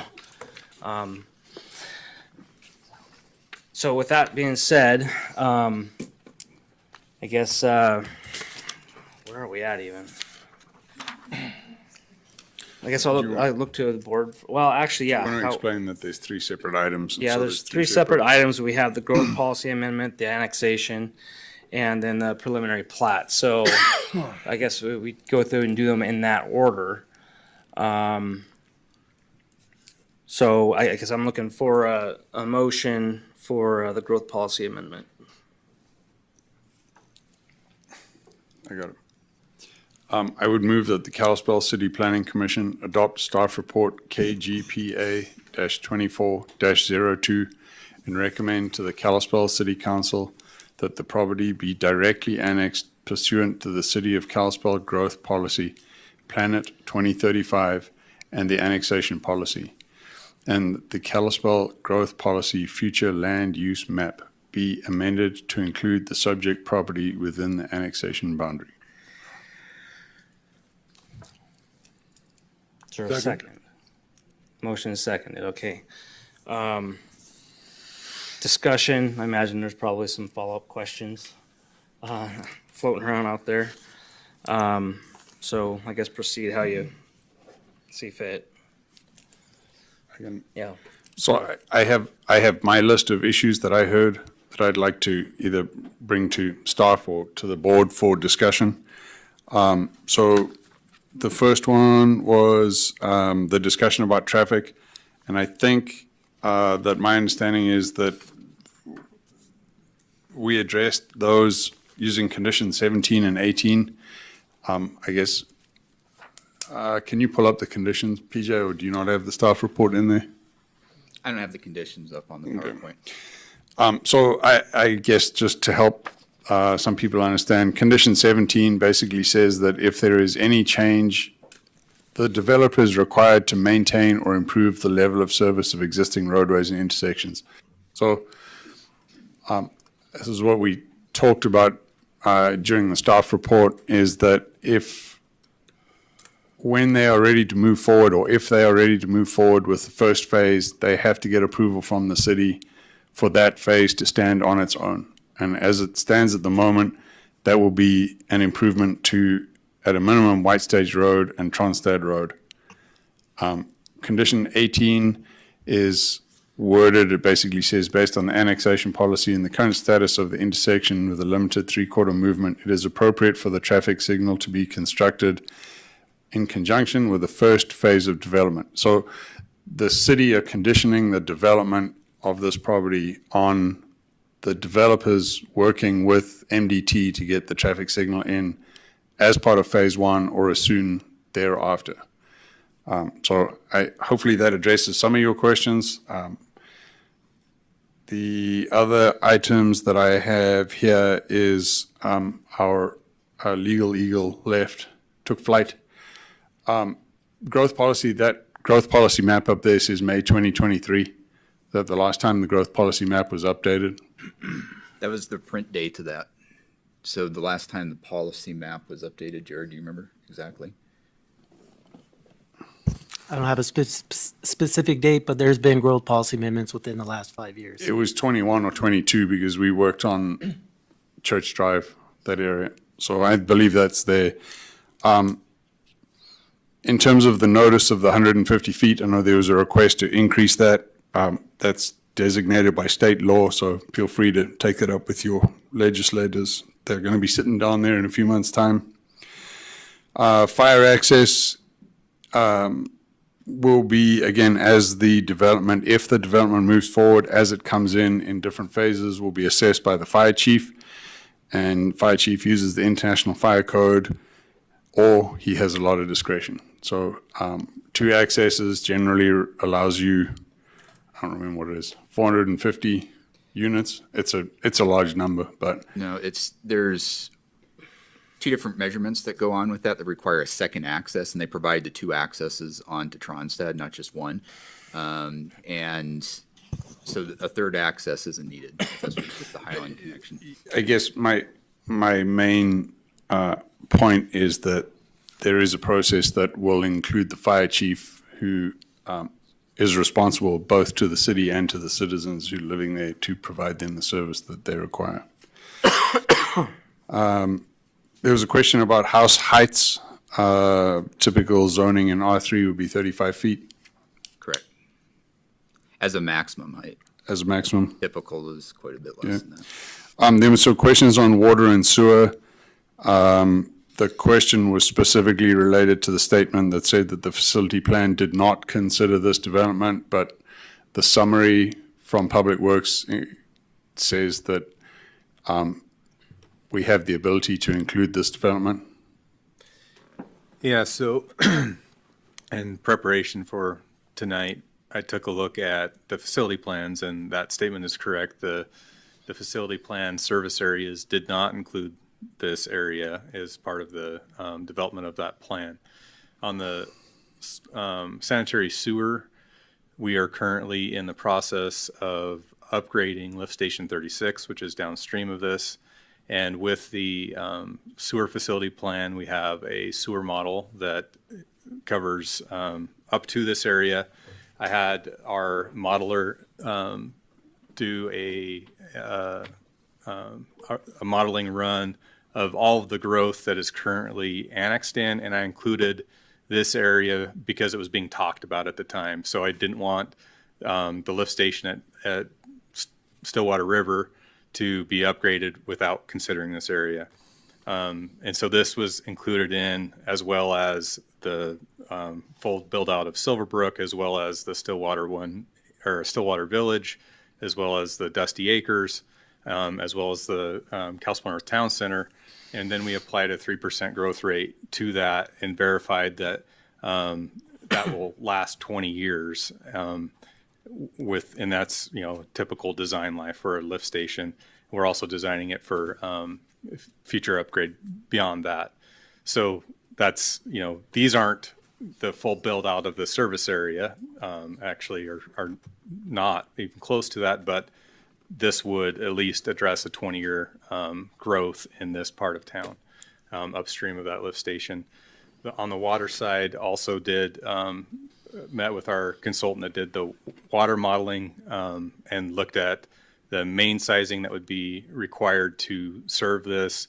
The well would be a good addition to the city. There was a comment about the two wells in the northeast area of the city that are in our facility plan. And those are placeholders within the facility plan. I believe one well was identified in the 5-year basket of projects, and then one was like a 5 to 15 year. But this would fit into meeting one of those well locations. So, those are placeholders in the facility plan that recognize that as growth occurs, we need to be able to add future water sources. And so this would meet one of those locations, assuming that the siting works here. So that's, to be determined yet. Good. Don't turn your mic off. One of the other things that was brought up is that if the development does proceed, the water rights get transferred to the city. I will let the developers discuss who owns what water rights, but there was a question raised about when they run that well, it affects neighbor property wells. And I thought I heard you say that as part of the city development of that, you would run a DNRC test that would include, I don't know about monitoring of wells, but certainly modeling of how that affects neighborhood wells. Yeah, it typically does include monitoring of neighboring wells. We have to work with them to allow us to do that. But the intent is really to put in a transducer to see what happens to those wells when testing is being done. And that is all monitored by the DNRC as the well testing is completed. There's a 72-hour test that you have to run, and then you see how fast the recharge occurs for that well and what happens. There's a cone of depression that occurs between wells, and you see if that cone of depression is affecting anybody else. The state will review that and limit water rights based off of those findings. And so it's at the city's, it's to our benefit to do a good job on sizing that well and determining how deep it should be into the aquifer and how much screening should be installed so that we can limit that effect. Okay, thank you. I have one more, then I'm done. I know the answer to this, but I'm going to ask it a question of staff. The state of Montana does not allow us to consider schools as part of consideration for annexation or for development within the city, correct? So Montana code doesn't allow that to be the sole determinant. It can be to factor to some degree. I would say that in terms of the impact on the school. I was recently told by the superintendent that there's actually been a decrease in what the elementary enrollment is in the city, and Ma'am. No.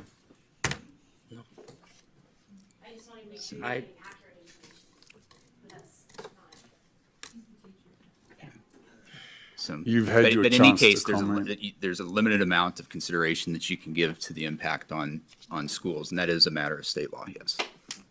Thank I you. would add that we all see our tax bills and we know how much goes to schools, and every single one of these houses will be paying taxes as well. So there is something that they wouldn't be paying taxes. Every one of these houses will pay taxes, city taxes, school taxes. So Okay, thank you. This is Correct. a discussion with the planning board and with staff. So that's how the process works. What do you got? Yeah, so I want to do the super ignorant guy thing. We have one road that connects to Tronstad from the center and or the artery of these developments by the plan that they've given us, correct? There's two roads that connect. There's a collector road that comes in that's in the center, and then there's a local road that connects to the west of that. There's two connections onto To the Tronstad. west of it. So at that point, when we look at the physical distance in regards to all of this, by general numbers, we're looking at about 30 city blocks that these two roads cover to get to the highway. Is that correct? So 360 homes. Generally, a city block is 12 homes. Divide that out, that's 30 Right, blocks. what the access requirements are, and this flows also from fire code, is that if you've got 50 homes or more more than 1,000 feet into a project, then you're required two accesses. You're not required more than that. More than that. One of the things that we do as far as the roadway reserves or potential for future connectivity, and at least having provisions for that, Sure. is to be able to expand beyond what that is. And again, that's not just about transportation and fire access, it's about utility corridors and access into that to be able to serve other lots, because things change over time as to where you're going to see some of that development happening. But yeah, here the access isn't an issue. It clearly meets what the subdivision regs and fire code requirements are. And the property that is to the east of this particular property, it sounds like they're pretty bent on not selling or not caving to any type of city pressure for quite some time. We're going to be building, in theory, or the developer is going to be building roads that go pointing east and to the north and Highland Drive and those regions. In general, are there places in the city that we've done something like this where there's just a dead end to go to a farm region? What are the things that we've done in the past to help with maybe mitigation of people just jumping the road and getting on somebody's property?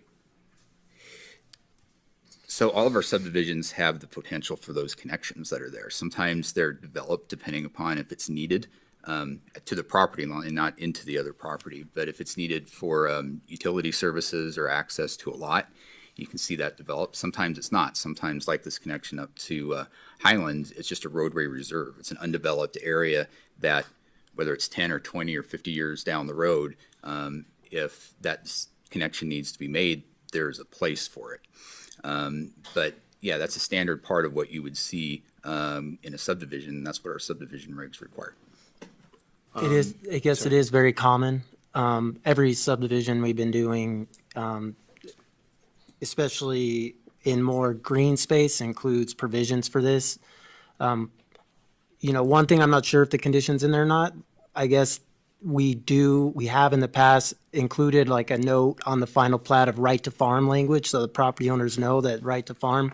And that's a very, because the concern would be, the neighbors start complaining about the farming. It may be dusty, they may be, burning. They could be doing a lot of things that could impact the residential neighborhoods. It could work both ways. So there is right to farm language. We could require a note on the final plat for something like that.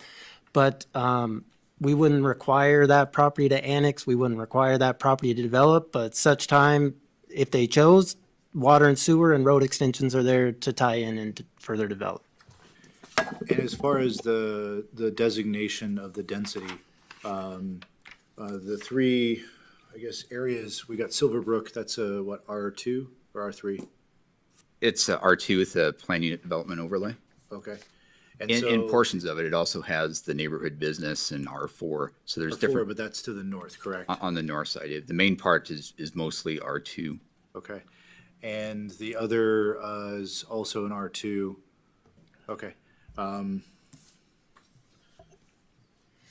In terms of the litigious exposure that the city has, specifically resolving around the well, can you speak to that a little bit in regards to what happens if all of a sudden the well is found to be affected by the usage?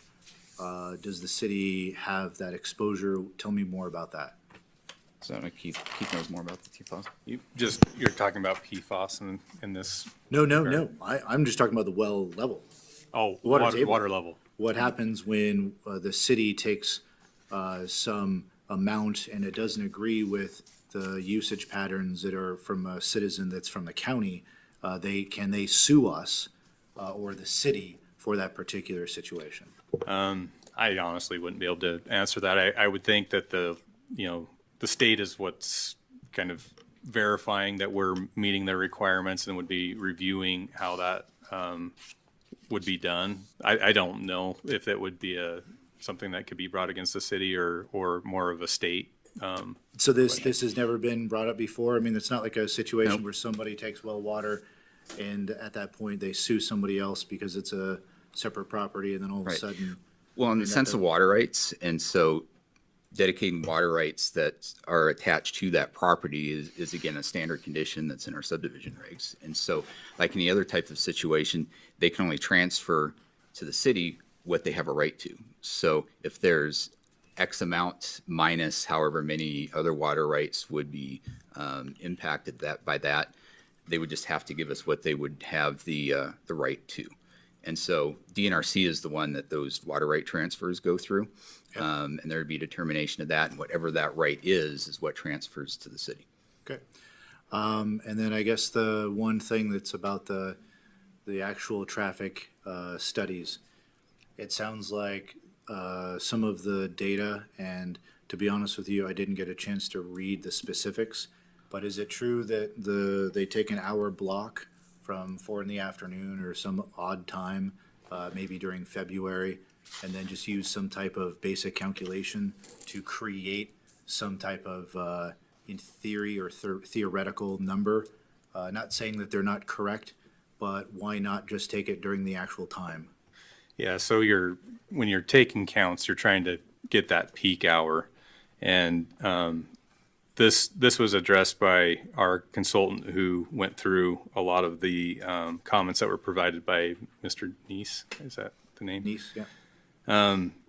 He said traffic counts were used from a previous study and were only published for the peak hour. Published counts were only the peak hour with an additional 15-minute bin that did not include a full 15 minutes of counts. This information was supplemented with a 24-hour count along Tronstad Road to confirm existing conditions. So it was an hour block that he took. The concern would be that you might not have caught the entire peak hour. It was a hour block from a previous study, I guess. Sure. And the concern is you're taking your 15 minutes at a time and trying to find that peak hour. And Mr. Neese's concern was that, well, you might not have captured the peak because it could have occurred slightly before that was taken or slightly after. Sure. And so KLJ's stance is that they took that peak of the 15 times 4 and then confirmed it with a 24-hour count that was done. So definitely not an engineer in this regard. Why are the standards different? So this gentleman is talking about specific standards. He's not agreeing with them. Is it mainly, like, give an example, like my profession, I went to one university, he's going to another. How does it work out? Yeah, I mean, there's always these types of things, and that's why we have a third-party review of it, is to verify that the information that we're being provided meets the standard for practice. And so, the third-party review has actually gone through 2 different iterations. Okay. And some of that data was updated from the first report that we got. Okay. Again, I guess hopefully maybe the last one for me for now is the growth policy. Usually we get or not the growth policy, the project is usually separated in regards to phases so that we can kind of identify when patterns are occurring. It's not that without those phases, it feels different, but it is different to me. And so the question of the day is, when are the expected phases for this process? And how would these citizens expect to actually deal with, oh yeah, in theory, in 2 years, we might get a light, right? It's a nefarious moment that's being hung over. What if they, no offense, just sell one section of this and never develop the light? Right? I'm just asking the stupid question. Yeah, and I think that's kind of what Rory was referring to earlier, is each phase needs to stand on its own. When we do the scoping document, we're looking at the entire development, and the scoping document for the TIS has timeframes that you're supposed to apply, so you're supposed to determine what your full build out is likely to be, and then you're also supposed to have your first year, 5-year, 10-year, and so those things were done in the TIS. But as does happen sometimes, the economy slows, the next phase may not come forward for a little while. And that's why we have the ability through the condition to look at the traffic at the time of development. So, it's not just the development traffic, but it's also background traffic that's included in it. So they do a no build analysis for that same time period. And then they do an analysis with the growth from this development at full build out. Okay. So that no build analysis generally gives some idea of future growth even without the building. Correct. Perfect. Yeah, that way you can associate what's just from this development versus growth that's just happening in the county-wide area or through traffic. Okay. I think I just remind the board of some of the stuff going on here. I am a little worried and concerned about the extra traffic on that Sirachek Lane. If they're already using that when they're building the other one, this is going to be a long process, Also, the gentleman addressed the cars in the additional cars that would be parking in the street in the neighborhood, and I would like to, an answer on that with fire safety and EMS. And it does sound like it is possibly a scary situation there. Because we all know, we drive down east side, west side, now that we're parking on both sides of the street. It's not very fun, So, yeah, I don't know, some thoughts on that? Yeah, I think it's good to consider, and looks like PJ may have something to say about that as well, but it's good to consider that that center artery is a major collector, which is a wider road. Right. We have a provision in our standards that requires access control onto minor collectors, which means that you won't have driveways off of those minor collectors, which is an issue for emergency access. It's also an issue for snow storage, which was brought up earlier. So the minor collector goes north-south. The additional roads within the development are local roads. The city streets do allow on-street parking. This is no different than any other development that we're looking at right now as far as the street standards that are applied. Did you have anything to add to that? Yeah, just to add on to that, with each house, we do a building permit that comes through, and there's a zoning review that's part of that.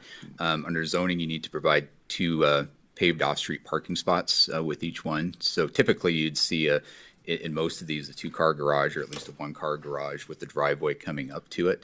And then with the widths, the minimum widths through here are 50 feet, but several of them are quite a bit wider than that. Which is wider than what you would normally see, say, coming down in the older part of town. So you're saying as far as fire, these 2 accesses on the Tronstead are what we need? Yes, that's exactly what's called out. Highland thing? The Highland thing is, it's there if there's a future connection that, if they redevelop that area up there, then that would allow them to make a connection there. It would allow for that corridor for So water it's no and sewer. different than these side streets kicking off to the east into the Right, yep. the field. The main difference is that that's not being planned to be developed. The other ones, I think they might be having more of a connection to it. That one there is just basically open space that's held for the possibility of a future connection if that's something that's needed to the north. And that would be driven by that development, not this development. And we've seen it enough times in the city where if that connection's not there, it's regretted later on. You know, Highland now is traffic will increase on the highway. There'll be a point where maybe they can't cross the highway. They won't have the option for a light. How are they going to get to a light? Through this development down to Tronstad. Or septics fail. Water and sewer's right there. Their well dries up. Who knows? Water and sewer will be there. So it's really for the benefit of that development. We wouldn't require they do it. It's just water and sewer will be there. A right-of-way extension will be there at time they want it, or maybe they never will. Ma'am? No. We're trying to deliberate here. It's really hard to listen to lies. What?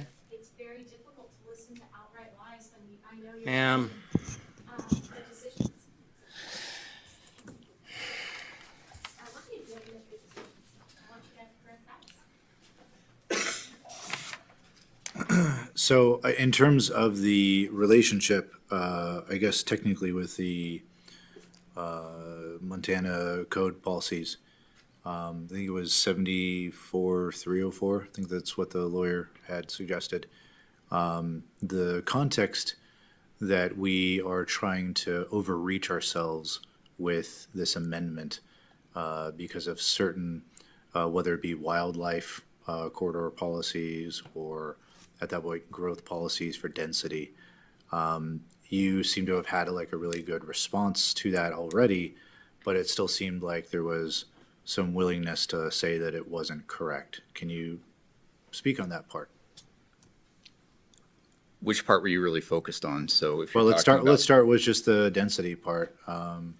Well, with the density, and let's kind of get back to some others here. So, again, with our growth policy, it shows different. So this is the growth policy map through here. And so this is just zoomed into that one area, but throughout, not just within the city limits and not just within the annexation boundary, but this extends beyond the annexation boundary too. The city's planning jurisdiction is greater than what that annexation boundary is, and it's included this area for quite some time, at least 20 years or more. Ma'am? This isn't a discussion with the audience. I'm sorry. I don't want to ask you to leave. I want you to stay here and listen. So, please, If it's gonna continue to be lies, then I don't know how I can say things. you're gonna have, ma'am, you're gonna have to. This is a discussion with us. It's a deliberation with the planning board, with our staff. Thank you. So within that planning jurisdiction area, there's different use designations that would occur in there. And so what you see up there right now with the yellow is the suburban residential designation, and that's what allows up to 4 units per acre. There's connections and some interplay between the growth policy map and the zoning regulations, and that's where R1, R2, R3, and R4 are specifically called out within the zoning regulations as appropriate zoning districts for land within the one of these growth policy designations. Other parts of the city, and even on here, you can see there's high density residential, neighborhood commercial to the east, and then to the northwest of this, urban mixed use that's up to the north. But this entire area through here is all suburban residential designation. So And I this would add that the annexation boundary is not a requirement. Yeah. It's a policy choice the council made. State law does require that we have a growth policy and a growth policy map, which is what you're seeing there. So we're actually in compliance with state law by having a growth policy map because we're thinking about growth. We're thinking out 25, 50, 75, 100 years, which is why we have this map. The annexation policy, we just adopted as a policy, as an addendum to the growth policy because it makes sense. We wouldn't, I mean, we're looking at it in the context of that to make findings, but at nowhere, other cities don't even necessarily, they just look at it as a policy document, direct annexation. It doesn't necessarily, it has really no bearing on the map itself. Sure. So this wouldn't be considered spot zoning by that definition? No. Perfect.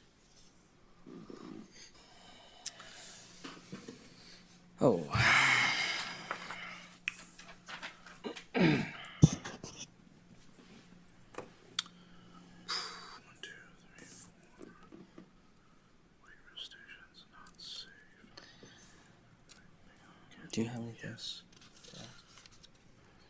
Um,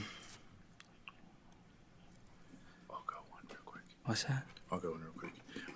There was a historical, maybe accusation regarding the city going through the process of taking maybe a cash payment regarding decreasing the size of a park for a building project. Is that in any way, shape, or form like real? So when, under state statutes, you have the 0.03 acres Correct. per lot Yep. that would go to parkland. But it's not just like an acreage calculation. You're also looking at the possibility of having recreational amenities on that count towards that. So you might have less acreage, but you're looking at the value of what's going in. Yep. State law also provides that you can do a cash in lieu payment, and that's an agreement between the developer and the city council, which is typically based on an agreed upon dollar amount for what the value of the undeveloped land is at the time of final plat. Sure. And so you can have a development that has zero parkland in it and do a cash in lieu payment to the city that goes towards city parks. And that's specifically provided for in state statutes. So there's nothing wrong with that if that was done. Yep, good.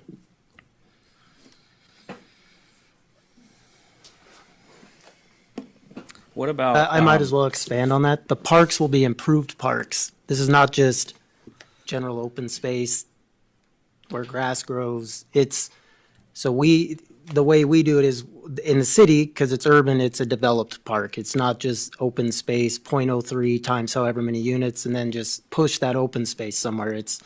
We look at it in the sense of developing parklands to serve that neighborhood, that development, so. Was there any discussion that was brought up tonight about a fence across the north border to block? My understanding is that the developers have had that discussion with the neighbors. I think it came up at their listening session that they had as well. Residential to residential doesn't require any type of buffering under city rules, so we wouldn't have a requirement. We wouldn't have a basis to make a requirement for that. But I think it's certainly something that the developer is planning on doing and can do. It's my understanding that that's one of the reasons why, especially along the southwest area, they made those lots deeper so that they could try to preserve some of those trees as part of the development. And we did include that as a condition that they work with the Parks Department on figuring out what would work best for that border. The Montana Wildlife doesn't view that as a corridor for animals, is that correct? No, the information that we had from Fish and Wildlife was, and this is included within the growth policy itself, is it's not shown really as any different than the rest of the entire area of Kalispell, where you're going to see some deer in there, but it doesn't provide any type of significant wildlife habitat, and doesn't, obviously without any water there, you don't have any of the riparian habitat either.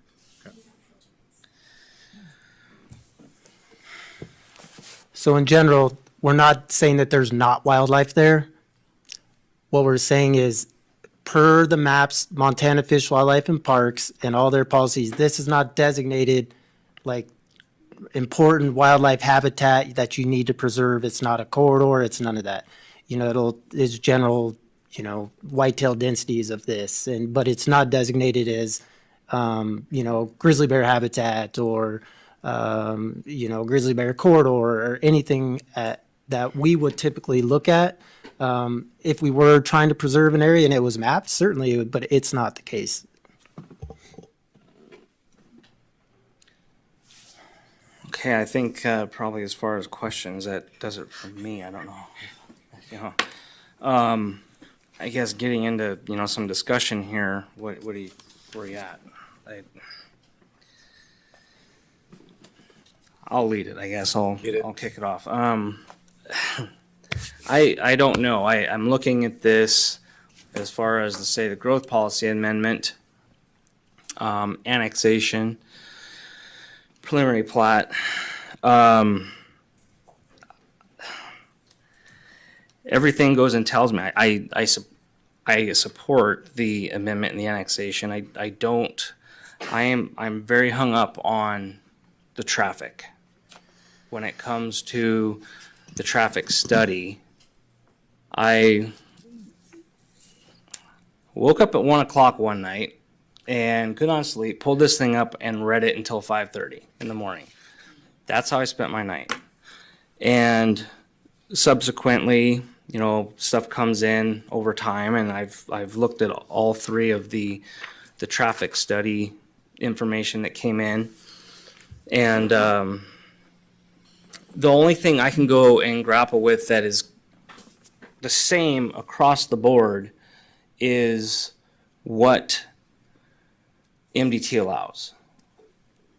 And my concern is that I have this feeling that this development, for that reason, is situated in the wrong spot. Because even for building it out,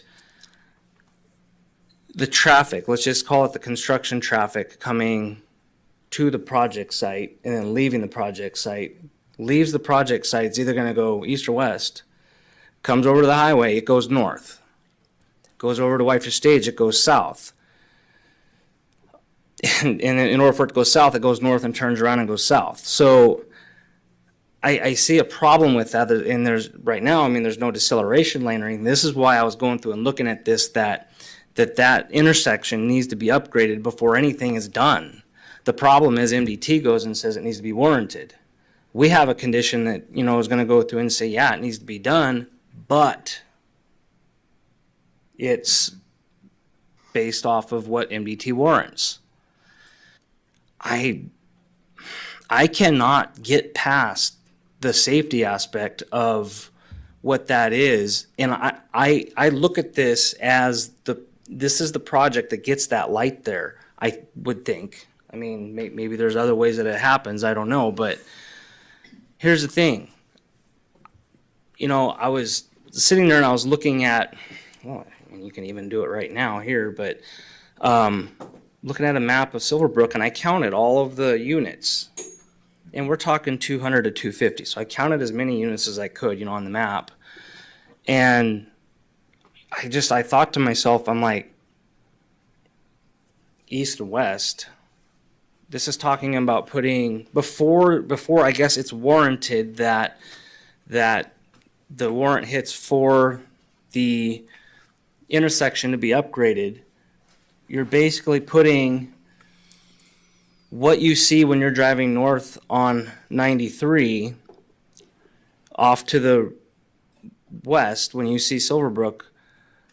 What I counted would be all of the single family houses that you see. And that is what would transfer over to the east side of Highway 93. And the problem is you got a 3/4 turn there. And so we're gonna run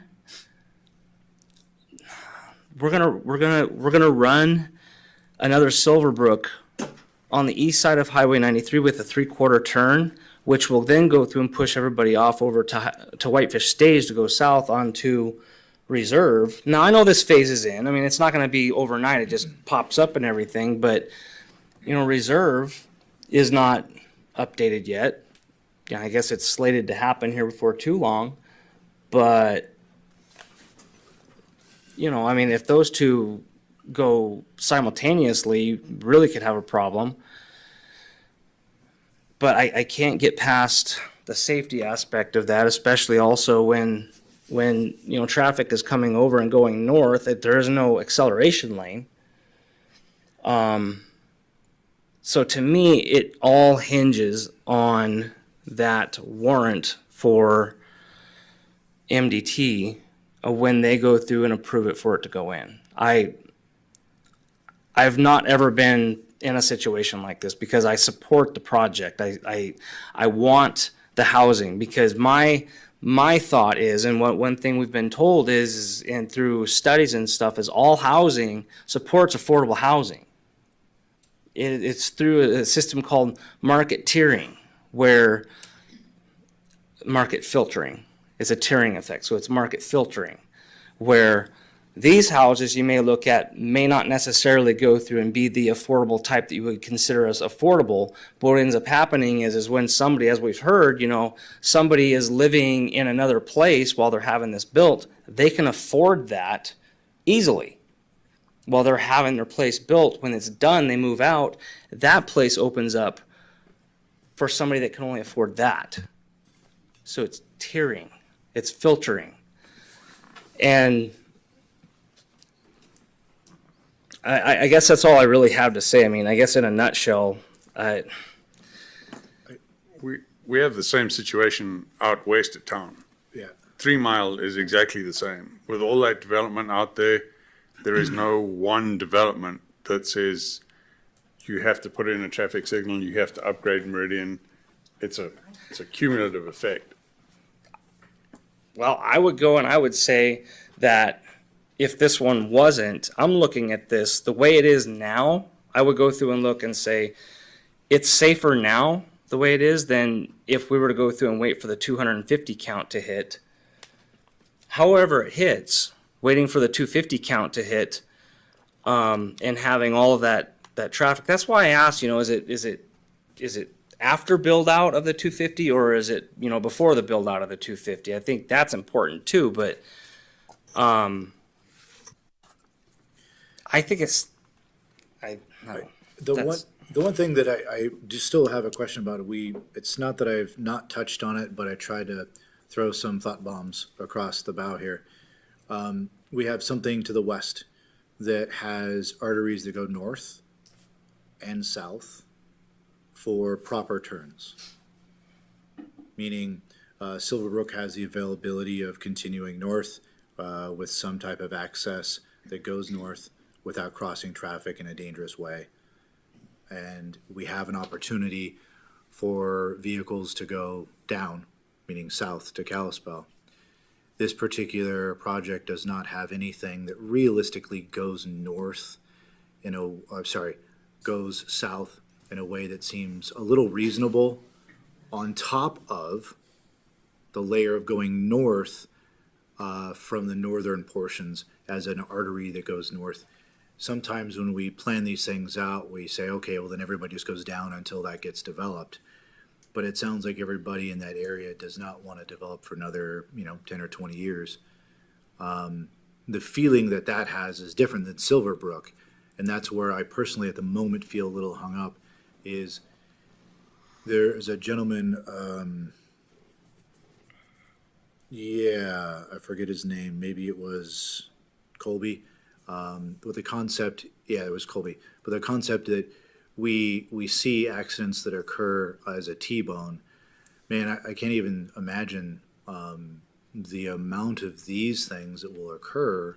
And part of my issue is that obviously it's prepositional, right?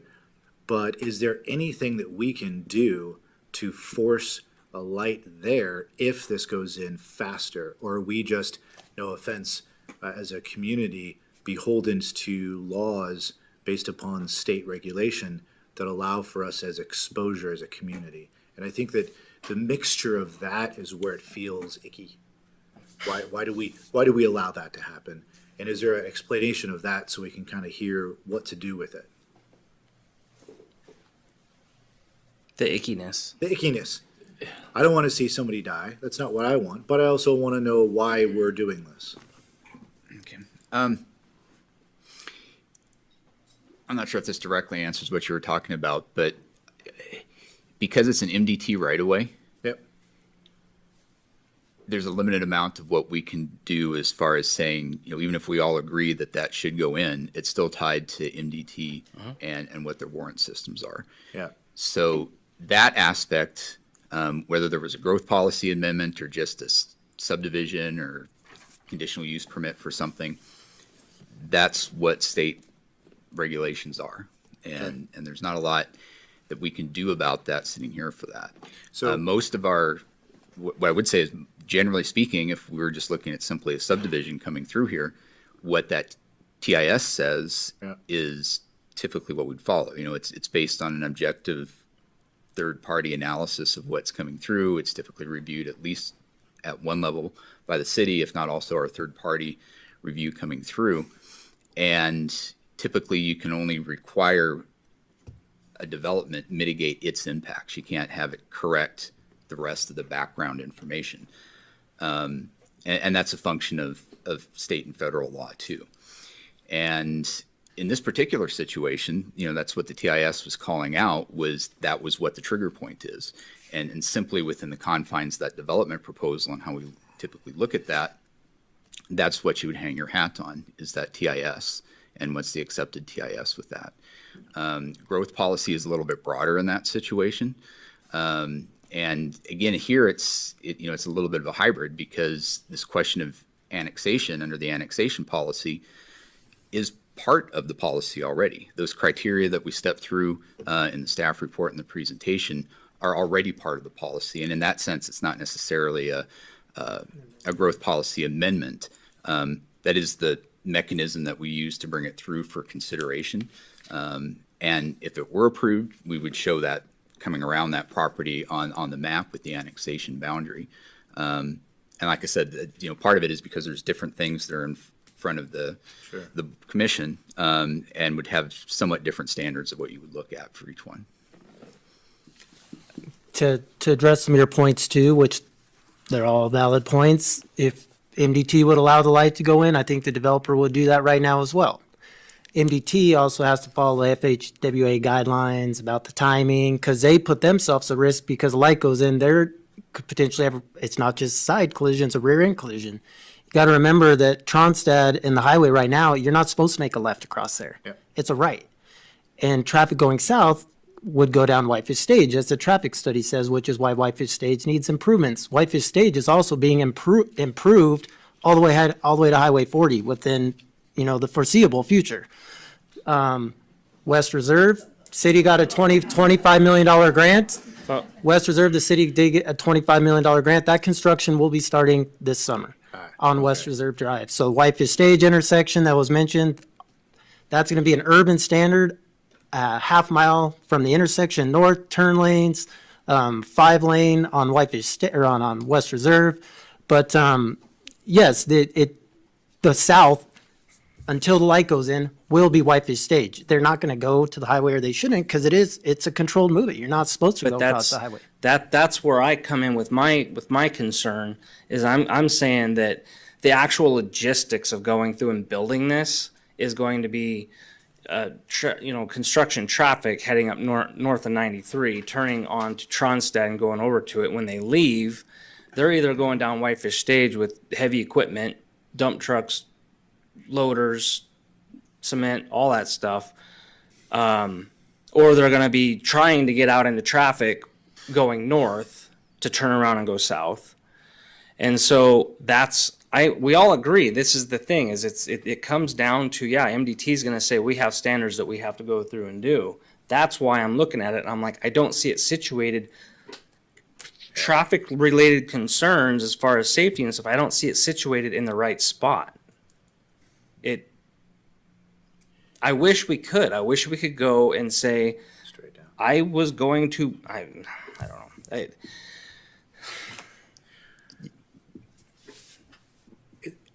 I'm going to say this in hopefully a funny way, but is there a way we can trick the traffic study and maybe, no offense, in a black sarcasm moment, have a funeral procession, drive by, and so the counts go up, right?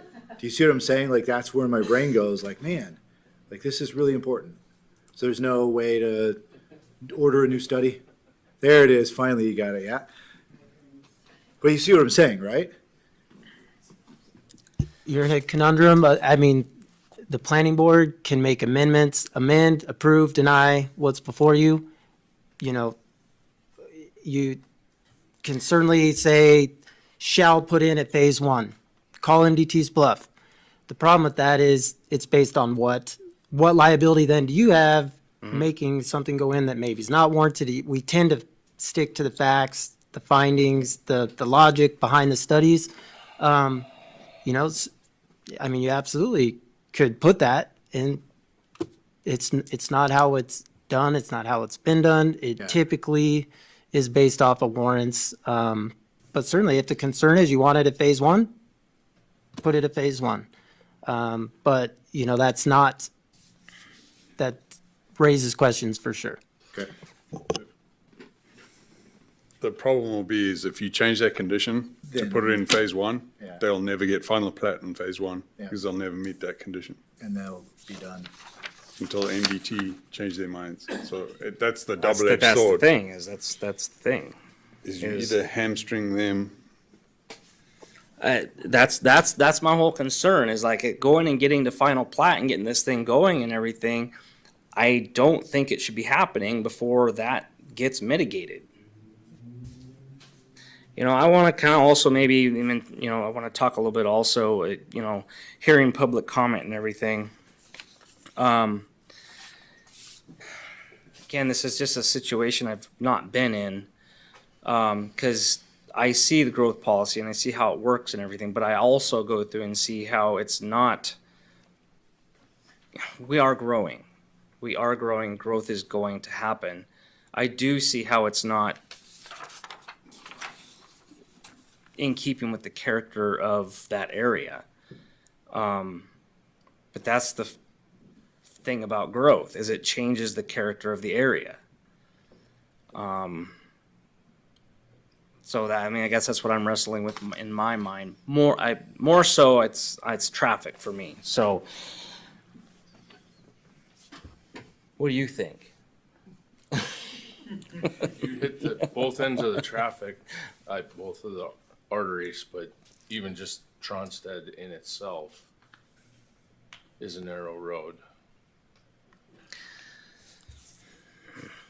A narrow county road.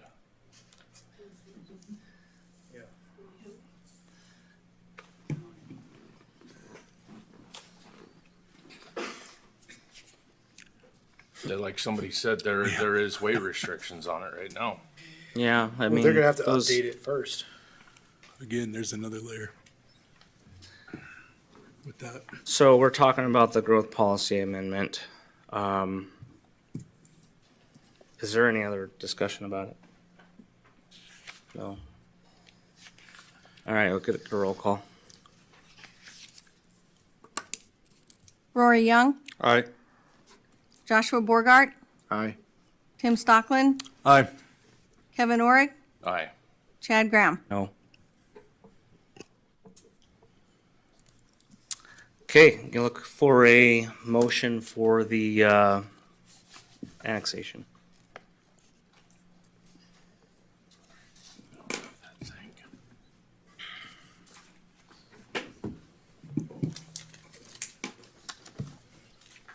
I'll make a motion, I guess I better get this.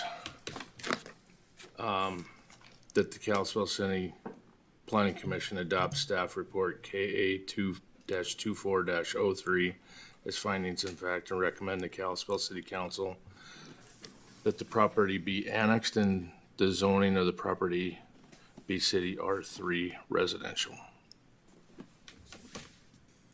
Second. Seconded. Discussion? Or did we kind of do a lot of it during the discussion towards the annexation component? I mean, mine's the same. Yeah, no discussion, just, I think worry about the. The zoning is a little easier because it is Yeah. suburban residential allows 4 units per acre and they're not meeting that, so. Yeah.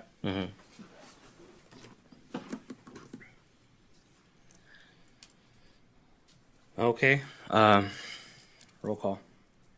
Tim Stockland, Aye. Joshua Borgart, Aye. Kevin Orrick, Aye. Rory Young, Aye. Chad Graham. No.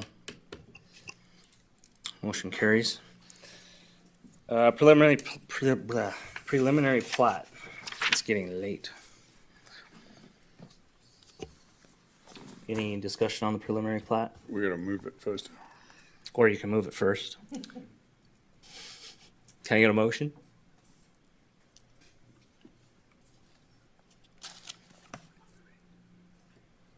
Preliminary plat? I would move that the Kalispell City Planning Commission adopt staff report KPP-24-02 as findings of fact and recommend to the Kalispell City Council that the preliminary plat for Tronstadt Meadows and Whitetail Crossing be approved, subject to the conditions listed below. And there are a lot of conditions. And I would add, if you want to make any amendments to the conditions, this is the time with the plat. So, You have to move and second the motion before you can move and second an amendment. Did we get a second? Is there a second? Second. Okay, motion is seconded. Not quite sure how I wanted to move forward with this one.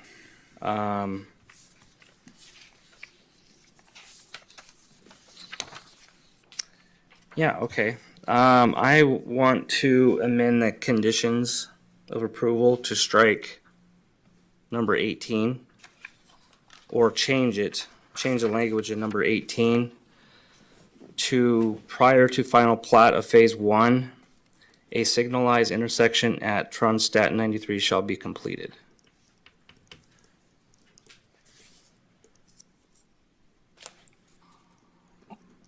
Was that a motion or a That, topic that, of that was a discussion? motion. That was a motion. Fails for a second. Okay. Any discussion?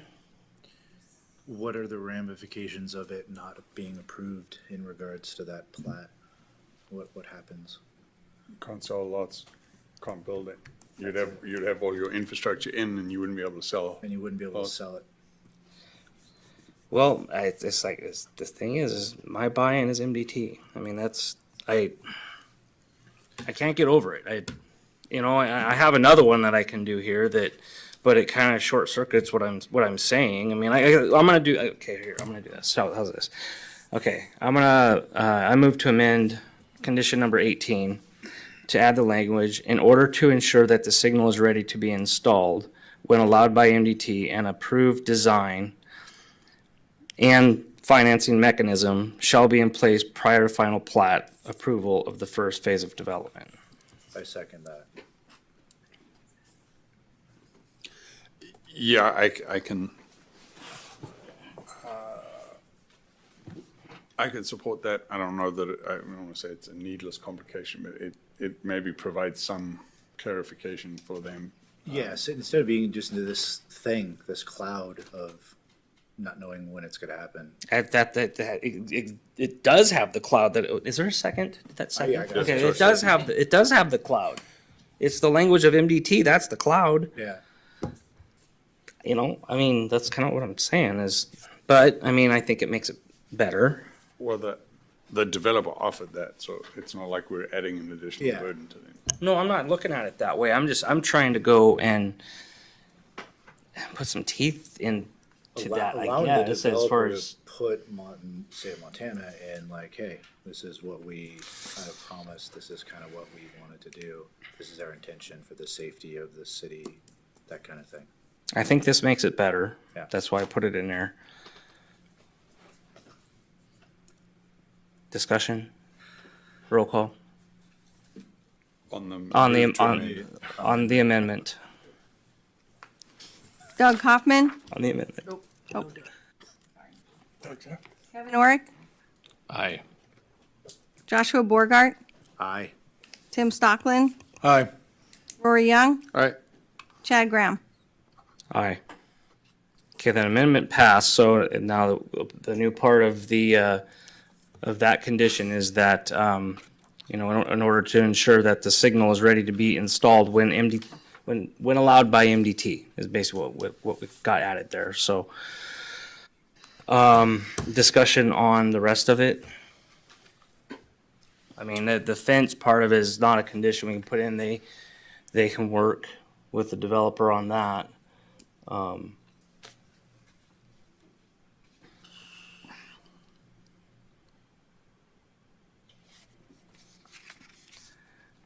As an overall preliminary plat.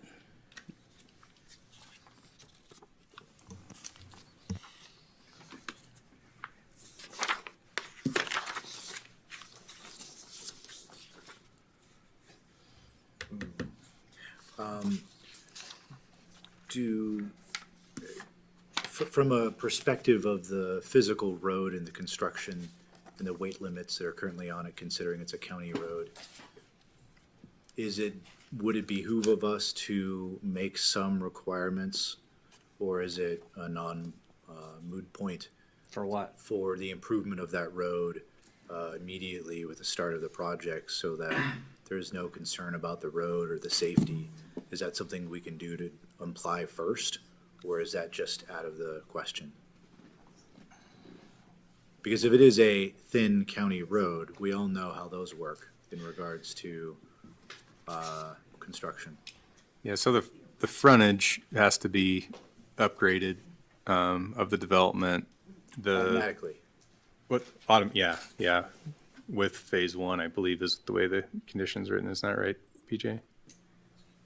Yeah, well, the frontages need to be improved in conjunction, whatever's that phase. That phase. Is on. So, if they're doing the west half of that, then in conjunction with their phase one final plat, they would have to have those improvements. But I apologize, that particular condition doesn't talk about to be done before.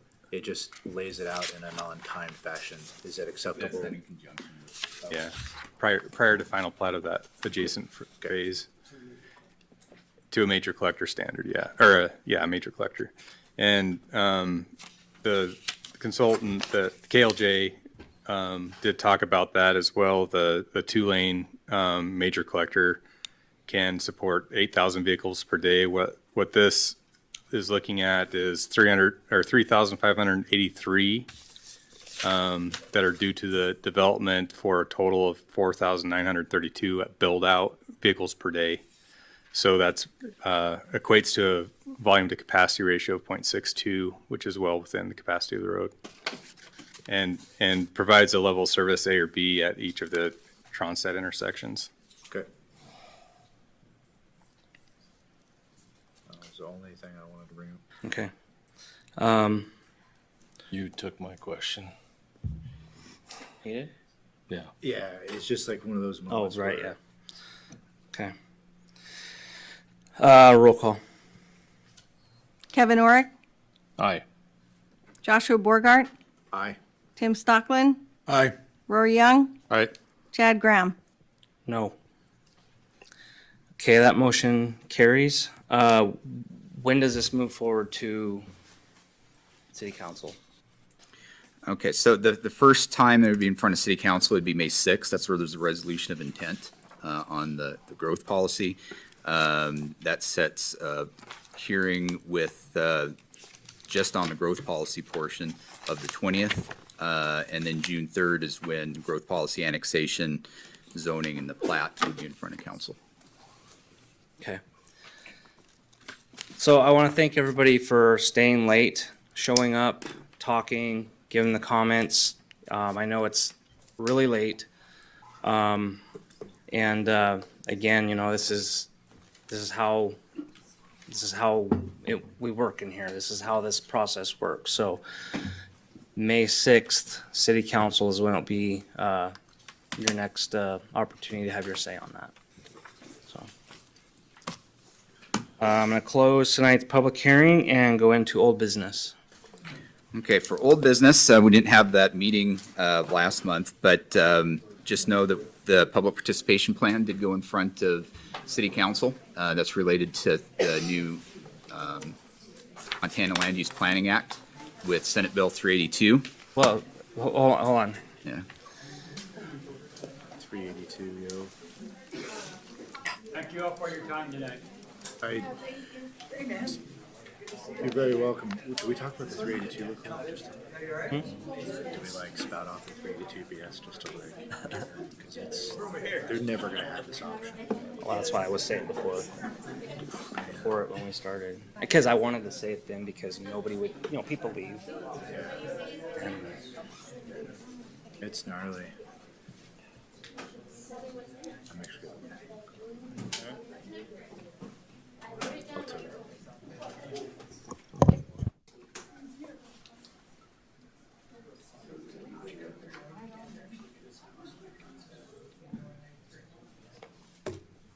Okay.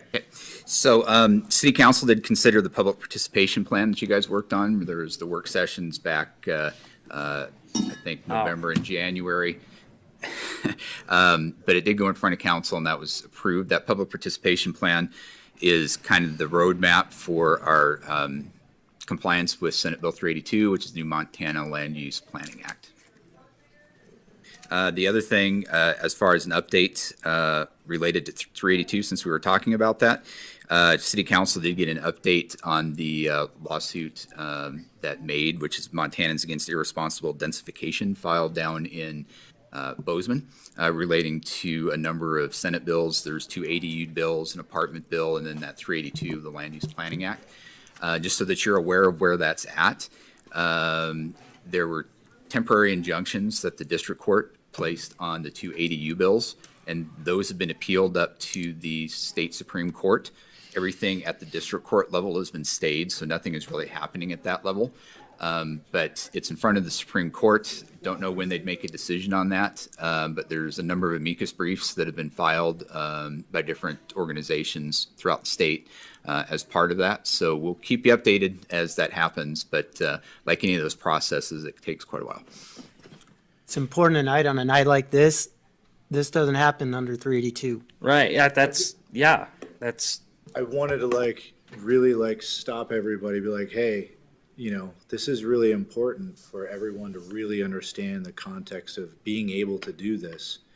Because it gave me a lot of hey, we're going to start to make the city responsible from a citizen perspective. And it allowed the citizens to, there's nothing there. And I just want to put that on record if there's any, but it's not only that, it's the decision goes and lies with this guy. Yeah. And that's not fair on him either. Oh, wait, we're not calling him king anymore? No, I never. Can we call you king? Not yet. Dang it. But I mean, in all reality, I mean, that's a component of it that I don't know. I would not want to be in that seat. What about Lord? And I'm here.